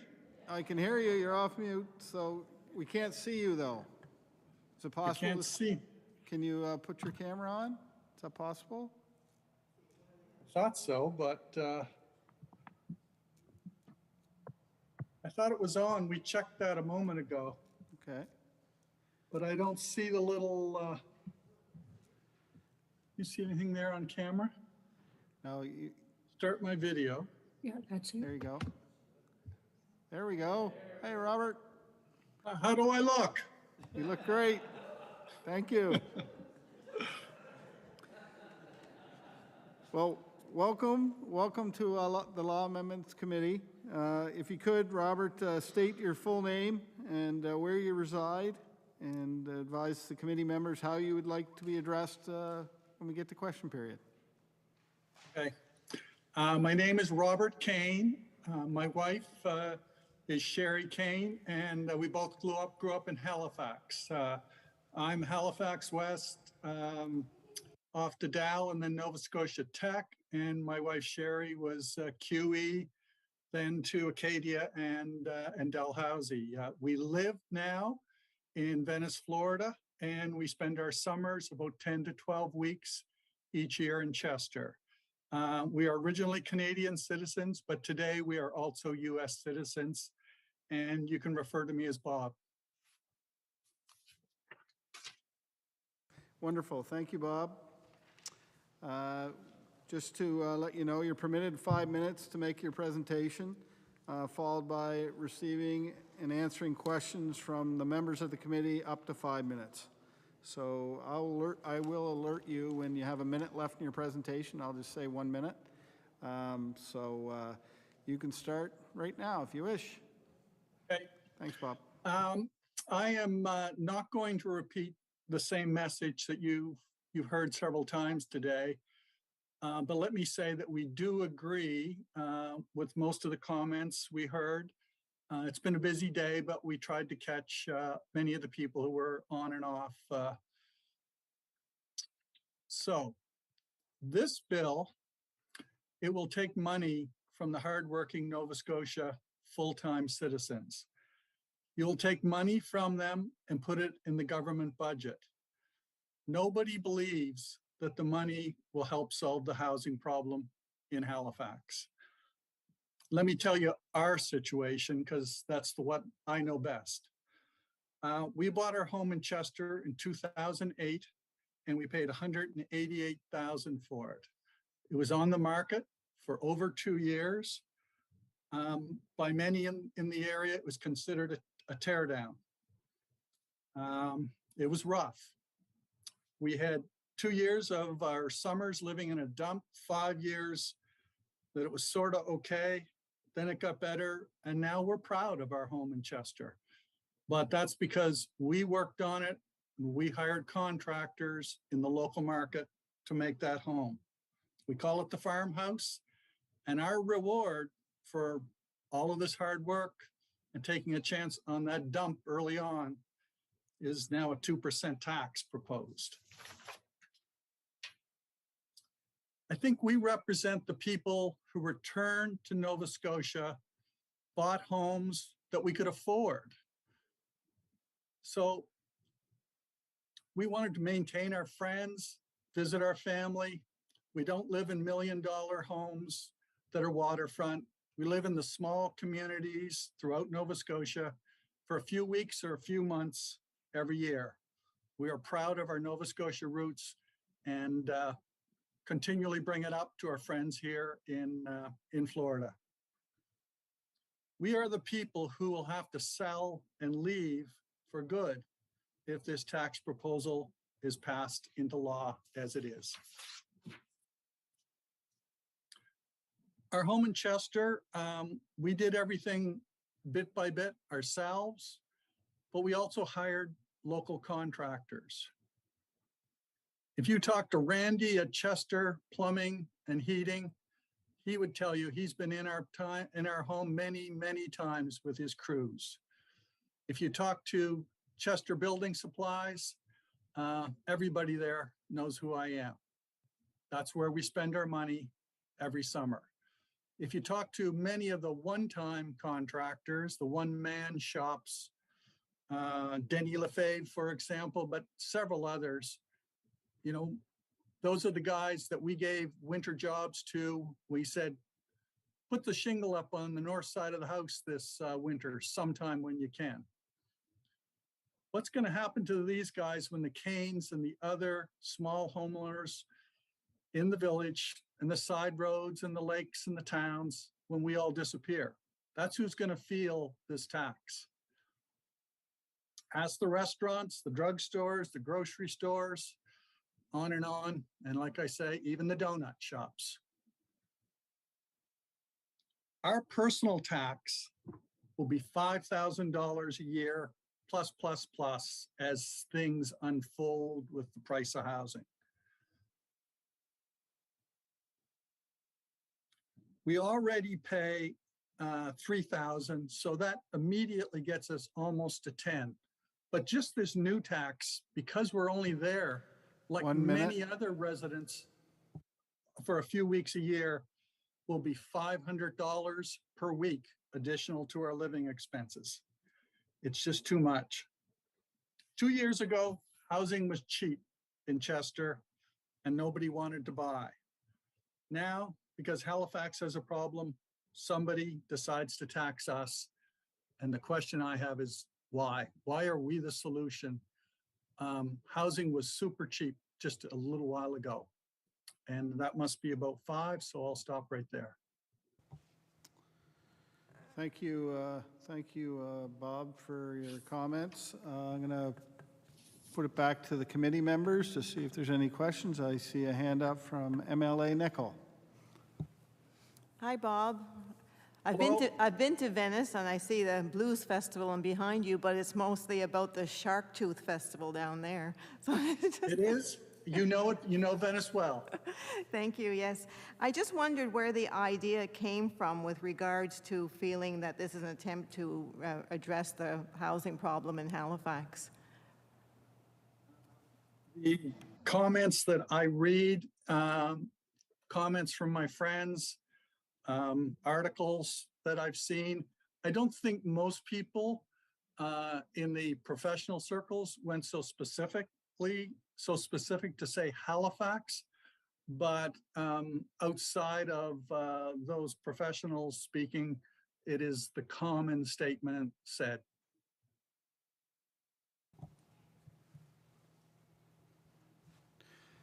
MLA Sheehy Richard. Hi, Rob, or Bob, sorry, my apologies. I'm just curious. Either works.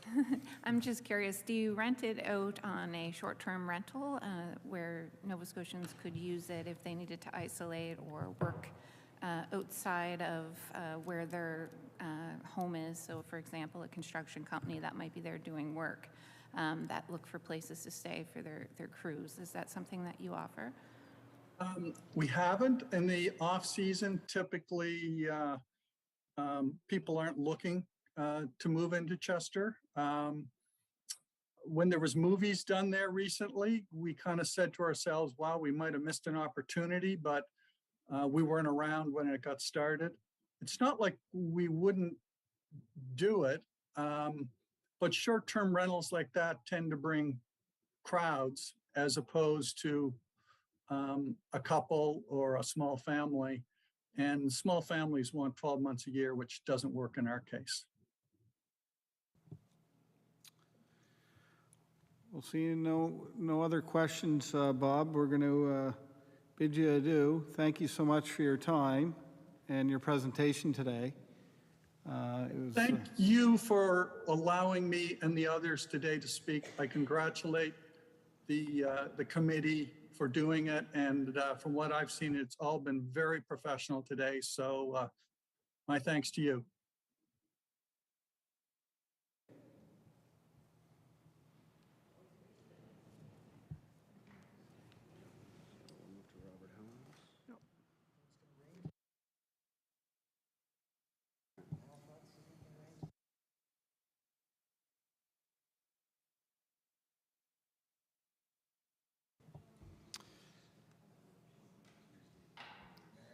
Very professional today, so my thanks to you. Oh, he's listening. No. Good afternoon, Robert. Good afternoon. Do you have a camera as well? We I can do. hear you. Start video, hang on. There you go. Thank There you we so go. much. Thank you so much. I want to welcome you on behalf of the Committee of Law Amendments, and would like for you, if you could, state your full name for the record and where you reside, and advise the committee members how you'd like to be addressed during the questions. Hi, my name is Robert Helms. We live Good afternoon, in. Robert. Good afternoon. Good afternoon. My name is Robert Helms. Do you have a camera as well? We I can do. hear you. Start video, hang on. There you go. Thank you so much. Oh, Could you turn your streaming off, Robert? You're probably turn my watching screen it. off. Oh, hang on. Let me just click on this. If you could, Hang on. state your full name for the record and Okay, let's go back to.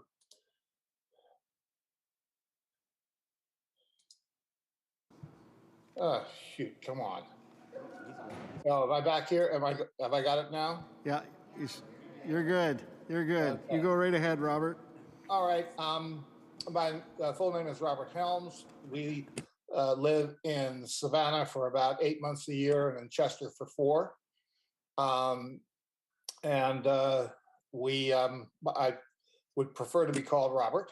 I'm not going to rehash a lot of what other people have said.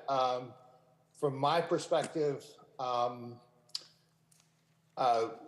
we think that the summer community in places like Chester is very active and has actually been very supportive of the community. I know that we've been very active in making sure that the Chester Municipal Heritage Society was adequately funded, and we managed a number of their things. We attend most of the fundraisers in the town, and we've obviously hired contractors over the years to renovate the house and bring it up to speed. When I learned about this proposed tax, I thought it was probably appropriate to contact some of the local legislatures down here and see whether they thought that it would be a good idea to implement a similar tax for Canadian owners of real estate in Georgia and Florida. And interestingly enough, people think it's an interesting idea. It's obviously a way to raise money by taxing people that can't vote. In the case of Florida and Georgia, if they get criticized, they can always blame it on the Canadians because you went there first. I think that it will severely damage both property values and the quality of life along the South Shore. And hopefully, I mean, I think that Halifax has three problems basically if you go back in time, the summer residents have been there for a long time, in many cases over 100 years, and there wasn't a housing price problem in Nova Scotia. The pandemic combined with what I will call flight capital has kind of combined to increase prices. But the pandemic has raised housing prices by an alarming amount all over the eastern seaboard, from the banks of the Outer Banks of North Carolina through all of Florida and into parts of Texas. And, you know, to a degree that's about similar to what's going on in Nova Scotia. What is different in Nova Scotia is that you, along with Vancouver and Toronto, have become a target for a certain amount of flight capital out of China in particular. We lived in London for 20 years, from 1990 to 2010. And so we were able to watch waves of Russian oligarchs and Greeks and Uzbekis and all sorts of people come into London and buy up property. And the Chinese had a particular fondness for buying empty apartments off plan while they're under construction, and lock the apartment doors when completed and never actually visit them, so that they were not a particularly useful immigrant set, if you wish, because they don't actually bring much ongoing money to the community. So but you know, nobody from the United States is going to, you know, move money to Canada to buy a house just to move money out of the United States. Equally, no Canadian is going to do the same thing. Is going to buy a winter property in Florida just to move money out of Canada. That you don't get flight capital between the U.S. and Canada. You have 1 minute, Robert. I've really said pretty much everything I need to say, which is that I think the tax is misguided. I think there are ways that you can cut down on its, on its breadth, and go after. And you ought to think about who you're really targeting. You know, targeting summer residents is maybe not the smartest thing. All right, thank you, Robert. We have committee members sitting here with us that may have some questions for you. I'm looking around here.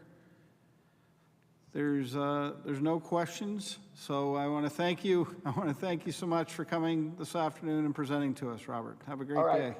Yeah, cheers.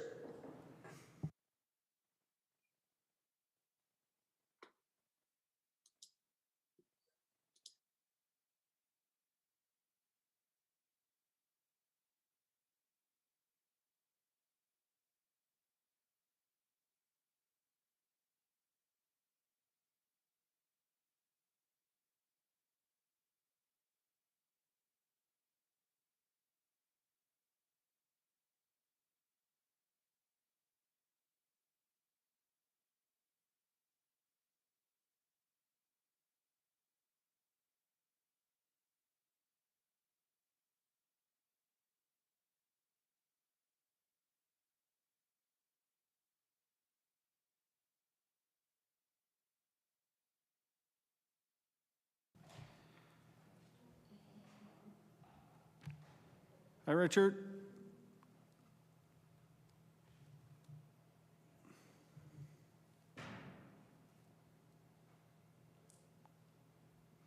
Good afternoon, Richard.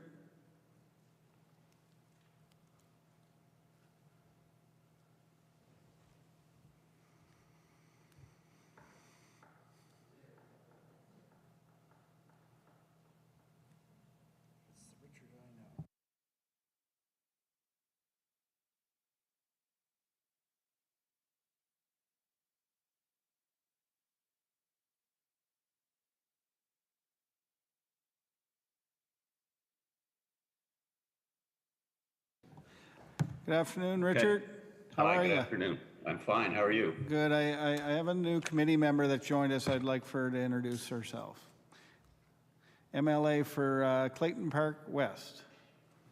Thank you, Mr. Chair. I'm Rafa Di Costanzo, the MLA for Clayton Park West, and welcome to law amendment. Thank you. Yeah, it's, Richard, thank you for joining us this afternoon. Welcome to Law Amendment Committee. If I can ask you to please state your name for the record and where you reside, and advise the committee members how you'd like to be addressed when we get to question period. Okay. My name's Richard Brown, and I have a seasonal home at 145 Beach Hill Road in Kingsburg and Lunenburg County. And you can call me Richard, it's fine. Thank you, Richard. So just to let you know, in preparation, you'll be permitted 5 minutes to present, with 5 minutes follow-up with questions from the committee members, should they wish to do so.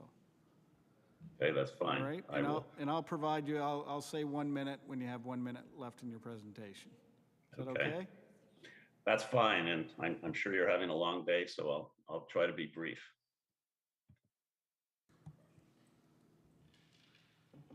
Okay, go ahead.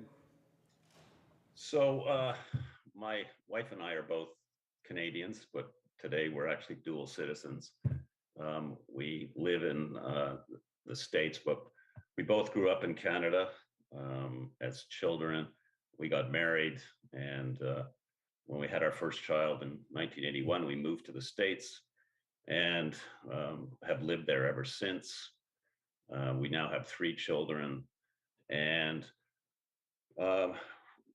we had never really spent any time in Nova Scotia. And then in 2003, my wife's mother, who was born in Nova Scotia, passed away. And so after her death, my wife and I decided to go to Nova Scotia to sort of explore my mother-in-law's roots. And like so many people, we got to Nova Scotia and fell in love with the place. So long story short, in 2005, we bought a housing lot in Kingsburg, and the following year we built a home, and we've had that home ever since. And in a few years later, we expanded the home, and now that I'm retired, I retired in 2013. We spend every summer about 5 months of the year up in our home in Kingsburg, and we continue to love it. And it's a wonderful community. We've made many friends, and we really think of Nova Scotia as our second home. My parents happened to meet in Halifax and got married during World War II, and I have a brother that lives in Dartmouth, and we feel, very much at home there.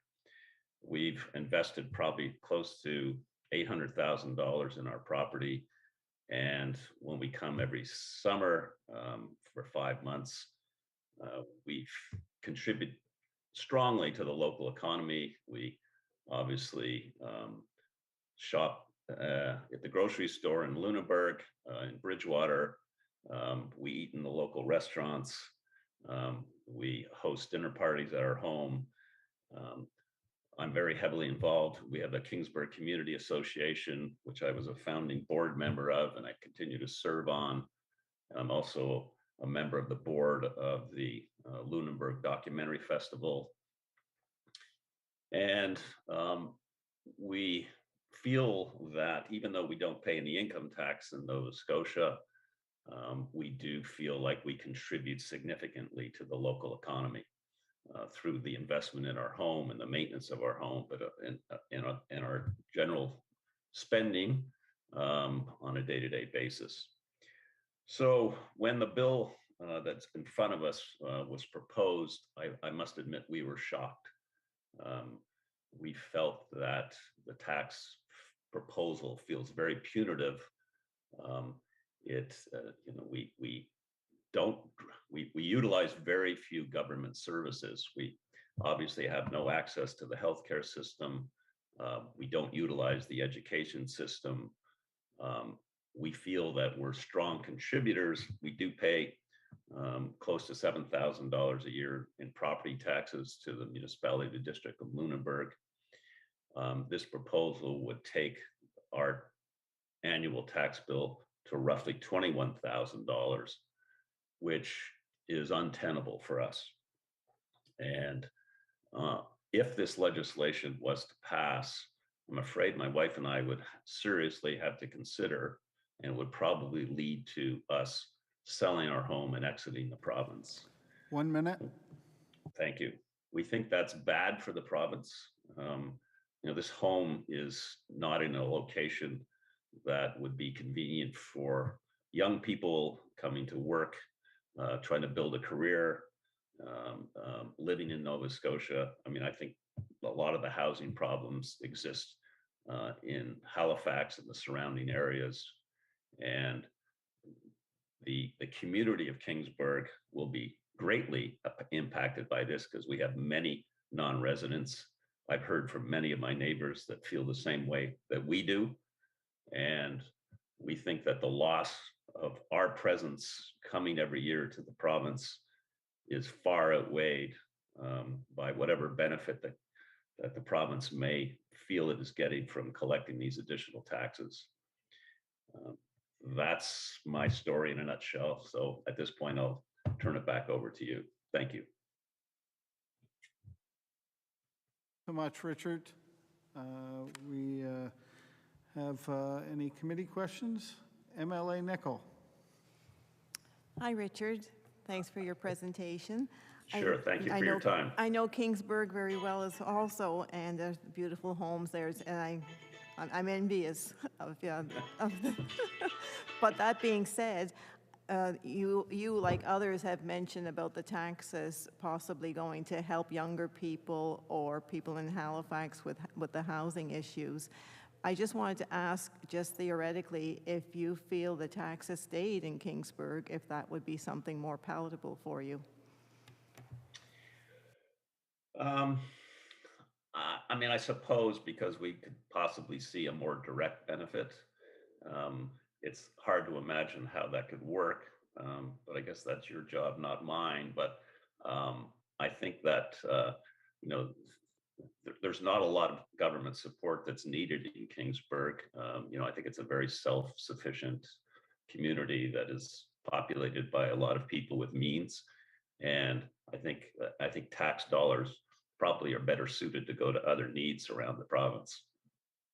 That's my initial thought to the question. Well, thank you so much, Richard, for your time. There's no other questions from the committee, but I appreciate your time this afternoon to present to us. All right. Thank you for listening to me. I appreciate the time you've given. Have a great afternoon. You as well.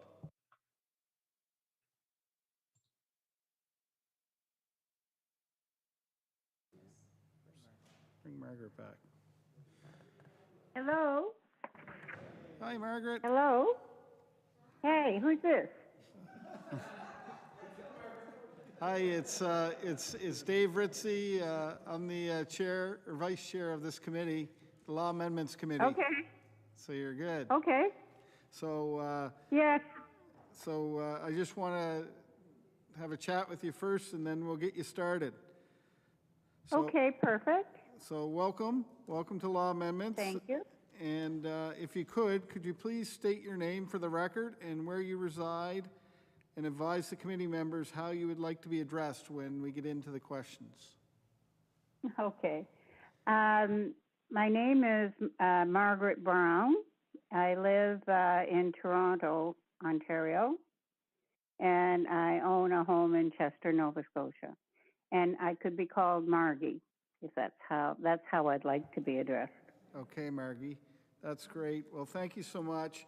So Margie, you're going to, you have 5 minutes to present to the committee, and the committee has up to 5 minutes to ask you questions. So you go ahead whenever you're ready. So tell me when. I'm ready now. You go for it. Okay. Hello, everyone. Sorry I'm having so much problems contacting you, but thanks for sticking with me. Some background on me. Margaret Brown is my name. I'm Derek Brown's wife. I'm 77 years old, a Kings and Adele law grad. My husband, Derek, who recently passed away, was at Dell Commerce and law grad. We both left Nova Scotia to find jobs, me in Alberta and Derek in Toronto. We've rented in Nova Scotia every summer for 7 years, then bought a home in Chester in 1986, where we have spent 3 to 4 months every year in the summer. Derek and I, over the years, have donated over $1 million to Dell and over $500,000 to King's, my alma mater. He also left King's money in his will. In addition, in Chester, we have responded to capital campaigns at the golf club and the yacht club, and we have contributed annually to the Zoe Vale Library and sporadically to the Chester Playhouse. This tripling of our taxes in Chester says it's okay by the government to discriminate against us. And my question is why?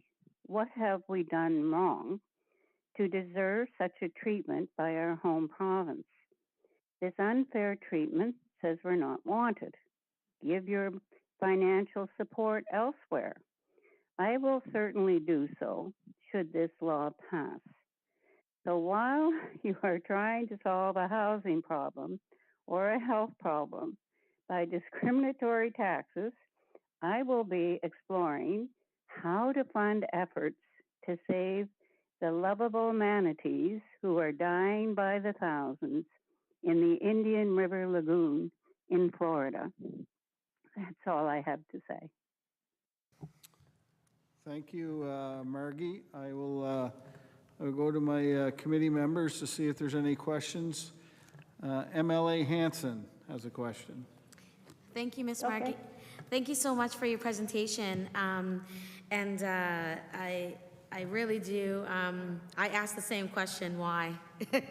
And I will continue to ask that question when we sit around the House because there isn't as much clarity to this particular piece of legislation. And I do appreciate your time within this presentation amongst the technical difficulties.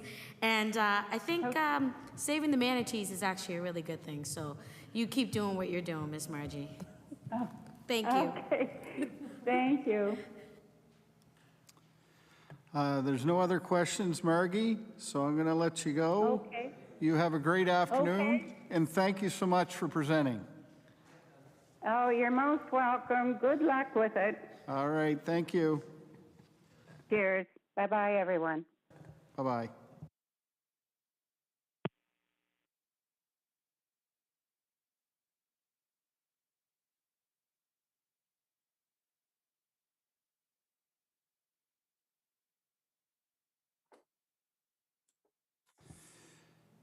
Good afternoon, Eric. Good afternoon. It's a pleasure to have this opportunity to address you all. Well, thank you so much for coming on. I'd like to welcome you to Law Amendments. If you could, please state your full name for the record, where you reside, and advise us how you would like to be addressed during question period. Yes, by all means. So my name is Eric Millage. I reside, my home, which is a seasonal home, is in Glenhaven, Nova Scotia. We purchased that home back in 2000, and I currently reside here in Florida. I live in Florida. I'm on Marco Island, Florida right now. I'm here for about 6.5, 7 months of the year, and I spend 5.5 months every year at our home in Nova Scotia. Incidentally, behind me here, it's a beautiful painting by one of your local artists, Al Chedek. It's a Sable Island horses, which is keeps me focused on the province. But I'd like to just begin by saying good afternoon, Mr. Chairman. Eric, yes, I'm going to get you started. So you got 5 minutes to present. Yep. I'll let you know when you have a minute left, and then we'll have up to 5 minutes for committee members to ask questions. So if you're ready to start, you go right ahead. Thank you very much, Mr. Chair, and good afternoon, all the members of the Amendments Law Committee. I'd like to begin by mentioning the fact that I was born and raised in Nova Scotia. My wife, Barbara, formerly Barbara Doyle, was born and raised in Nova Scotia. She became a registered nurse, and I graduated from St. Mary's University with a commerce degree. And shortly after graduating, I was hired by Johnson & Johnson into their pharmaceutical sector, and like many people, transferred, and I ended up in Toronto. And I have to tell you, it was a tough decision at the time. We never want to leave our home province. We always want to stay there. But the opportunity to work in the pharmaceutical sector, for me, I had to leave, and I did. And we moved to Toronto. We have 3 children. Now we have several grandchildren. And we always thought we'd get back to Nova Scotia. Well, fate would have it. I got moved to the United States, to the world headquarters, and I became the president of Johnson & Johnson Pharmaceuticals US, and proudly built that business with the team of people we had from about 800 million to about 11 or 12 billion dollars US. Interestingly enough, a little side note for all of you, at that time I had a colleague there from Lunenburg. He was running our surgery business. We had another one running our suture business who was from Halifax. Between the 3 of us, 3 Haligonians, story never told, by the way, the 3 of us probably ran about 30 to 40% of J&J's worldwide business. So there's a book to be written there someday. And all of us came back. All of us came back and purchased property in Halifax.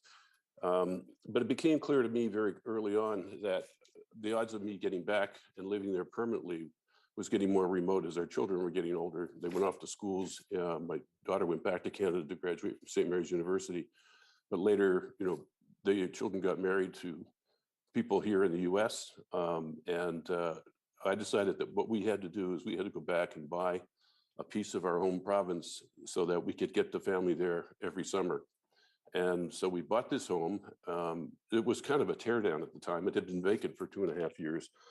And we have invested, this sounds like a big number, but we've invested well over $1 million in that property, all the way from excavating the property, redoing, we did the whole thing over. And we made sure it was big enough to accommodate not just our children and their spouses, but also all of our grandchildren. And we've been going back there every year consistently, since August of 2000. And the only time that got stopped was with COVID. Barbara and my wife and I went back to Nova Scotia through COVID, but our children did not go back. Certainly our grandchildren never came back as well. I'd like to say that the tax implications of this is going to be enormous for us. Obviously, we put a lot of money into the home. The home's worth a lot of money. We have been very generous in giving back to the province of Nova Scotia. I've set up a scholarship fund at St. Mary's University. I just paid for a young lady from Caracas, Venezuela, paid for her entire education. She just graduated with a BCom from St. Mary's and got her citizenship. And now she's working for the Butterfield Bank in Halifax. We continue to put money into that. I also use my J&J matching grant funds to grant that. So in all total, we've put in over $250,000 into St. Mary's University. We've invested into, not invested, but donated money to the Isaac Walton Hospital. We are big supporters of the St. Margaret's Bay Sailing Club. In fact, we bought all the furniture in the sailing club. There's no tax write-off for us because we don't have Canadian income. We even bought the high-tech Dacron sails, the new sails that are going to be used for this new World Cup event that's coming up this summer. We only renovated that. 1 minute. So I think I'll just wrap up here by saying that we have given more back to Nova Scotia. My wife and I we refurnished and remodeled the entire conservatory at the Convent of the Sacred Heart for over $100,000. So we think that this tax it shocked us when it happened because Nova Scotia is our home, and we don't want to leave our home. And we certainly want to continue to use the wealth that we've been fortunate to accumulate over the years to invest back in the province, not to make money, but to give back to the province that did so much for us. And this is causing us to rethink about whether we even stay in Nova Scotia. I hope that this thing gets amended and doesn't target people like us. We're not speculators. I'm not a land speculator, neither is my wife. So with that, I just say thank you for your time. I'm the kind, I think Barbara and I represent the kind of people you want in Nova Scotia, because we do a lot. I mean, I've introduced over 100 people to Nova Scotia over the last 10 years, and many of them are coming up and buying properties there. So I'll end it there. Thank you very much, Mr. Chairman. Thank you, Eric. I'm going to pass it to our committee members to see if there's any questions for Mr. Millage. We will, MLA Nicol. Thank you, Mr. Chair. Well, I thank you for all your philanthropy in Nova Scotia. That is to be, you are to be commended, to you and Barbara. And you said to yourself, like, it's about giving back to Nova Scotia. What is it about the tax that you don't feel is giving back to Nova Scotia? Well, first of all, we're very generous to, not just in Canada, but also here in the US, we do a lot of philanthropy. To me, there's certain causes that are really important to my wife and I. Healthcare, obviously, both of us come out of healthcare. Giving back, supporting places like the Isaac Walton is very important. Supporting the local schools and universities is very, very important. But if I get a tax that goes into a treasury and I never ever get to see the benefits of where that money gets targeted, that to me, you know, that doesn't feel the same to me at all. And we you know, we have the opportunity that we can do what we want to do, and if that goes through, I think the odds are it's. And by the way, I'm gonna get clear: we can afford this tax, right? There's no question about that. But in principle, we would leave. Just to make that clear, I've already been engaged with 2 realtors, realty companies in Halifax. We will leave and we'll take our money and everything else elsewhere where it's welcome. But I would hate to see that happen. I have 3 sisters living in the province. My brother from Vancouver just bought a place in Halifax. He's looking forward to coming back and spending the summers. So I think he'll end up by reversing that decision, unfortunately.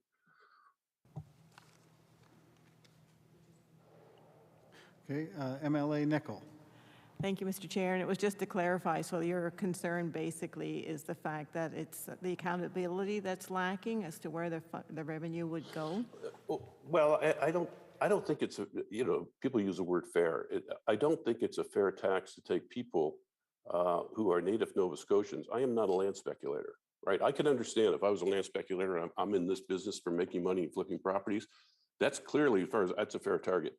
I don't think it's fair or even wise to be targeting people like me. I have several friends in Chester, right, who are part-time residence people, and they will not stay, and that will impact your summer business and tourism in Nova Scotia. I mean, it's hard enough now to get a flight into Halifax because we still don't have direct flights from the US into Halifax, which is unfortunate.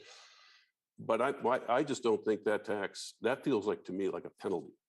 That people who've grown up in the province, who've done well and have come back to the province and are trying to invest back in the province to help other people, it feels like you're getting slapped. And, you know, for me, there's places I can go where we'd be more welcome. And if that means we have to go buy a home in Maine, we will. And we'll take the ferry over every now and again to go visit family. But we will not stay. So I don't think, I'd rather have a say where my charitable donations go. That's something that's important to me, is that I get to guide where those go. Thank you, Eric, for your time. We don't have any more questions from the committee, but I want to thank you for taking the time this afternoon, and thank you to the contributions you do provide to Nova Scotians. Yeah, and I want to thank everybody on this committee. I've been watching this all day today. I think you guys are, you know, to be commended for these hearings. I think it's fantastic, and we love Nova Scotia. I hope this thing can get amended so we don't feel targeted and have to leave. But thank you very much for your time today. Appreciate it. Thank you. Have a great afternoon. Same to you. Bye-bye.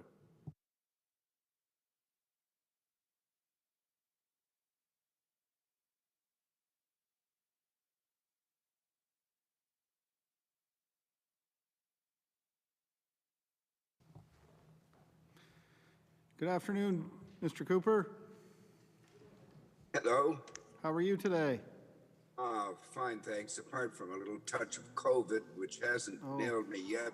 Hey, soon, I don't know. Oh, so sorry to hear. Well, I'm going to just go through some steps here, if you don't mind. Sure. So welcome to Law Amendments. I ask you to state your name for the record, where you reside, and advise the committee members that are with me today and how you would like to be addressed when we get into questions. Sure. It's George Cooper. I live in Halifax. The full address is Unit 706, 1540 Summer Street.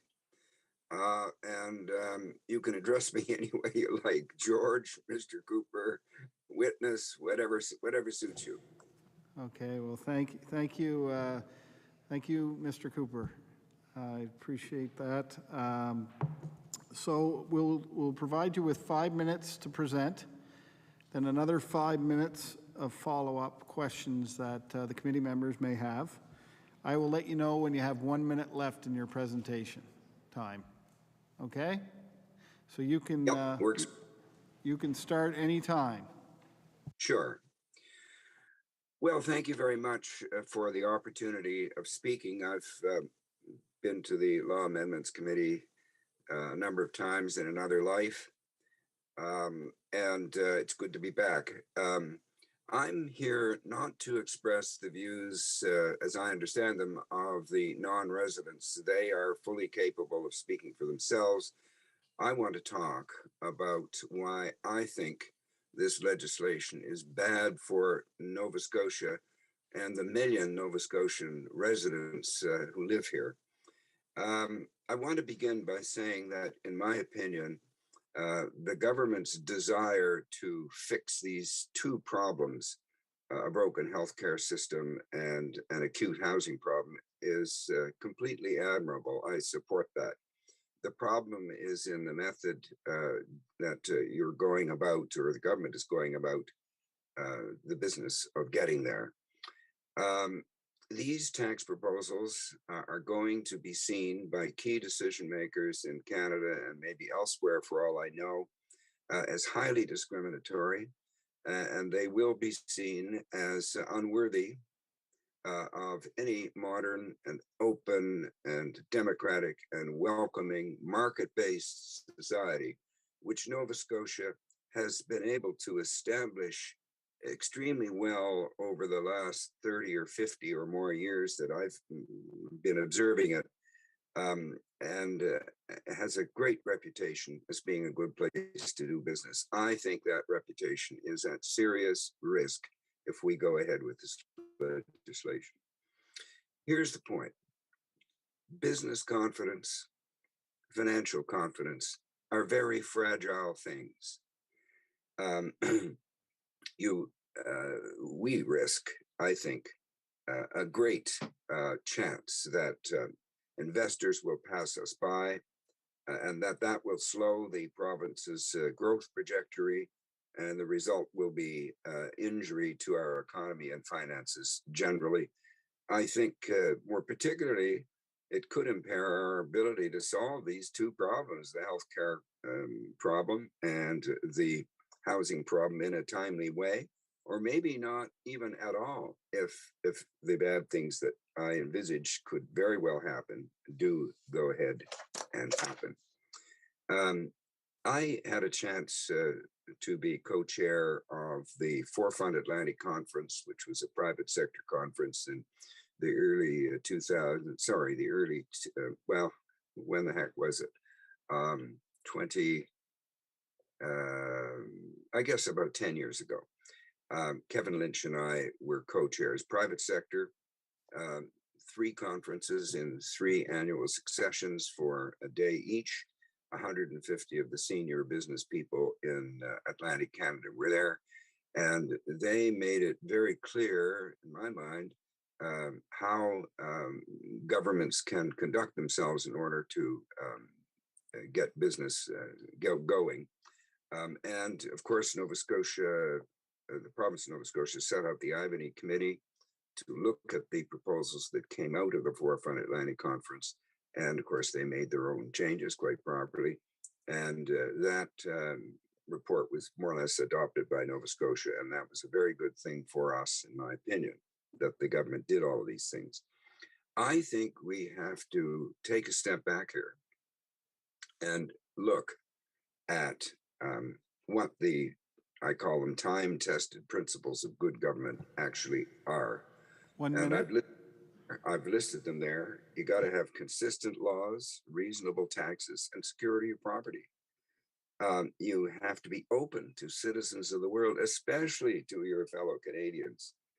You have to legislate on the basis of principles, not populism. And you have to recognize that discriminatory policies will encourage discriminatory reactions by business, by people and other governments.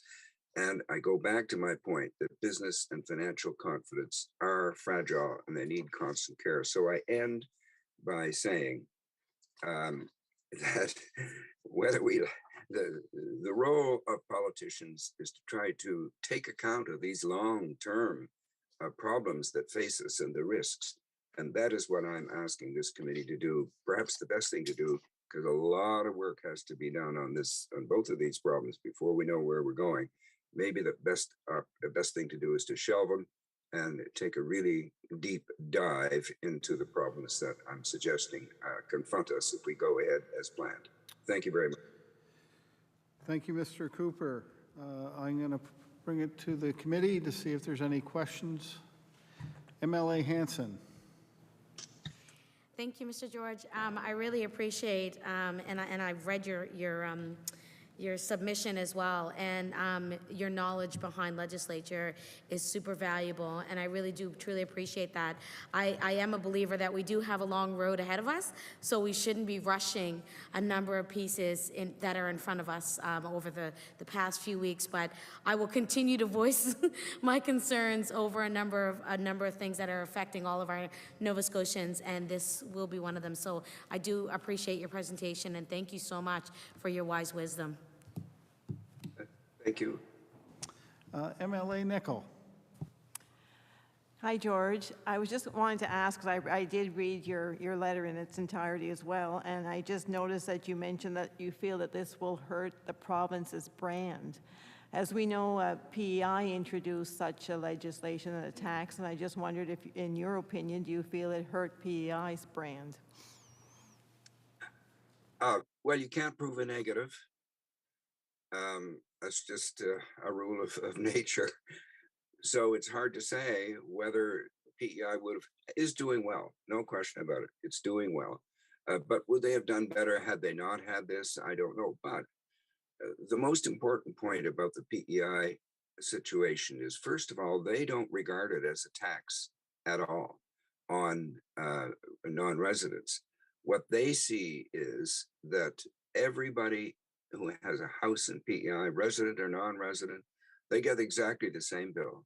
The money goes into the province, and then the province, in a program of its own devising for the benefit of its own citizens who have paid their taxes into the government, gives 50% of a portion of the tax bill back. And that's only the provincial portion, not the municipal portion. So we're talking about maybe a 30 or 40% increase in taxes. That compares with an increase in taxes of 4 times here. And that's only for the annual property taxes. I'm not including here the 5% deed transfer tax increase, which is extraordinary. I don't know any other place that has that. So it's a good question, but I think, as I say, I think the answer is it probably has, but we can't tell. If it has hurt PEI, it hasn't hurt it very much because the amounts involved are small in comparison. Well, Mr. Cooper, thank you so much for your time today. We really appreciate it, and we wish you well. Hopefully, so take care of yourself. Well, thank you. The Nova Scotia health care system is taking pretty good care of me right now, I must say, and I'm grateful for it. So, good to hear. Good to hear. Well, you have a great day, Mr. Cooper. Thank you so much. Bye-bye.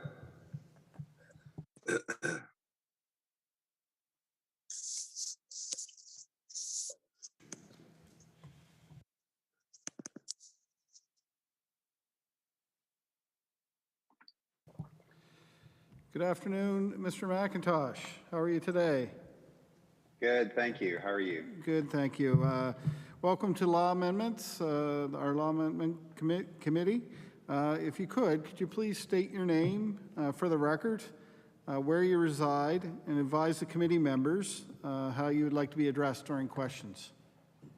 Sure. My name is James McIntosh. I live in Ontario and in Marriott's Cove, Nova Scotia. And you can call me James. Thank you. That's great. Well, thank you, James. So you'll have 5 minutes to present and then 5 minutes for the committee members to ask questions. I will let you know when you're in your last minute of your presentation. Are you ready to go? Yep, ready to go. Okay, you start whenever. Okay, good. Good afternoon, Chairman and committee members. Thank you for giving me the opportunity to speak. Much appreciated. I'm going to start with a bit of background. I'm married with 3 children and we live in Ontario and Nova Scotia. My wife's family has over 100 years of history in Nova Scotia. Both of her grandfathers were apple growers in the Annapolis Valley. On her paternal grandmother's side, the family has been in Nova Scotia for over 5 generations. Our family inherited the 3-season family cottage in Chester Basin that has been in the family since the 1940s. And I personally have been lucky enough to be in Nova Scotia every summer for the past 25 years. And the cottage is owned by us, and our cousins are a gathering place every summer for the past 80 years for 5 generations of families from Nova Scotia and from across Canada. So quite a lot of history there. And within our family, our children have spent many summers in Nova Scotia swimming, learning to sail, working summer jobs, growing up, and learning to love the province. Now that they're older, all of our children are considering Halifax and Nova Scotia as a potential place to live and work. Our daughter, who is a nurse, has recently applied for jobs in Halifax area, all because of our cottage and our history in Nova Scotia. And for the record, I'd like to state emphatically that we do not think of ourselves as non-residents. This term actually drives a wedge between us and other Nova Scotians. We are fully committed to Nova Scotia and think of ourselves as part-time Nova Scotians with deep roots in the community. I don't want to reiterate what other people have said so eloquently throughout the day today, but I think it might be useful to put some numbers on our situation so that you can see the impact on one family. The proposed tax is extremely high when compared to other property tax situations across Canada. I've looked in the last day at many other jurisdictions around Canada, and I believe that if implemented, this will be the highest property tax in Canada by a large margin. Our property was assessed at a value of $722,000 this year. This is an increase of 14% over the year before. So already we're paying 14% more tax in a single year than the year before. And it's also interesting to note that as non-residents, we're already paying more tax than a Nova Scotian would in our position because our property tax increases are not capped like they are for, or I understand them to be capped for the residents of Nova Scotia. So in our area in Marriott's Cove, we will be taxed the regular rate of $6,500 for our property tax this year. And now with this added non-residence tax, we'll be taxed an additional $14,400 for a total of $20,900. If it helps for comparison, in Montreal, a house of the same value would have a property tax of $5,500 per year. In Fredericton, the same house would have a property taxes of $10,250. In Ottawa, they'd pay $7,500 a year. And so $20,900 for a modest, non-winterized cottage is very unreasonable, in my opinion. We've lived with the Nova Scotian tax system for decades, and this sudden and extreme change seems very unreasonable. Increases are expected, of course, but not so suddenly and in such a discriminatory way. This tax is already bringing a deep sense of hurt to people like us who have strong roots in Nova Scotia. And not surprisingly, it feels like a betrayal. 1 minute. It signals that Nova Scotia will no longer welcome those from out of the province. It signals that Nova Scotia will view those from away not as contributors to the fabric of the province, but as unwelcome interlopers who must now pay more than their fair share to remain. This tax, I think, pits Nova Scotians against the rest of Canada and the rest of Canada against Nova Scotians. And finally, I'd like to say, while we already contribute more taxes than residents would in our situation, we are still willing to contribute to a reasonable tax to help increase housing supply, and that is spread equitably among residents and non-residents according to their financial means. The current legislation should be studied more before being enacted. It currently seems punitive and unfair, and I think risks many unintended consequences. Thank you. Well, thank you, James, for your presentation this afternoon. And joining us, we have up to 5 minutes for committee members to ask questions of you in your presentation. MLA Nickel. Hi, thank you for your presentation, and you obviously did quite a bit of research in looking into the taxes, saying that it's the highest in Canada, but you did say perhaps a reasonable tax would be better. So what, in your opinion, is reasonable? Well, there aren't very many examples of taxes on non-residents. I think that the one in Prince Edward Island is 0.5%. You know, this proposed one is 4 times that. But again, we're already paying a bit more tax than residents. But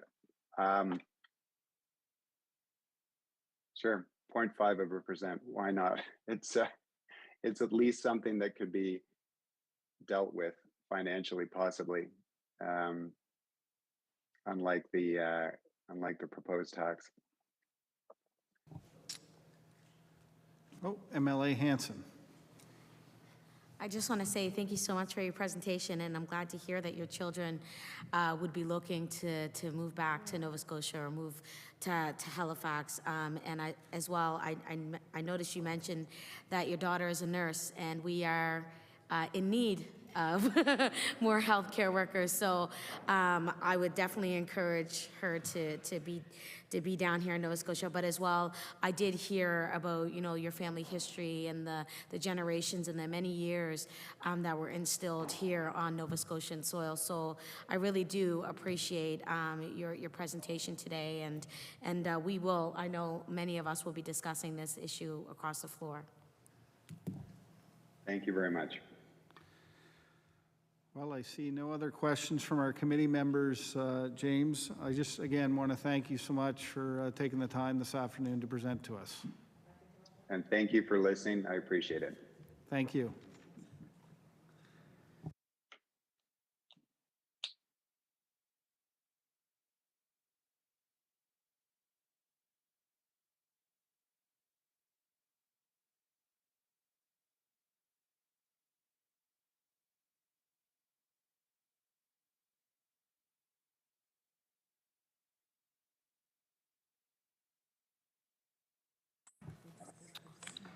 Mr. Abbas, how are you? Yes, good afternoon, Mr. Chair. Very well, thank you. And yourself? Good to hear. No, very well, thank you. So we're going to start it off. Welcome, first of all, welcome to Law Amendments. If you could, please state your name for the record, where you reside, and advise the committee members on how you'd like to be addressed when we get to question period. Yes, my name is Jay Abbas. I reside at 6191 Pepperell Street, Halifax, and I'd be glad if you refer to me simply as Jay. Thank you so much, Jay. You're provided 5 minutes for presentation, and then up to 5 minutes in questions from our committee members. And I will let you know during your presentation when you have a minute to go. Thank you. All right, so you can start at any time. Very good. Members of the committee, although not active lately, I do have a political past, having served in the John Savage government back in the 90s as MLA for Halifax-Chebucto, Minister of Justice, Attorney General, Minister of Human Resources, and Minister of Labor. I also did a 9-year stint on the Board of Governors of Dalhousie University, serving for part of that time on the investment committee in the oversight of the university's endowment and pension funds. So I had better say up front that I am nothing but impressed by the way Premier Houston has handled himself as Premier since the election of 2021 and the favorable light in which he continues to represent this province. Prior to Premier Houston's arrival, I thought that Premier McNeil was the right person at the right moment. And of course, COVID allowed Mr. McNeil to show just how valuable a steady hand on the tiller was when needed.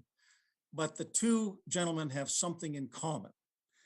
Having followed the ham-handed way in which the Stephen McNeil government gutted the highly successful Nova Scotia film tax credit in 2015, I see in the non-resident property tax budget measure that someone within the government's bureaucracy has set up our present premier to do something of his own version of a Stephen McNeil.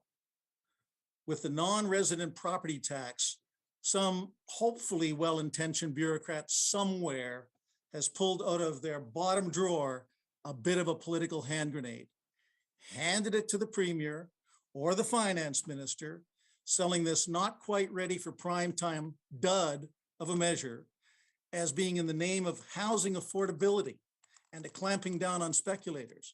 But the measure clearly does not work as advertised.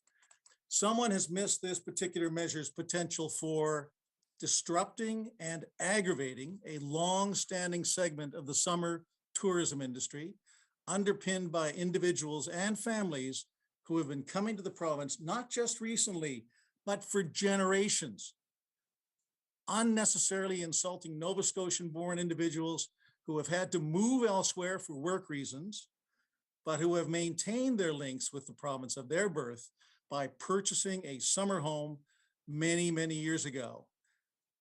Aggravating some of these same individuals to the point that they might reconsider Nova Scotia as a destination for their philanthropy and instead look to other provinces or US states with their charitable donations, whether directed to educational, health, or other worthwhile causes. Premier Houston and his ministers have likely already encountered some of the many individuals who were born in Nova Scotia, have moved outside the province for business reasons, have excelled in their chosen fields beyond even their own expectations, and throughout their years away from the province, have reserved a corner of their hearts and their bank accounts for the province's universities and other worthwhile causes. There is no obvious reason why one would want to A, shun the province's group of non-resident goodwill ambassadors, who are often well-moneyed, active or retired business execs who wish only to support their alma mater, their local hospital, or another provincial cause needing support, or B, alienate someone whose family has for so long been an integral and dependable part of the province's tourism industry writ large, or C, do anything other than encourage, not insult, these generations-long visitors and supporters of the province. I understand that two of the stated aims of the budget's provisions respecting non-resident property owners are the promotion of affordable housing within the province and the dampening of an overheated real estate market attributable to speculative purchases by out-of-province investors. I do see that increasing the non-resident deed transfer tax applicable to non-residents might very well result in a slight dampening of the overheated market. Meanwhile, I simply do not see how imposing an additional property tax on long-standing non-resident property owners will either dampen the market or result in any meaningful increase in the affordable housing stock. The non-resident property tax measure cries out for grandfathering in some way, in much the same way as the non-resident deed transfer tax does not apply to anyone who entered into an agreement of purchase and sale prior to April 1st, 2022. Clearly, someone who purchased a home in Nova Scotia, say 10 years ago or more, was not a purely speculative investor looking to flip the home into an overheated market. A simple grandfathering of those who purchased their homes prior to, say, April 1st, 2022, or pick even 3 years prior to that date, would dispense fairness, would show that the government has listened while sending the message to the world and the province's expatriate goodwill ambassadors that they are in fact welcome and encouraged to come home and yes, bring their pension plans and charitable donations with them. Order. That's the end of my comments. Wonderful. Well, I'd like to thank you to the honorable member for your service. I have committee members that would like to ask questions. MLA Lachance. Thank you, Mr. Chair, and thank you, Mr. Abbas, for joining us today.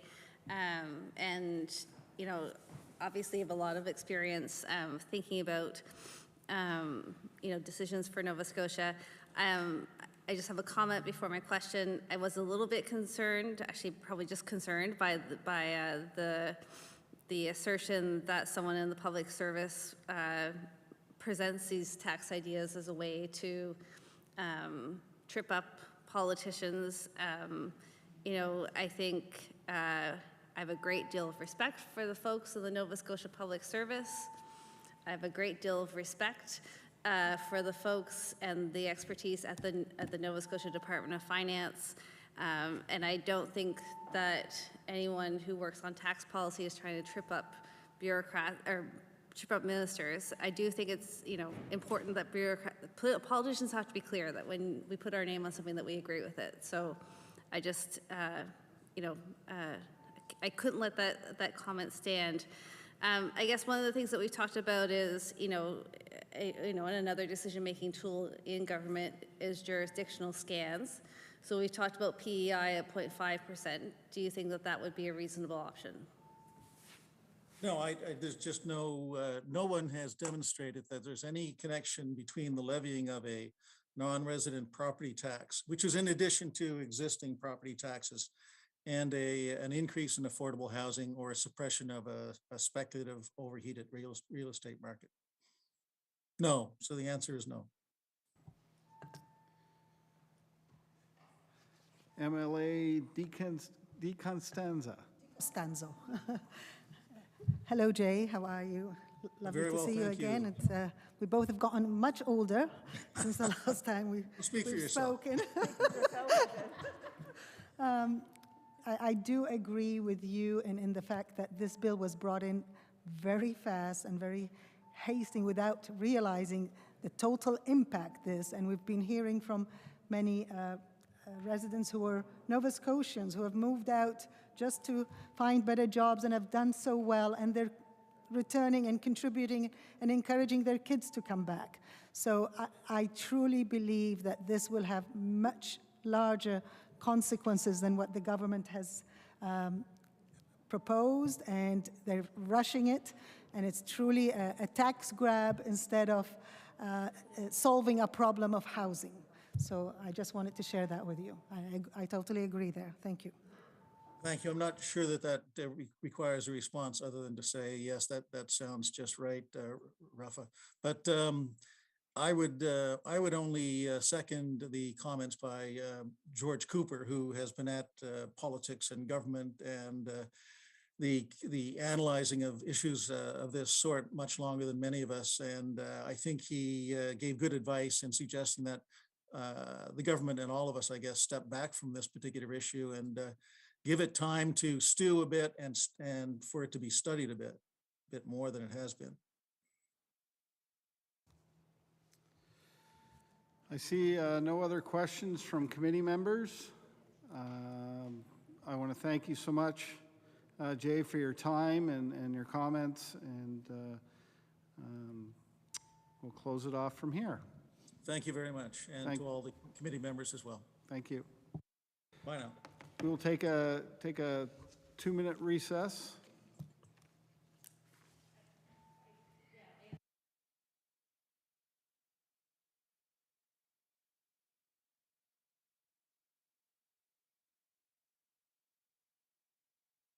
Sorry, I recognize MLA Lachance. So I hear the bells ringing for a vote in the chambers, and here we have our problem that unfortunately I still cannot divide my body in half to have somebody in the chambers respond to the bells and to be here. And so what is the plan for those of us here to be able to represent our constituencies on this vote?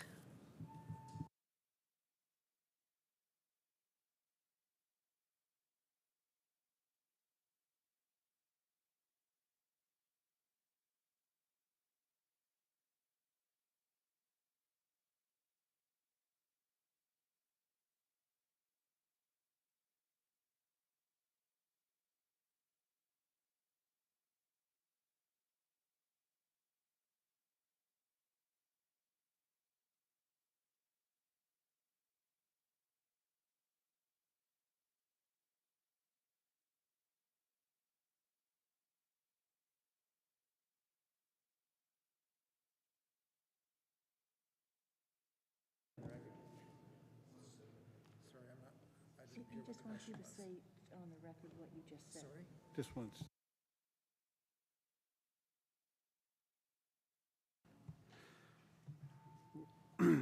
So right now, there is a vote, but we're not going to leave until we get a text or to go in and to vote. It's no use because those bells can go for an hour, and we still have, in respect for these 4 or 5 members here, we need to make sure that we can get them in before 6 o'clock. Mr. Chair. MLA Smith. Thank you, I appreciate that. Can we get clarity and get it on the record from Ledge Council that once the whips are satisfied, we will be allowed to briefly recess, go take our places, vote on the record, and then resume Committee of Law amendments after that?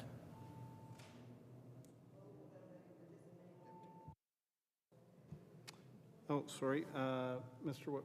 Hebb. There's nothing to require the committee to adjourn for the vote. All I'm suggesting is until you know when the vote is going to be, it could be up to an hour away. It doesn't seem like a good idea to adjourn for an hour. But once you know the vote, your whips tell you that the vote is imminent, then it's certainly appropriate for the committee, but that's up to the committee whether they adjourn for the vote. But that certainly would be appropriate at that time. What's that? I know that I've been trying to get your attention. Okay, go ahead, MLA LaChance. So I guess I'm wondering a question to Ledge Council. What has been done before when there's been a legislative committee running at the same time as the legislature is sitting and meeting actively when a vote has been called? Just what I suggested, when the parties, the members were aware that the vote was close, then the committee has, in my memory, has adjourned for the vote, but not until the vote was imminent. Because sometimes, I do recall, those votes they have rung for an hour. I have no idea how long they're going to ring. Okay, go ahead. MLA Smith. Thank you again, Mr. Chair. To Chief Legislative Counsel, will we need to offer a motion to adjourn at that point in time, or can we just safely get up and go vote and then return?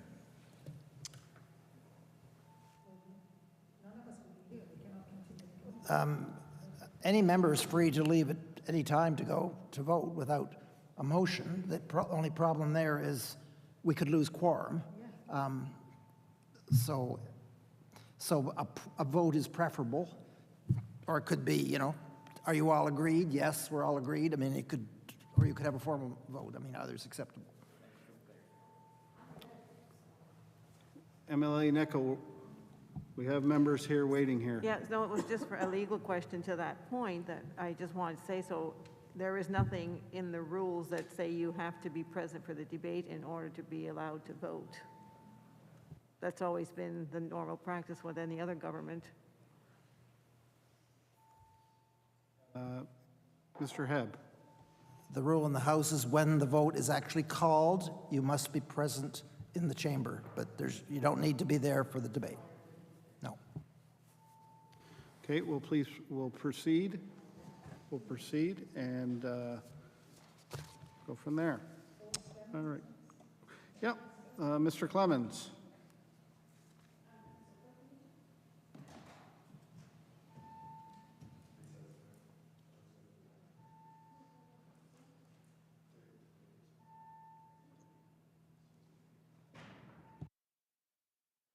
Yes? Hi, Mr. Clemens. How are you? Yes, good afternoon. I'm fine, thank you. Yourself? Good, thank you. So can you put your screen on? Well, if I can figure out how to do it. Oh, there it is. How's this? Perfect. That's Yeah, great. thank you. Thank you so much. So you'll have, first, I welcome you, and if you could state your name for the record, where you reside, and advise the committee members of how you would like to be addressed. Right. My name is Ford Clement. You can address me by my first name, Ford. I live in Toronto. I was born in Hello? Yeah, sorry, sorry, Ford. You keep going. Can you hear me? Can you hear me? Hello? Yes, we can. Thank you. I was born in Nova Scotia, as were two of my children. I lived and worked there for 38 years. I have a family who reside there. We're descendants of Empire loyalists, and we've been residents since long before Confederation. I own a seasonal, unwinterized home. I've owned it for 25 years. I'm not present for enough days to qualify as a resident. However, I assure you, I'm as Nova Scotian as anyone who is resident. Based on its current assessment, the proposed tax would increase my property tax bill by approximately 150 to 200%. Frankly, that feels punitive. Your Minister of Finance has tied this proposed tax to the need to increase affordable housing for Nova Scotians. The minister has acknowledged that it's unclear whether this tax will achieve his stated goal, but he has been reported to have said that he had to do something. Notwithstanding that I appreciate this opportunity to speak to this committee, it is disquieting, to say the least, that important public tax policy is based on the notion or simple desire to do something, unquote, without broad consultation and analysis about its impact and efficacy. Sound public policy depends on clear goals and objective criteria to achieve them. Hope that a proposed tax bill will achieve these goals is not objective. The minister has said he expects to raise 81 million from this new tax. The proposed provincial budget appears to set aside 25 to 30 million for affordable housing. Given that this tax is designed to raise revenue to meet that goal, it's difficult to reconcile that revenue expenditure discrepancy. Moreover, the absence of any mechanism to ensure that some, if not all, the money raised by this tax will be allocated for its stated goal will no doubt undermine the public's confidence in the government's actual commitment to its stated objective.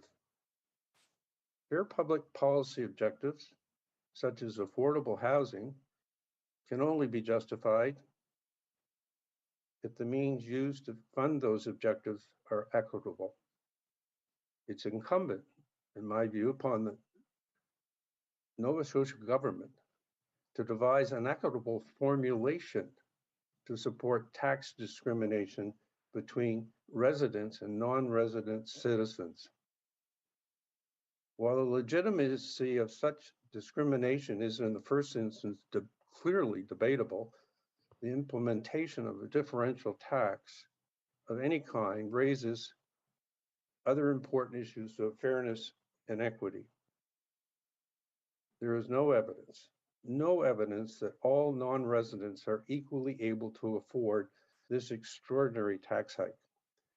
The notion that non-residents are able to personally absorb such a tax without sacrifice ignores and disrespects individual circumstances. Likewise, there's no evidence that non-residents' contributions to their communities is insignificant or less significant when compared to residents, as this legislation implies to many. Non-residents are not a homogeneous group and should not be considered so in crafting legitimate social policy. 1 There has minute been forward. You have one What? more. You Thank have you. 1 minute. There's virtually no public discussion, as far as I can tell, about alternatives to a progressive or to a regressive tax based on an archaic property assessment system, or even a consideration of a reduction in the proposed rate or graduate rate or so-called grandfather exemptions.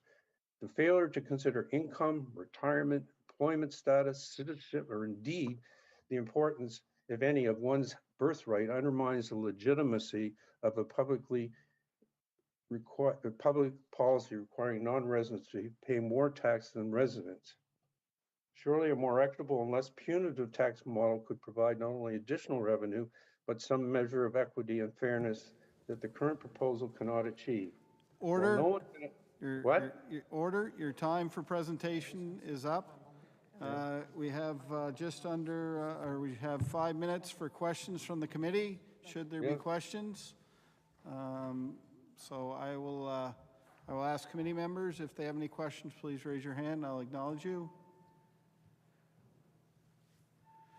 I'm seeing no questions, Ford, so I want to thank you again for your time this afternoon, and we'll chat soon. Thank you very much for your time.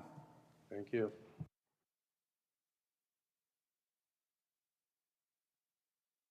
I recognize MLA Smith. Thank you, Mr. Chair. At this point, I'd like to move for at least a 10-minute recess. Okay.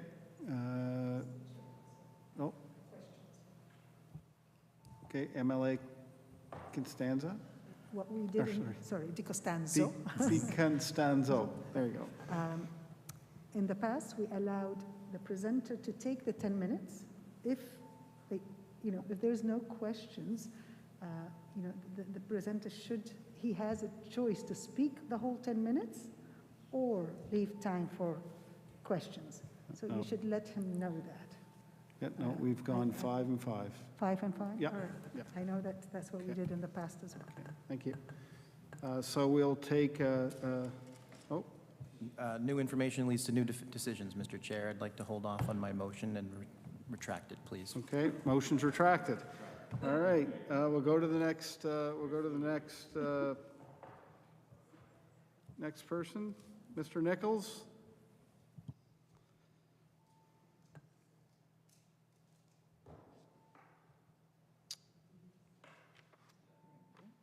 Good afternoon, Mr. Nichols.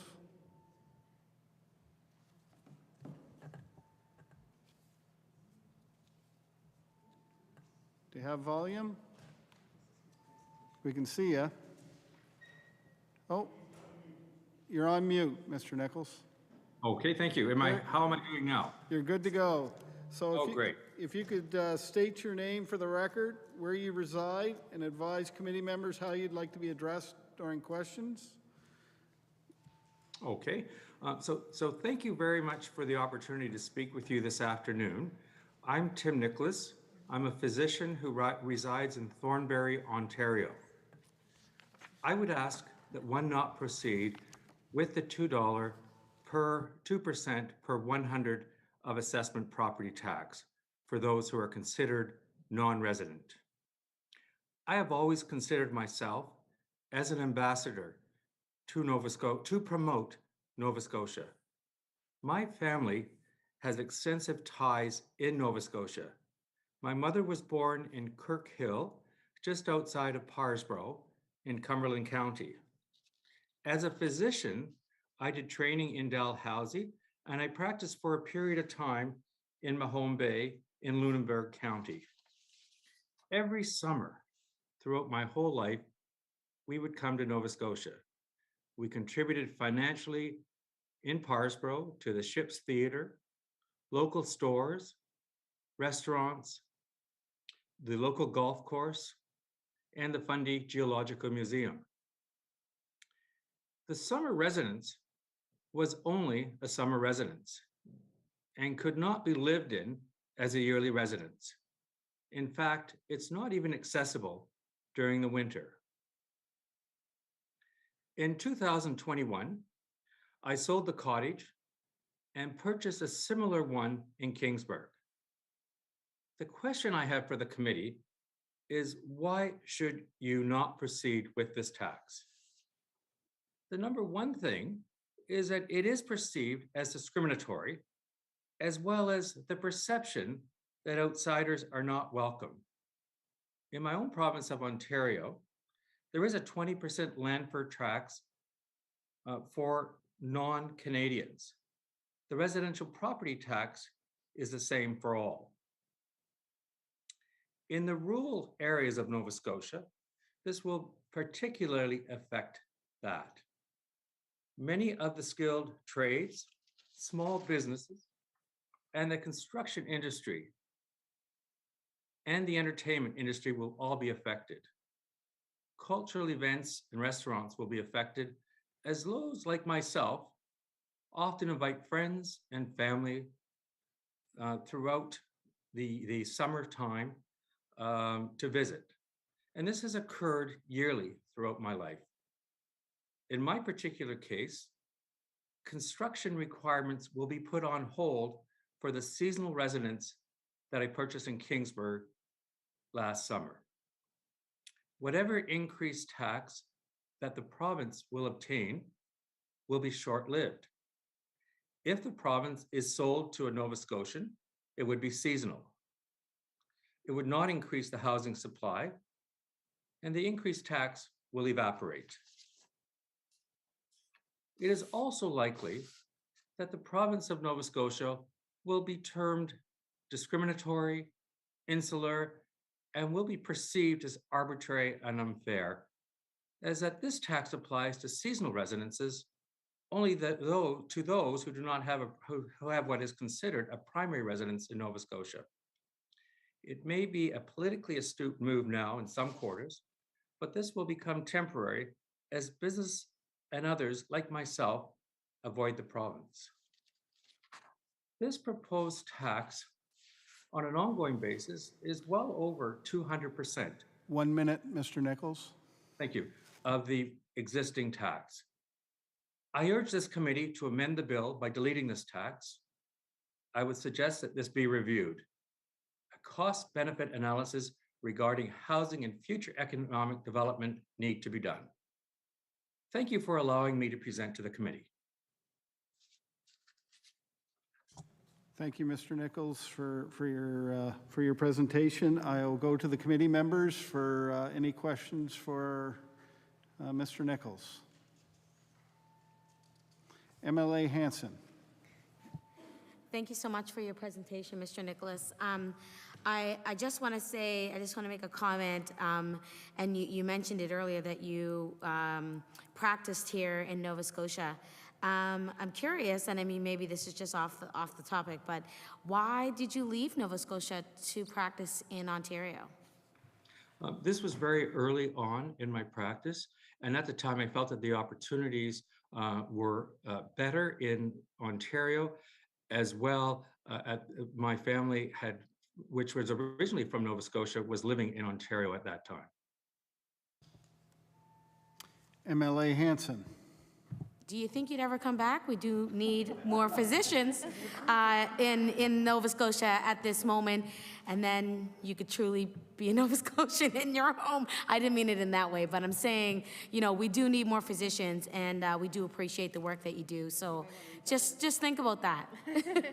Okay, well, I'll take that under advisement. Thank you very much. Thank you. All right, Dr. Nicholas, thank you so much for your time.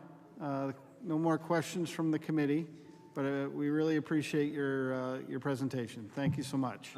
Thank you very much, and hopefully you'll consider as I've suggested. Thank you. Have a good night. Thank you.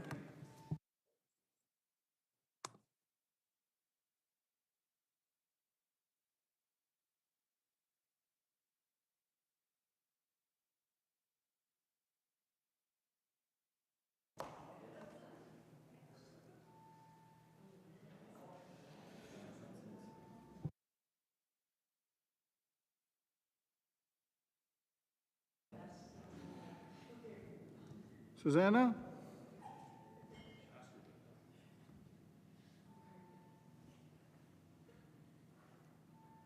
Maybe? Susanna? Good afternoon, Susanna.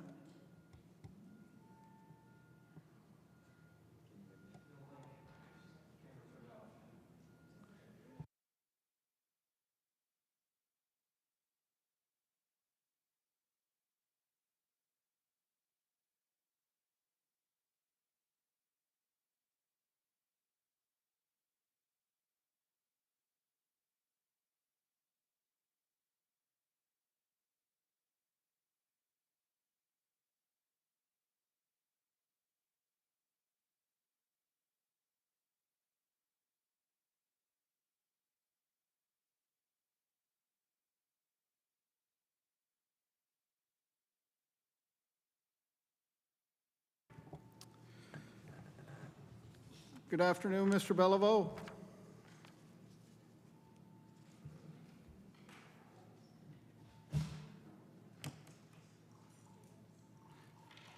There he is. Good afternoon. Good afternoon, Mr. Beliveau. Can we have your audio? Can we have a video as well?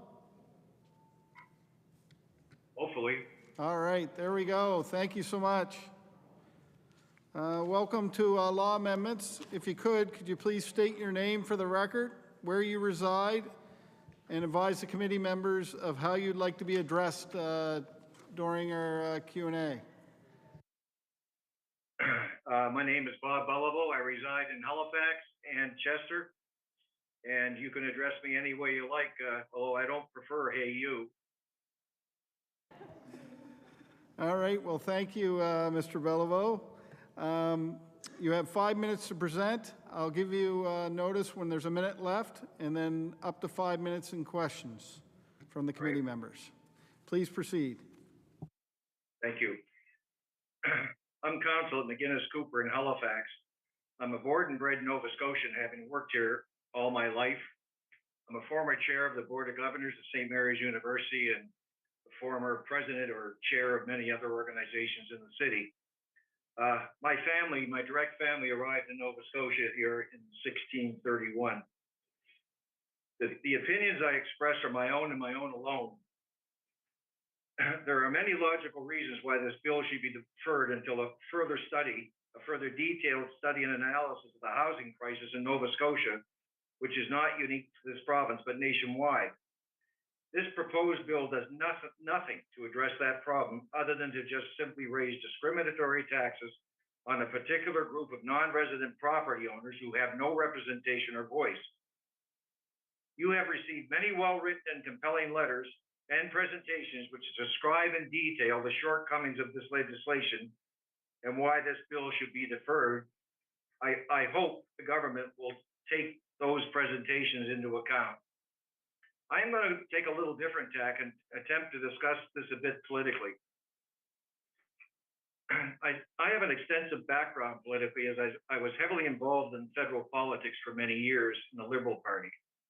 I was registered agent in Nova Scotia for the Honorable John Chrétien throughout his career as a three-time majority government prime minister. I've withdrawn from partisan politics and have been apolitical for the last 10 or 15 years. I tend to judge governments based on their performance and vote accordingly. I have to say that in our province here, there's literally no difference between a Liberal or Conservative party anyway. It's just simply a question of personalities and competence at any one point in time. Insofar as this non-residence property tax proposal is concerned, in effect, it's retroactive legislation. Existing non-resident property owners, who in some cases have been owners for decades or generations, were suddenly blindsided by a retroactive tax effective as of April 1. They're caught by it and have no choice but to pay it. I have to say that retroactive legislation in general has a repulsive odor to it and should be avoided at all costs whenever possible. In my view, this tax will do nothing but harm Nova Scotia's good name nationally and internationally. The reputation of a province is no different than the reputation of a person. Once lost, it is very difficult to salvage it. I also have to say that I'm personally offended by the retroactive aspect of this tax. This legislation is being passed in the name of all Nova Scotians when there's no need to do so. If the government's determined to proceed with such a tax, which in my view can't be rationally justified on its merits, it should at least be prospective, not retrospective in nature. At the very least, it should only affect those who decide in the future to buy real estate in Nova Scotia, knowing that if they do, they will face these new discriminatory taxes. At first blush, without thinking much about it, you might think that a tax targeted non-residents, there's no political downside, as those affected don't have the right to vote here anyway. I have to say that in my opinion, such thinking is short-sighted and far from the truth. Over many years, I have witnessed firsthand the effects of poor public policy and the ripple effect it causes. There are tens of thousands of affected non-residents we are talking about, and they are not a homogeneous group. A large number are forced through circumstance to work and live elsewhere. Many of them have cottages or vacation properties in the province when they visit each year. Many of them intend upon retirement to turn to the Nova Scotia roots, either for a considerable portion of the year or moving back eventually. 1 minute. 1 minute. Okay. I am going to move ahead to something else. And that is the issue of unintended consequences. You never know how this legislation is going to affect people. Let me give you one example, and please let me finish this. I'm aware of one particular non-resident who was extremely upset at the proposed non-resident property tax. He works in a very high-end position in Toronto and New York. He travels in a circle of highly connected people. One of his very good friends is a high-level officer in a large corporation who is in the process of investigating a massive investment in Nova Scotia, starting with the number that begins with a B, not an M. This affected individual is so upset that he's attempting to convince his corporate friend not to proceed with moving ahead forward in Nova Scotia, but to move ahead in another friendlier jurisdiction. The question I leave you with is how many times are such things going to occur and you will not have any idea that they are occurring. There are many other things I would like to say, but I know time is short.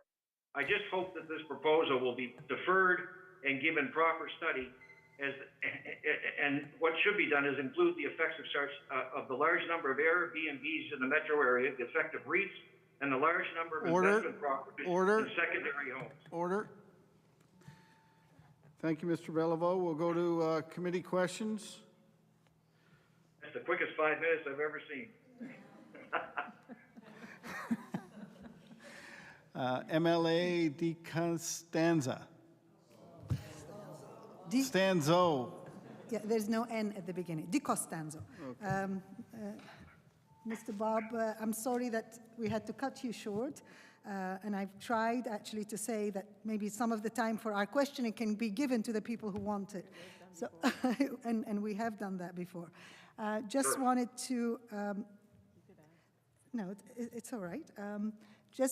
I was very interested about the idea that you concentrated on was that it was retroactive.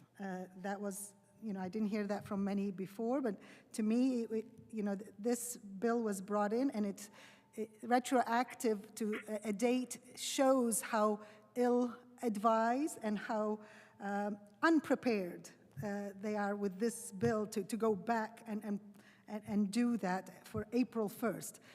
To be for the future is one thing, but to ask the people who've been here for 10 years and 15 years and have it retroactive, to me, shows very, this bill has not been consulted or discussed with, and also the unintended consequences are huge, and I totally agree with you. That's all I wanted to share with you. Thank you.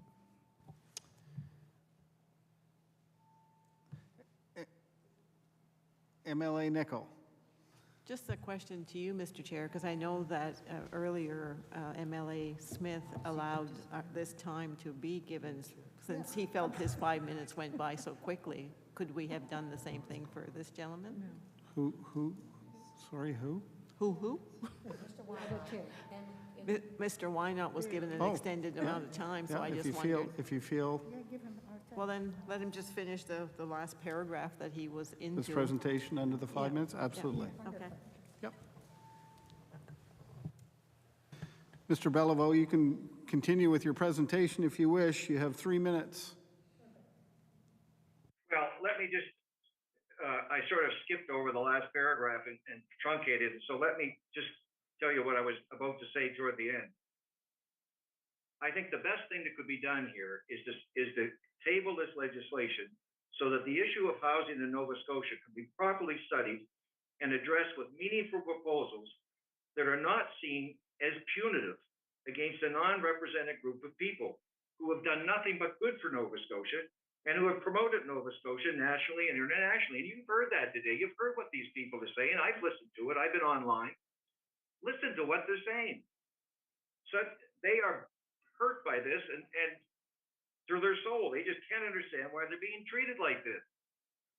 Such a study should include the effect of the large, and as I said before, the large number of Airbnbs, the effect of REITs, the large number of investment properties, and secondary homes that are owned by Nova Scotians, all of which more directly contribute to the housing problem and regarding which no consideration has been given to date that I am aware of. That's why it needs to be studied carefully and then come up with proposals that make sense. That's all I wanted to say at the end, and I must say thank you very much for allowing me to say that. So if MLA Hanson?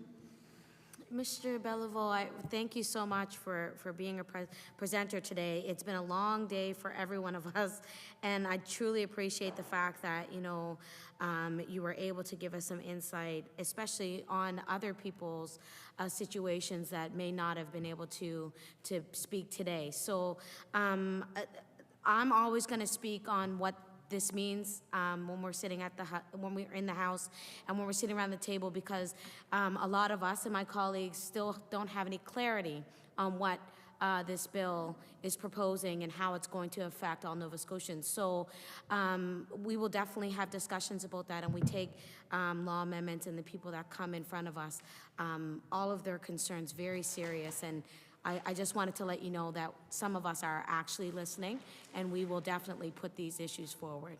Thank you. Thank you. 30 seconds left. Mr. Beliveau, if you want to finish it up. I'll just say one other thing, and I was actually, another issue that I was going to address in some detail was the political cost of this. And I'll try to summarize it this way. The ripple effects of this legislation on Nova Scotians is much more dramatic than first appears. There are a great many voting Nova Scotians that are going to be affected by this, and it's already starting now. I know of examples where it's starting, and it's going to get worse as time goes along on the ripple effects of what this legislation does. Order. Sorry, Mr. Beliveau. Thank you so much. Well, you're welcome, and I just will leave it at that then. Okay, thank you.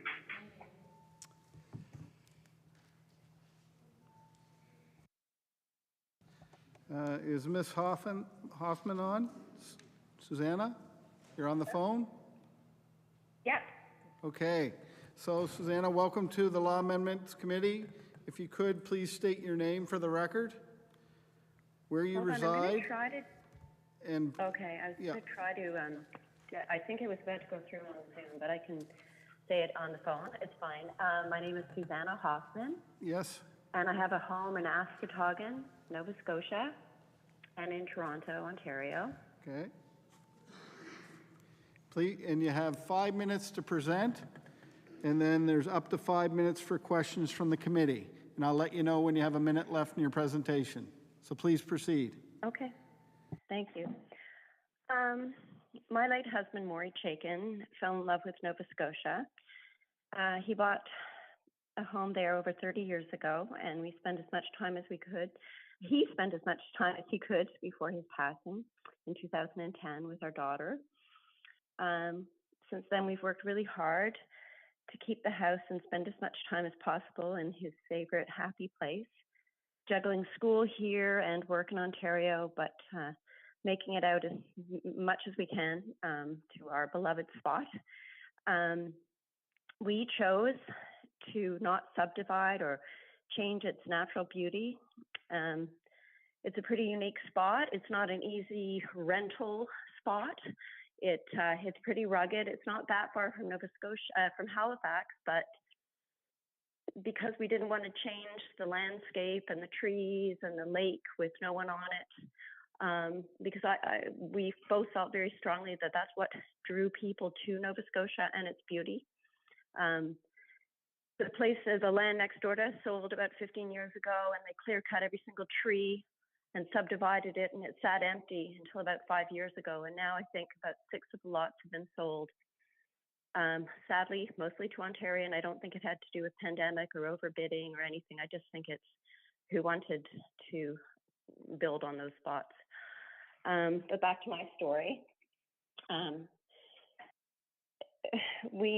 I feel like we are now being penalized for tripling of our tax, even though we've fought so hard to keep it as pristine and as special a place and not sort of made it a massive Airbnb flipping rental spot or trying to sort of divide it up, as I said before, into units. And we've been loyal people for years. And I understand that there's a huge housing issue that's happening here. It's happening in Nova Scotia. It's happening massively in Halifax and Dartmouth to many of our friends.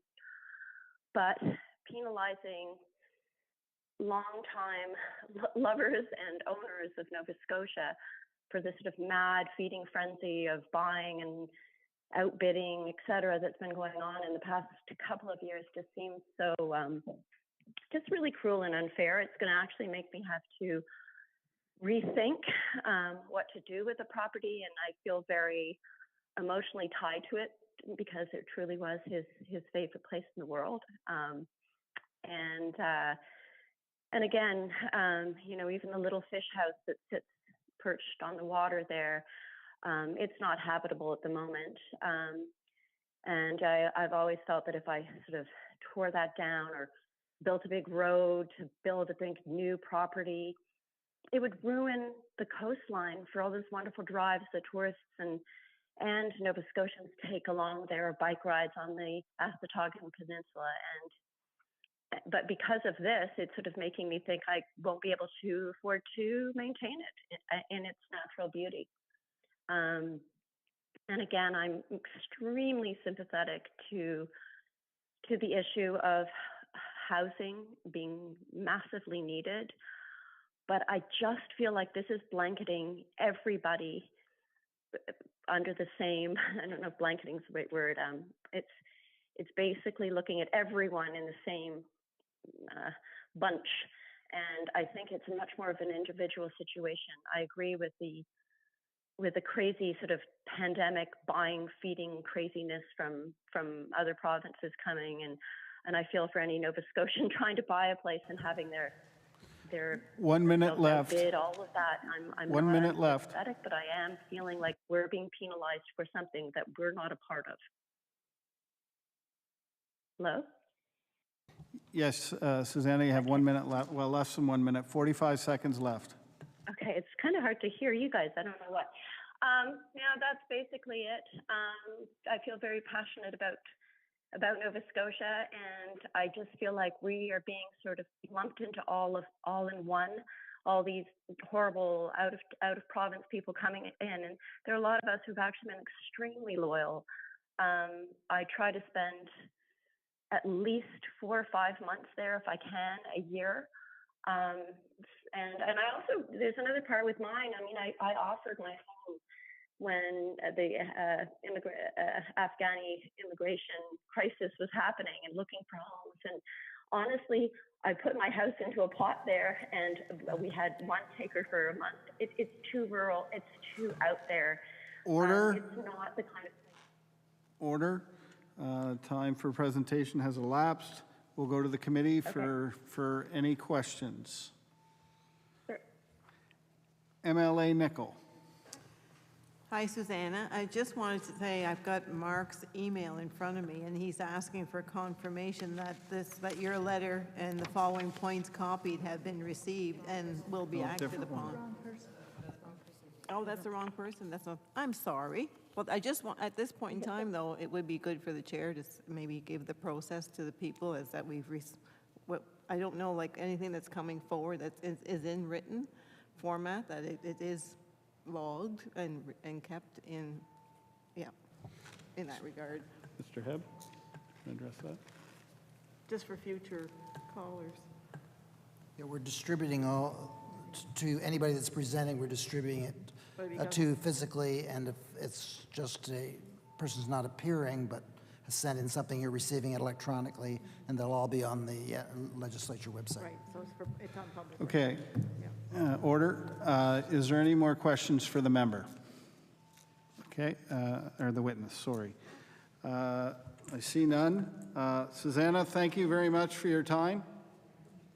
Okay, thank you. Sorry about that, and yeah, enjoy the rest of your day. Thanks again. Thank you. Bye. Bye-bye.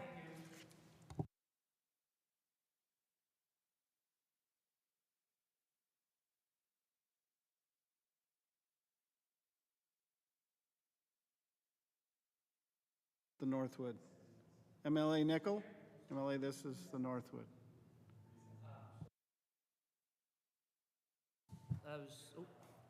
I was just going to move that we recess for 10 minutes, Mr. Chair.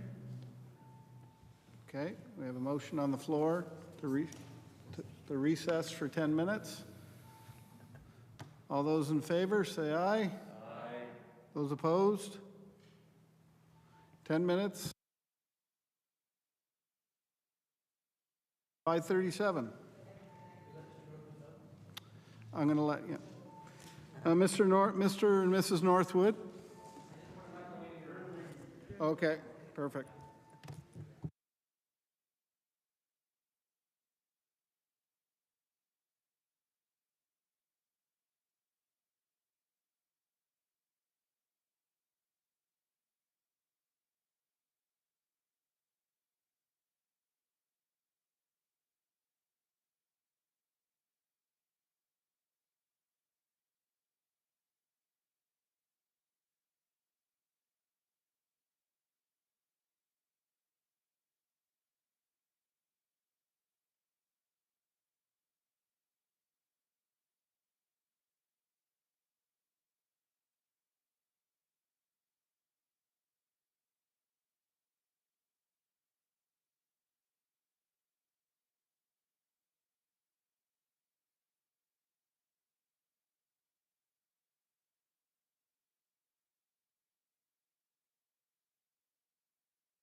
Order. All right. Do we have the Northwoods on? All right.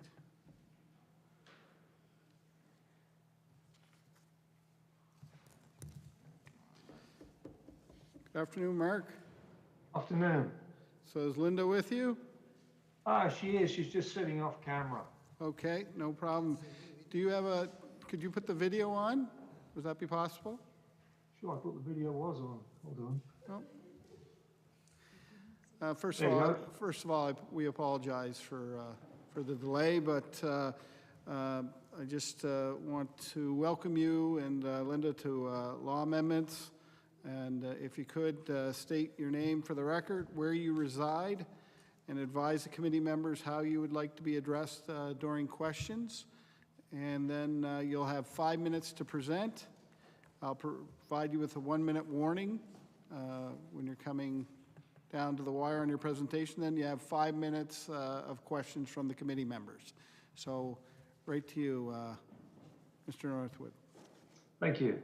My name is Mark Northwood. I'm sitting here with my wife, Linda. We live in Stouffville, Ontario, and we also have property in the Kingsburg area of Nova Scotia. And you can call me Mark.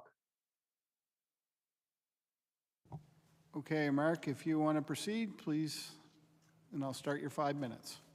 Thank you. We empathize with first-time buyers as we were once in that position. Controlling real estate prices is imperative, but the bill is targeted and discriminatory towards non-residents that have second homes and not targeted towards speculators. We purchased a vacant lot in Kingsburg in April 2021. Kingsburg, as you know, is a very rural area, and the lot had been on the market for some time. We're not speculators. This was to be our retirement home. We were attracted to the province by its culture, people, and lifestyle. We are currently in the midst of building a retirement home, and we're actually enjoying the process. We had utilized Nova Scotian-based design draftsman and retained a local builder. The lot was cleared by a local excavation company. Due to this bill, that project is now on hold, and the $1.5 million that we had intended to invest might not reach Nova Scotia. To date, we have spent approximately $200,000 on building materials that might now be lost to us because of this bill. Had we known this bill was going to be introduced, we would probably not have bought the land. We are being told that to avoid the tax increase, we must move to the province within 6 months. We had fully intended to retire to Nova Scotia in a few years, but wish to do so on our terms, not the government's. We are very concerned about relinquishing our access to OHIP. The Nova Scotian healthcare system appears to be overwhelmed. We do not want to jeopardize our future health by moving from a relatively decent healthcare system to one that appears to be understaffed, nor do we want to become a burden on the Nova Scotian healthcare system. The bill does not control speculators that are permanent Nova Scotian residents who impact the urban centres. We've seen this in Toronto, with many condominiums owned by full-time Ontario residents purely for speculative purposes. A high number of those condos are either empty or rented for exorbitant fees. Targeting a rural area does not benefit a city. You should be targeting speculators and individuals that own more than 2 properties in Nova Scotia. Since this bill was presented, social media has been reporting that one member of the Legislative Assembly owns 7 properties. Now, I've not fact-checked that, but if that is true, then the optics are poor. That individual is probably having a more detrimental impact on housing and rental prices than our land is in rural Kingsburg. One could also think that there are many resident speculators waiting to take advantage of the increased number of properties that will be posted for sale by non-residents should the bill be passed in its present state. We've been told that we can avoid the increased tax if we rent our home to a Nova Scotian for a 12-month basis. What studies have been conducted to determine how large the rental industry is in rural areas on a 12-month basis? Many rural properties are 3 seasons only. How will this bill create a rental market for permanent residents in rural areas where employment is typically found in urban centres? How will the bill create more employment in rural communities? Many of the jobs in rural communities exist because of the non-resident owners. There are no big industries in rural areas, so the non-residents provide and support many year-round jobs, such as landscapers, property managers, real estate agents, lawyers, tradesmen, contractors, engineers, surveyors, hardware stores, boat yards, mechanics. The list goes on.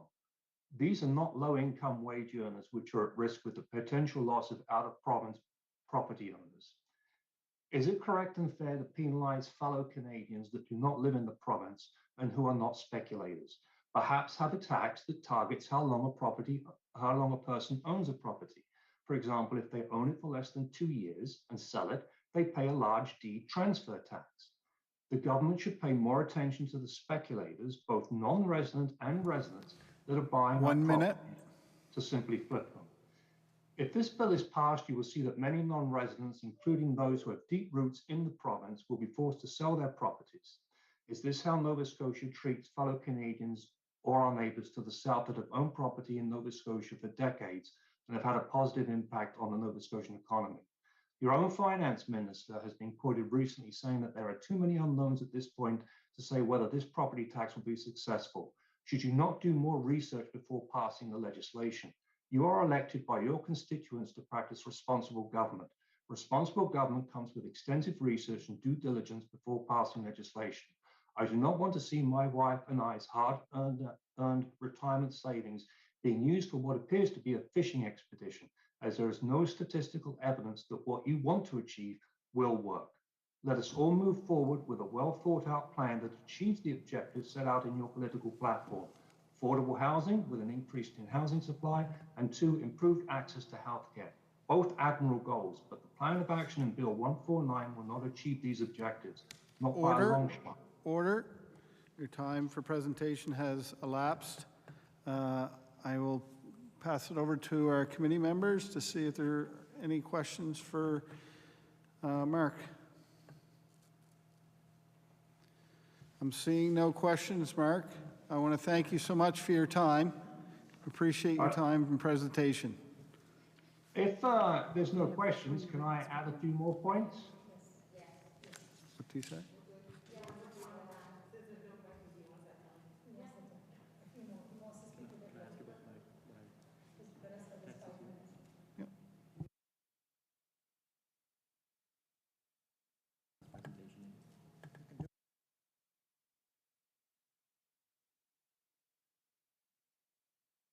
Hello?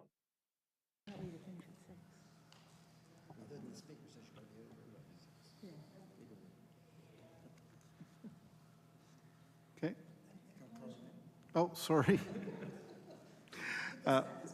Di Costanzo. Thank you. Mr. Northwood, I'm more than happy to give you the time for my question to finish what you started with. Is it 3 minutes left? I'm not sure. 3 minutes. Go ahead, please. Thank you. We agree that property prices need to be addressed for the first-time home buyer to enter the market. However, the bill needs to be fair and equitable. Why is the legislator just targeting non-residents? How many Nova Scotian politicians own seasonal homes, income properties, etc., either by themselves, through their partners, or via corporations? Should the non-residents who purchased property pre-April 1st, 2022 be grandfathered in? This still does not address the long-term impact the bill will have on the lack of future non-resident purchasers and investors. And to close, can the Nova Scotian healthcare system cope with the influx of people approaching retirement and moving to Nova Scotia to avoid the non-resident tax bill, thus putting a lot more strain on the healthcare system with no additional extra property taxes to offset these expenses? Thank you very much for your time and letting me present. Thank you, Mark. Have a great day. And you, thanks. Thank you. MLA Smith. Thank you, Mr. Chair. I'd like to offer a friendly motion to extend long enough to hear the last presentation of the day. We have a motion on the floor. There's no end time for amendments. We have instructions from the speaker. 6, but there's no end time on. You don't need a motion.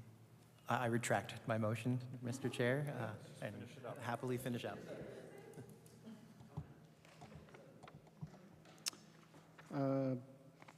Mr. Stackhouse.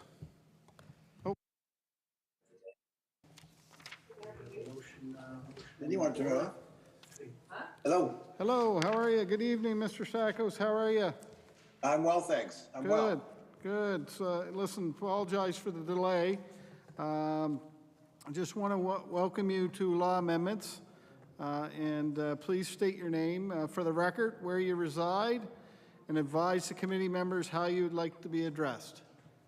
Okay, sure. So my name is Harry Stackhouse. I reside in Ontario, and I'll be the one that will ask you to not call me Harry, call me Hank. Okay, well, thank you, Hank.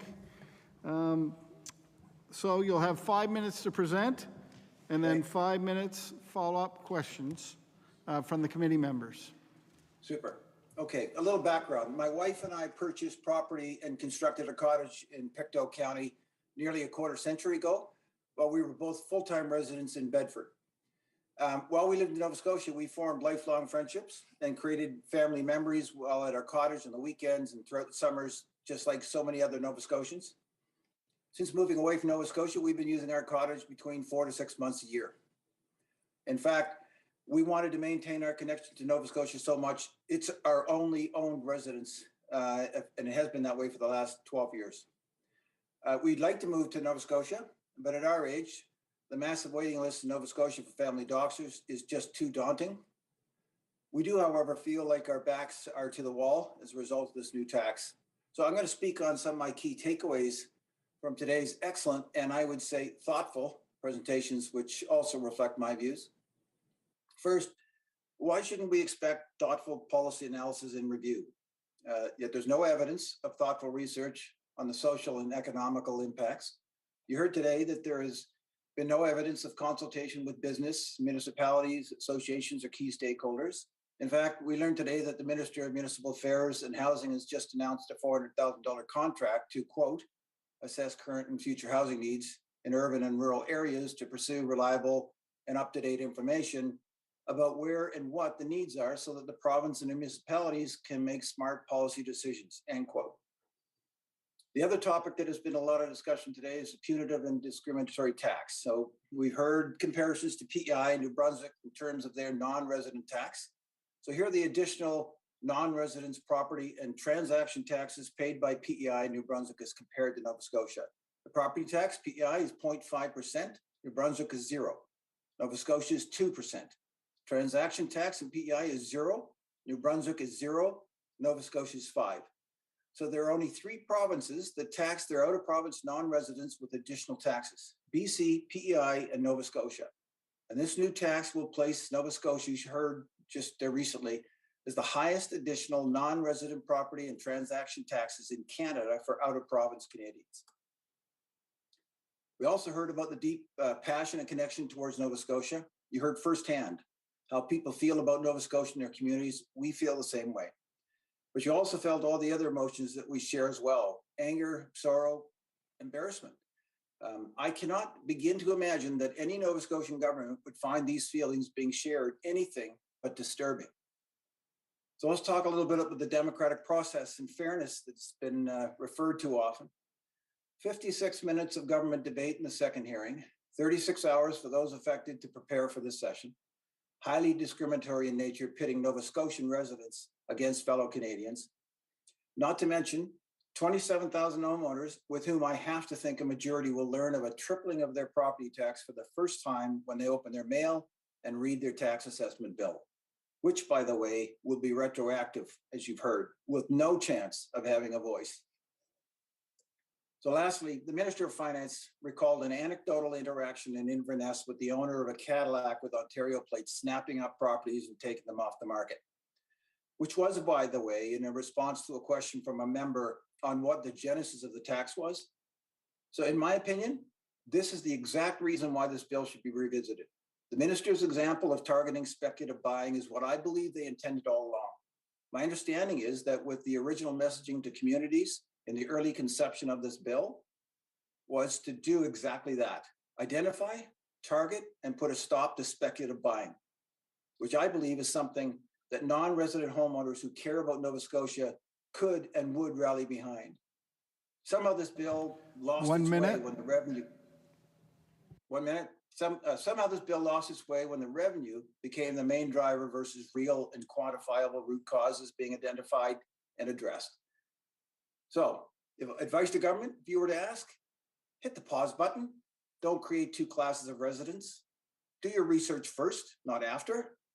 Take the time to create meaningful strategies. Most importantly, share those with the counties, communities, stakeholders throughout Nova Scotia to allow them to integrate those strategies and measures within their own communities.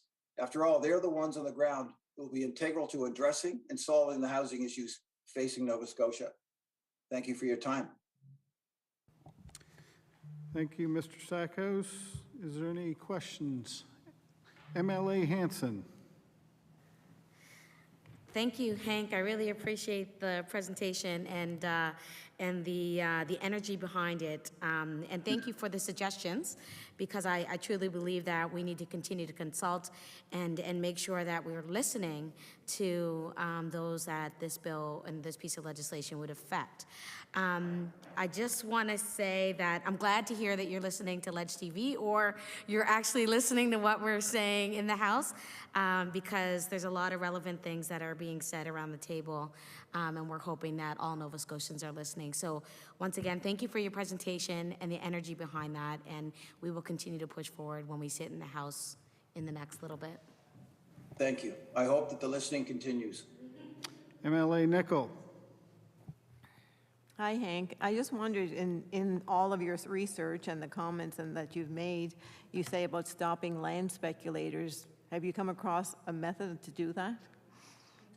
Well, I know that there are certainly ways, this is where I'm a little confused, because it seems that there is research out there on how you could try to stop speculative buyers.